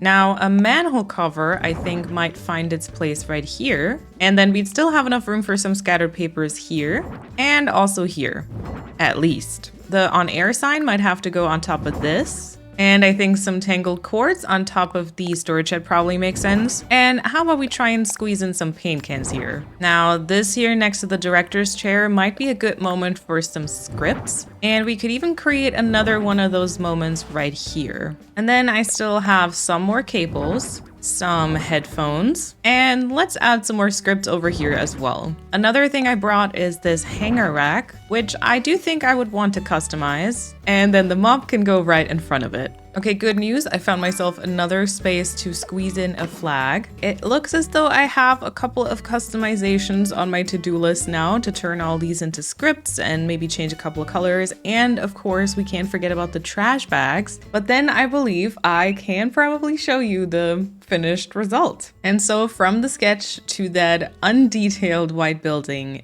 to this, I would say we can now call the soundstage complete. Fun fact, this was actually one of the first builds that I knew that I wanted to do, like a big soundstage as a fake building. And I have to say there were a couple of challenges and there are still a few fillers maybe missing, specifically around the edges. But at the end of the day, I am pretty happy with this result. And so now with a new construction zone and soundstage 3 up and standing, we have essentially reached the end of our framework series. Now, I definitely still have a little bit of paperwork left over, and I gotta polish a couple of corners on this island, and also I will make sure that the beaches kind of fit the rest of the island as well. But this is basically framework completed front to back with all the main areas that I wanted to build. Now, to be honest, with this island, I could probably go on forever with different film sets and different setups that just kind of change over time, but this is basically my vision come to life, and I'm very excited to have a, well, I would say thriving film studio now. Next up, of course, will be the full island tour, including the DA reveal. So if you want to, you can also stop by and kind of take a look at all the sites here. And I do believe I'm going to be posting the full framework series after, so that we once again can experience this entire island building process. Thank you all so much for being part of this and for watching today. I do hope that you enjoyed it. Make sure you give the video a thumbs up and subscribe so that you don't miss the island tour. And I will see you then. Right in the middle of a Bridgerton obsession and watching tons of behind the scenes videos, I was running across a treasure island and stumbled upon the TV camera item. And not long after, the idea for a film studio island was born. Hello everyone, and welcome back to my channel. It has taken me pretty much an entire year, but today I can finally show you the finished island tour of Framework, my film studio in Animal Crossing New Horizons. Let's go ahead and dive in. I still pretty much start all of my island tours at the airport, and of course, with the map first and foremost. The dream address is right there on the screen. If you do end up dreaming of this island yourself, you will find an outfit right by resident services and a couple of gifts kind of all across the island. And there's also some more outfit choices later on. I will talk about those more when we get there. And now let's take a look at the map. Obviously, this island is a bit more of an organized map, so kind of like a city core aesthetic, I would say. And then I do have all my 10 villagers, and I also have an additional character. So we have my main character, Malene, and then we also have John. I will talk about the roles, aka jobs, of all the villagers when we actually get to their houses. And then apart from the residents, I do also have Walker, Humphrey, Zell, Agnes, Flurry, my absolute favorite, Gonzo, Tasha, Marlo, Bones, and Marshall. All the interiors on this island are fully decorated, so in case you want to go explore, you know, I highly suggest you do. I actually had a lot of fun with them, and they all, they all kind of represent the jobs that the different villagers have. But of course, before we can get to those, we have to enter the film studio first. And so here is the parking lot and entrance to the film studio. I saw this picture on Pinterest with like these jail bars as gates, and I thought that was a fantastic idea because of course, it's very important to keep out any unwanted visitors on a film studio island. It's important to check everyone's IDs, make sure that no one gets in like unauthorized, right? So we do have the gate right here, but we also have this booth where you have to show your ID to get in. And also we have displayed a couple of film posters. Now this may be some, I don't know, household names of things that we have recorded in the studio, or maybe these are some upcoming projects, who knows. And something you will see all throughout the studio is of course the logo. I did make that myself, but that's as far as my pixel skills go, if I'm honest. But yeah, the logo was very important. We had to slap that everywhere, like as much as possible. And I'm not even kidding with that. And then having entered the studio, we are actually right at the sound stages right here. So this was one of the first things I knew I wanted to build. Every time I researched film studio, I kind of saw these massive sound stages. Most of the time, like very white, rectangular building blobs that are not the most aesthetically pleasing, but they're definitely part of a film studio. So I just had to make it happen. And so this is soundstage 1. And then I'm gonna have to ask you to imagine that these are actually one giant house, right? This is soundstage 2. It's a bit of a bigger one. And then living in these 3 houses are basically the 3 directors on this island. And we'll actually start over here with soundstage 1. And this is Marshall's place. So let's take a look inside. For this one, I wanted to create a bit more of a generic soundstage, so I turned the entire back part into a green screen wall and then added in some construction scaffolding, of course, like cameras, lights, a little space for the director to sit, and then we do also have this little buffet kind of food setup to the front, just in case any of the actors are feeling snackish. And of course, I also added the stage 1 sign here. And then from here, we'll go over to the absolute legend, aka Marlo. This is truly the star director, kind of the household name. You know, we really desperately wanted to have him for the studio, so let's see what type of interior I gave him. Unsurprisingly, Marlo got the Bridgerton treatment. More specifically, this room kind of is a recreation of Colin's study in Bridgerton. So it has like the writing desk, it has the pillars, it has like the vases and all the Regency setup. But then, of course, we do have all the tech stuff added as well. Again, another little area for the director, camera, lights, cables, and also that stage sign. And then remember, this next one is kind of still part of soundstage 2 because this is Humphrey's place, and Humphrey is kind of the director apprentice. So, you know, he's just kind of learning, getting into the business, but I of course also gave him a little interior build. But with his apprentice status, he got like a bit more of a messy soundstage, or part of soundstage 2. So once again, the sign is right there, and then this is basically kind of the storage space. So we've got pillars, construction scaffolding, different cameras and lights that are being stored, some clothing, and of course also some standees for some set design at some point. Now this may not be as fancy as the Bridgerton set, but this was actually kind of fun to build. And then from soundstage 1 and 2, we'll kind of follow this road. We won't go up, we'll kind of circle around here at the very end of the tour.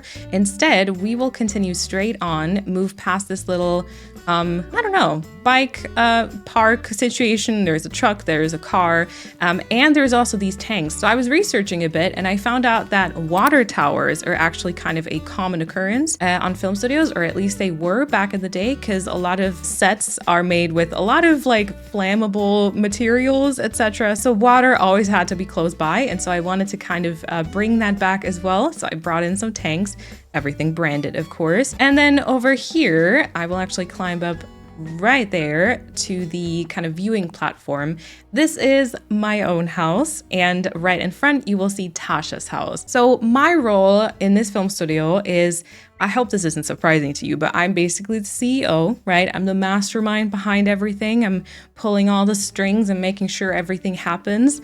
And so I've wanted to kind of, build like a nice headquarters office. I made sure to, once again, include like a film poster, and then the film projector, which you actually can see quite a few times across the studio, the on-air sign, which I absolutely love. And then right here is Tasha. And Tasha is actually kind of my right hand, I want to say. And she's also kind of head of HR and auditions. So let's take a look at her interior. Now, as you can see, her house is kind of split in like two separate parts. On the left-hand side, we got kind of that typical interview setup, two chairs on one side, one chair on the other. It's all kind of a little bit uncomfortable, but still branded and fun. And then the other side is basically for taping the actors. So I created a bit of a white backdrop, so there's nothing kind of disturbing the video, and it's all like focused on the actor themselves, and then they can kind of tape themselves and then hand that in so that we can later on really decide who is best for the part. And of course, before we move much further along, I do need to show you the very important headquarters and the very important office space of Framework. Now, I would say this house is truly where a lot of the magic happens, and because image is more important than anything in this world, the main room is kind of the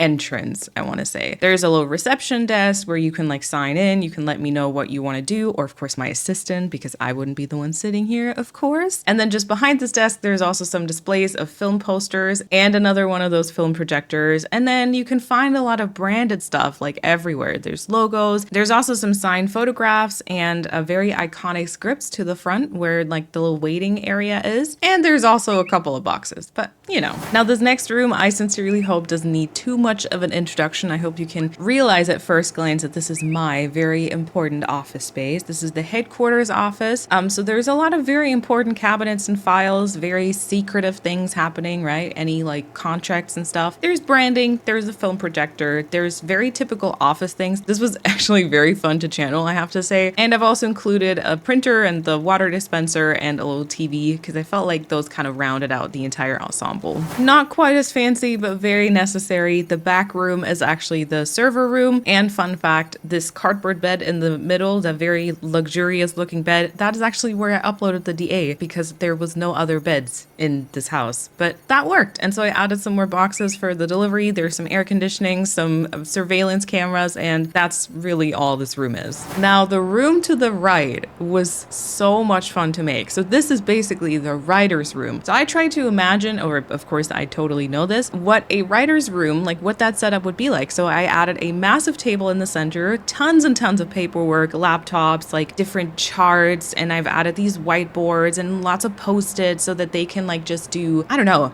like theorize about family trees and relationships and all that type of stuff. There's like, once again, iconic scripts on the wall. I also added a very essential coffee machine, the caffeine, like brain juice really. And I just wanted this to, give off that like creative writers, we're getting together, figuring out the story kind of vibe. And I have to say, I really like this one. This was kind of a fun build. Now the downstairs almost has like a similar vibe, but this is kind of the table read, right? So this is where all the actors will get together, sit on this like very long table with all the scripts and all their stuff. And they will kind of read through the script for the first time, kind of practice that together. And for this one, very important is of course the buffet in the background. There's lots of snacks to keep everyone happy and fueled so that the production can really be a success. And now my favorite room in my house house, and surprise, it is not my own office. This is actually the upstairs office, and this is like the post-production editing space. My gosh, was this fun to build. So this one again is kind of split in two parts. On the left-hand side, we have more of that office atmosphere, like there's 4 tables just put up against each other. Everyone has their own space to work with. I kind of was thinking, you know, the bigger screens might be for like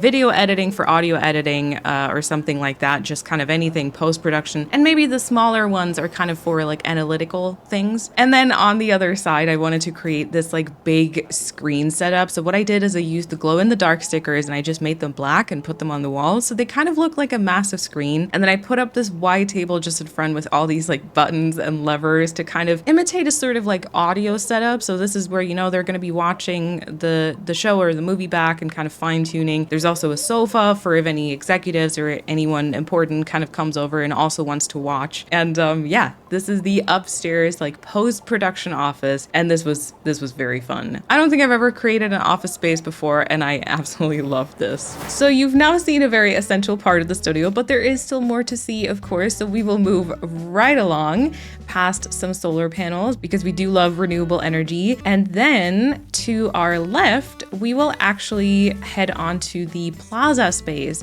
So if you dream of this island, of course, this is where you will wake up. You will find the outfit right in front of you. And then just to the right here, we have a little, you know, branding moment. There's the logo a couple of times, and of course the very important film projector. Yeah, and I just wanted to kind of make it kind of like an official sort of branding thing next to the plaza. And if you head on over to the left, this is actually the interview space. So, you know, when a film has been recorded and we're onto the press tour part of the entire thing, this is where we invite actors to kind of, yeah, tell us a little bit about their project and about the cast and crew and how filming was. And you can basically sit down right here and then you'll be interviewed, you know? And this will then end up on YouTube probably. We will continue with the tour over here as well. A lot of this down here, by the way, is just like fillers. I have used every possible opportunity to bring in some of that logo, but apart from that, there's not too many exciting things happening. Similar thing on the beach. I have done, like, all the beaches are somewhat decorated, but a lot of them are kind of just like this here with like weeds and like flower sprouts, I guess. This is a little space, you know, for anyone kind of taking a break or kind of to chat, network, all the important bits, of course, in the business. I would know, of course, since I'm the CEO, I guess. And then you can already see the sign. We are on to hair and makeup. So this is Agnes' place. She has a makeup trailer in her like backyard, so she can drive this around the studio if needed. But right now it's just kind of parked in her backyard. And then she already has a couple of supplies kind of waiting over here. There's like a wig all prepped and ready, a scrapbook with all the styles that she wants to do. And then, you know, she just lives by this nice little river and bridge.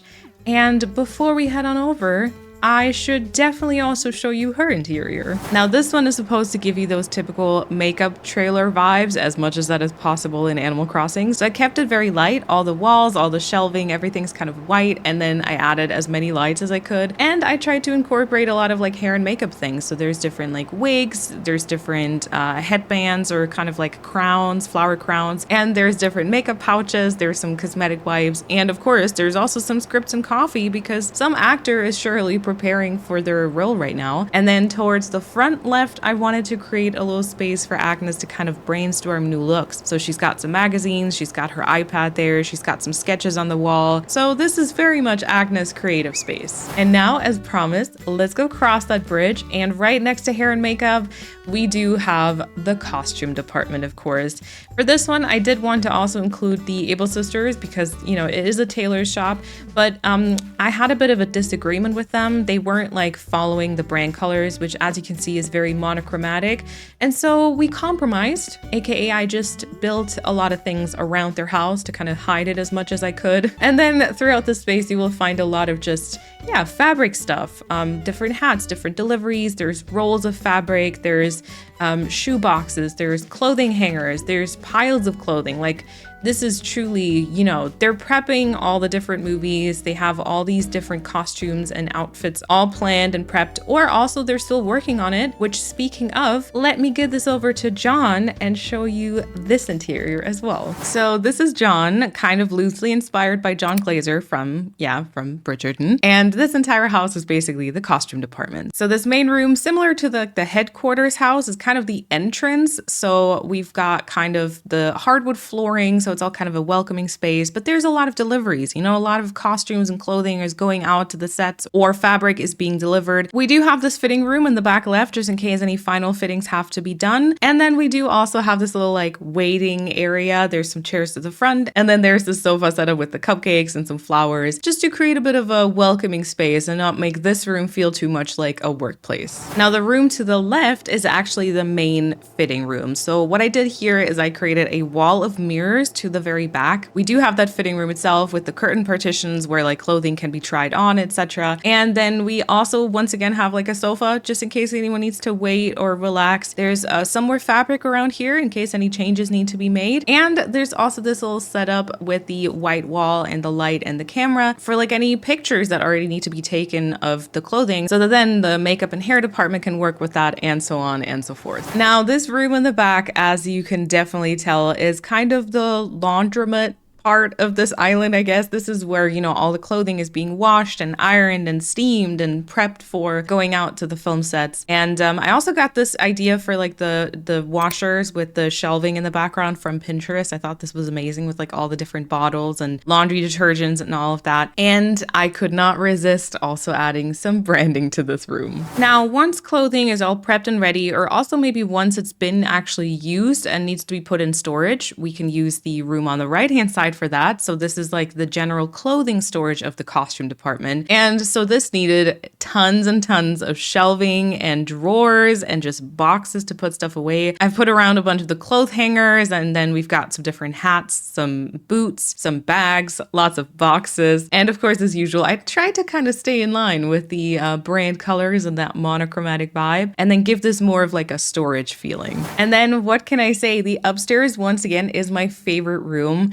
This I wanted to really be that main room where they work on the clothing. Like this is actually kind of that workshop. So once again, we kind of have two little areas. The left-hand side is kind of that inspiration setup, I want to say. So I've added some desks, and then they've got a bunch of like magazines, lots and lots of post-its on the wall, and different like fabric samples and kind of sketches and color swatches so that they can really kind of try out what type of fabric they want to use, what type of clothing piece they want to create. And then on the right hand side, we got like the main workspace area. So I've put up two big tables, and then of course they've got, again, lots of like sewing kits and sewing machines and all that type of stuff, and a bunch of the outfits that they're working on. And you might see a little bit of a theme going on here, which is definitely not at all Bridgerton.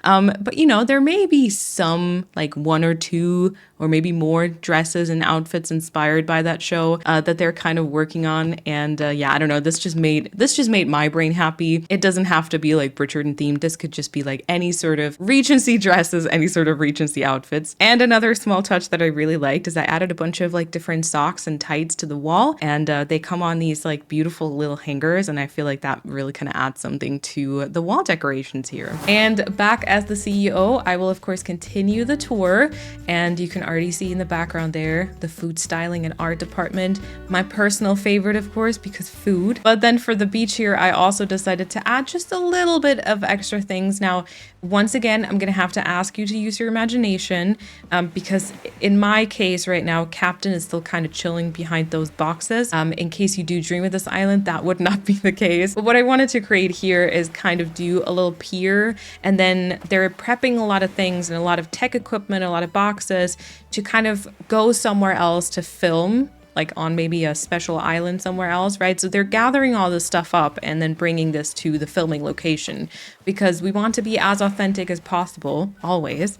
And then over here to the left, I did include a couple of beach chairs because people do need to relax, right? I mean, we have a film studio. It's a very busy life. Everyone needs to hustle all the time, but we are close to the beach. So why not use that sometimes, I would say. And then, you know, there's more ahead, but before we go there, we have to talk about the food. So my favorite is Flurry, and she has a normal personality. And so I don't know, she always talks about like cooking. And so when I was thinking about what role I could possibly give her on Framework, it just was so obvious that she would take over like the food art and styling. I saw this video once of a Bridgerton behind the scenes kind of food styling, and they do all these like elaborate cakes and cookies and like tea service arrangements. That's just meant to be, right? So for Flurry, I gave her like a garage because, you know, she has her own car, she can deliver her own stuff. She does have a lot of things like already prepped and ready to go for different sets.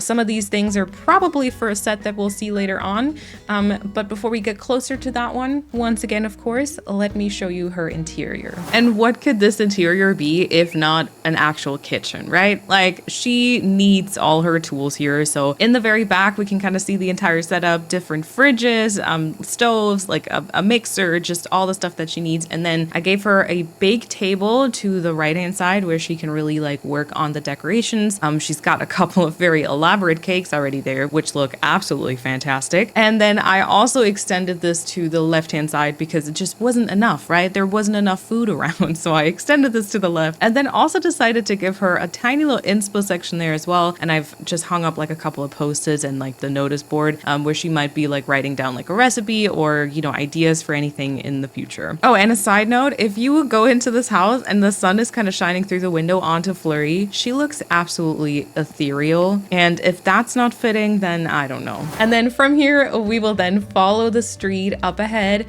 and we will get onto a little, neighborhood or house cluster. The entire like front part of the island is most of the employees and most of like the, I almost want to say like pre and post production sort of things. And then we'll get onto some sets later on. This right here is Gonzo's place. And as you can see from the sign, he is in charge of the dance studio. So he's like the choreographer, you know, he makes sure all those dances in different shows and movies look absolutely amazing. More water towers for him as well. And let's take a look at that dance studio. Right, so I'm pretty sure that I found Gonzo randomly on a Nook Mile island, and then he really reminded me of Jack Murphy from Bridgerton. What can I say? Who is like the dance instructor there. And so I was like, oh my God, that is meant to be. And then I had to build him a little dance studio. So we've got those like hardwood floors. I actually do not know any of these technical terms, but the like hardwood floors, we've got like the mirror wall, lots of lights, some music, of course. I've also added some benches and different shoes and drinks, you know, for everyone to kind of rest. I also added the mop because sometimes it does get slippery, right? So we have to be safe. And I've also added some post-its here to write down the routine. And then we'll kind of stay on brand with the music theme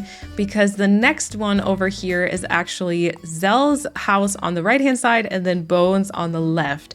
And as you can hopefully kind of see from the decorations outside of their homes, they're also both very sound department focused, with Zell here on the right-hand side actually being head of sound design. So you'll find a lot of, headphones, cables, effects racks, records, all of that type of stuff. And let me also show you what I did for his interior. Now, I knew that I wanted to create a recording booth for him. And so I also found some amazing inspo for this one on Pinterest. And then I kind of tried to put my own spin on it. I had done like that big desk setup for my own post-production office. So I kind of took inspiration from that with all the buttons and levers. And then I added like a bunch more instruments for him, right? We have that like disc table, we have a keyboard, we've got multiple different guitars in the background. And I also wanted to add some music notes. So I added some framed posters. Maybe he's already done like a very iconic original soundtrack and he just needed to kind of put it up somewhere, be really proud of it. And then of course he's got his own like setup to kind of look over everything and, keep track of the recordings and stuff. And then we'll stay with the sound design department for a little bit, but Bones is actually our Foley artist. And this interior I had so much fun with. Now, it is no secret that I love a bit of clutter, and so I feel like it's very obvious why I really enjoyed this interior, but it was just very awesome to try and get into the headspace of a Foley artist. So what I tried to do here is, of course, give Bones this little setup, you know, with the little chair and the microphone. He's got like the monitor, like the TV, to kind of actually see the scenes. And then I gave him a bunch of different like flooring options, like a bunch of different carpets and rugs. We've got some dirt, some stone, some wood, some carpet, so he can do all the different like step sounds. And to further help this along, I also gave him a good selection of different shoes with different kind of step sound potential, I want to say. And then I tried to think of as many random things as I could. I added a bucket of water, some fruit, just like a jar with like coffee grounds in it or something, some tools, some wood, the headphones, of course, because he needs those to work. And then also just boxes that probably have a random assortment of things. And I also gave him some kitchen tools. I feel like those would be very helpful, as well as a couple of bottles, which kind of makes me think of like an ASMR sort of person, kind of shaking the bottles with liquid to and fro. But yeah, this was so random, but like so fun. And there we go. That is the sound department. And then from here, we'll follow the road further up. There's more space for you to kind of park your bikes here. And then you will already see like a bunch of, yeah, delivery things, right? We've got boxes, we've got bags, we've got a scooter, we've got scripts and dishes and all the type of stuff, because this is Walker's place. And now get ready for my favorite joke ever. Walker is actually our runner.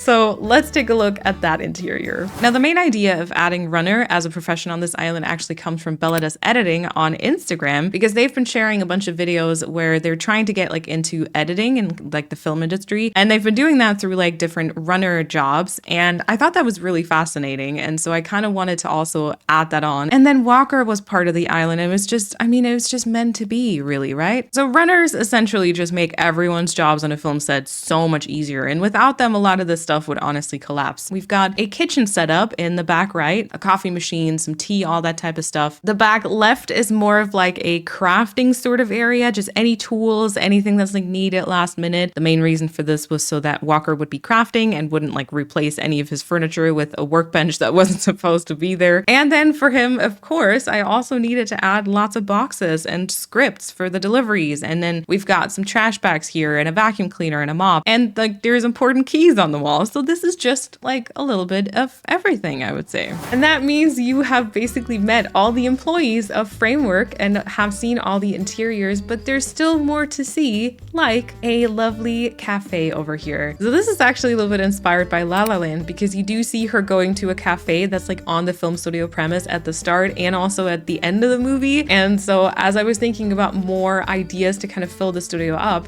the cafe idea just kind of seemed to make a lot of sense. And so, you know, we have a nice little patio out here. Here's the actual building where you can kind of get your coffee or your cake. Actually, I will use this opportunity to also say that my native fruit were oranges. And some of you did point out that that's kind of nice, because a lot of film studios are like in Hollywood and there used to be like orange trees there. And so I actually brought some of them back and incorporated them somewhere throughout the studio to kind of do a little bit of a nod to that. And not only do we have a nice patio for this cafe, we also have a rooftop. And from this one, we're looking at Soundstage 3. This was the very last build that I did, but it was actually one of the first ones I knew I wanted to do. I wanted to have this like big, giant, fake building soundstage with like a ton of wide display stands. And then, of course, I did have to clutter it up with, you know, logos, lots of branding, lots of details, different scripts, trucks that actually do like deliveries. And that's exactly what I did. So we have the big entrance with the garage doors right here. We do have the stage 3 signs. And then over here is kind of like a delivery sort of moment. So once again, we've got boxes, we've got bags, some clothing that's being delivered. And then over to the left-hand side, we have more the tech storage, the antenna, more water towers or like tanks. I'm not really sure what they usually do, but I'm sure they make sense, right? And then lights, camera, a couple of set design bits with the paint buckets over here, which I will actually get back to that point in just a second as we head down this street now. So this just circles around from the cafe basically. And then speaking of set design, you can kind of also see that here as part of the construction site. So this one is a, I want to say work in progress film set. I personally haven't decided what type of film set this would be, like what type of movie is going to be filmed here, what type of set we're building up, but it sure seems like a busy area. You know, we've got the entire construction zone, we've got like heavy machinery, and you might be able to see it just a tiny little bit. This is actually where I hid my nook's cranny because it didn't really fit. I mean, I could have done like maybe a beach build or something, but this seemed like the best thing. If you want a little bit of noise, you can also turn this on. I actually prefer having it off because it can be a little overwhelming. And then this is where the shop is hidden. We've got piles of dirt and piles of stone. And then we already have a bunch of things that will be needed for the set later on, you know, like fake trees and fake grass and the paint buckets and so on. And then this next one might be my favorite build on this entire island for not at all selfish reasons, but this is the Bridgerton set. I am very obsessed with Bridgerton. On stream, we have this like joke that I bring it up at least once every single stream. I should probably like bring on like a swear jar, but for me it would be the Bridgerton jar, and I would have so much money in that jar in like no time at all. Yeah, but I was really excited to build this up. So I actually have a Bridgerton themed island with my friend, but we're doing like a more season 3 focused island, and this is a build from season 1, which we're not gonna be able to include, but it just felt like such a perfect, like very memorable set to do. And I'm actually so happy with how this turned out. Yeah, I don't know. It makes me really happy, and it actually does kind of remind me of it. I won't like blabber on too long about the inspirations today. In case you're interested in any of that, the entire playlist and everything will be linked down below, of course. But today I just want to mostly show you the finished results. And for this set, I couldn't resist giving you 2 different outfits to choose from. You can either go to this Regency ball as more of a gentleman, or you can also dress up as a lady, kind of inspired by, I would say, Daphne's outfits with like the Bridgerton blue. And then this area I actually added on towards the very end because some of you recommended it in the comments, and it's kind of like a little video village, apparently is what they call it, which essentially kind of is an area just for directors to, you know, view scenes just a little bit off of set so they're not like in the way and stuff. And so it's just this area with like a ton of like screens and chairs. I hope I kind of did it justice. I didn't know anything about this before. I mean, of course I did. I'm the CEO, but you know, jokes aside, that was like a new concept, but I thought it was a fun idea towards the very end. Similar to kind of this here, I had a little bit of space. I was like, why not squeeze in some more stuff here? And so I just placed down a couple of the Bridgerton style outfits that you've seen earlier already, because this is obviously a Bridgerton ball. And so, you know, costume department would be ready for any like outfit changes they need or something like that. And then let's move on from the Bridgerton set and go over here, which is actually my little trailer park. So you saw the trailer that I did for Agnes earlier in her backyard, and I kind of like that setup of like the wide display stands and the door with like the TVs as the windows. And I was like, why don't I bring that back? Because like trailer parks are like obviously a big thing too for film sets. I also made my campsite as part of this. So if someone's just visiting, you know, or sometimes there are like these tents kind of just being built up so that the actors can have a little bit of privacy and also just rest a little bit in between shoots. I also did include some bunnies. I think these are the only ones, and I think there's no ducks on this island.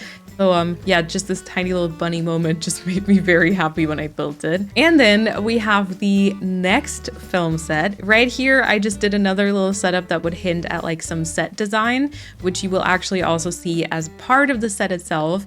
This is actually a Wicked film set. This is from the Enchanted Forest that you see in the movie. I was honestly just kind of thinking about like movies and shows that I was currently kind of enjoying a lot or being kind of obsessed with. And I have been singing the Wicked soundtrack, not very well I might add, but I have been singing it a ton, and so I wanted to do something from Wicked. And I just kind of like the idea of this like forest thing, but then adding all the tech stuff. I feel like that's a nice little juxtaposition. And so we have these like windy trees, aka the vines. We have the standees as like the set design moment. And then of course towards the front you can see the lights and the cameras. And you already saw it as the backdrop, but let me show you again. We have the stadium lights because, you know, film sets just really do need a ton of lighting, and this is what we have the post-production offices for. You know, all this will be polished in the editing later on, and then there's just this extra little platform for the director to kind of get a different angle to shoot from like a different location than right here. And then for this one, you will also have two different outfit options. You can either dress up as Elphaba or as Fiero in the scene and take a couple of pictures if you want. And then the last addition to this set is this little area here on the side where there's a little bit more like tech equipment being stored, and scripts of course, as well as the witch's hat, because it's a Wicked set after all. And then we've got one more bridge right here, which will lead us to a little cafe. This is just like on the other side of the island from our like main cafe and like our rooftop cafe sort of situation. But people that are all the way over here also need their daily dose of caffeine and apparently carrot cake. And so I just needed to build another little cafe moment right there. And then we've got one more branding moment with the film projector and logos and the water tower and another antenna. And then that leads us back down this street as I promised earlier, and we have circled around the entire studio, and we're now back at Tasha's place, her side or front yard, and this is Framework. My gosh, this was a project. I have to be honest and say that this is one of, if not my most favorite island I have ever built. It feels like a sort of unique theme in a sense that I haven't seen too many renditions of it, so it felt like I could truly just do my own spin on it mostly. Like I feel like a lot of times with like cottagecore or forestcore, there's like this certain expectation to how it's supposed to look, but then I felt like with this one I was sort of like free, and I hope I did it justice. I know there were some people in the comments that, you know, have like ties in the film industry, and I hope that you can see a few of these areas and feel like, oh yeah, that's quite accurate. That would make me just beam with pride. I've never ever set foot on like a film set. I've only ever been to Universal Studios when I was like 15. But yeah, just this unique theme was incredible to do, but then also with the entire storyline of it. This is a bit more of an out of character commentary right now, but a lot of times when I did the videos, I kind of, you know, absorbed this CEO film industry persona, and it was just, I just honestly loved it so much. I want to truly thank you so much for being part of this journey. You know, some of you were always super excited for the new videos to drop, and it's taken me a little while sometimes, but I genuinely really appreciate you watching them. And I'm excited to kind of give a little bit more of a storytelling spin to my next islands. I've got a couple of ideas, and I have certainly, you know, gotten a taste of including logos in my islands. That's all I'm gonna say for now. But yeah, I mean, if you enjoyed the video, which I hope you did, make sure to give it a thumbs up. If you do dream of this island, you know, I'd love to see pictures or like let me know what you thought in the comments. And then make sure that you are subscribed so that I do see you in whatever video I make next, whatever island I start next. I am very excited for that. Thank you all so much for watching today. I will see you in my next video. Bye everyone.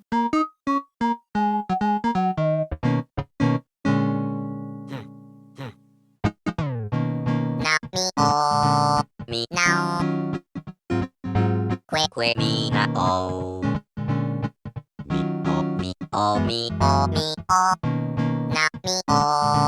Me now. Now,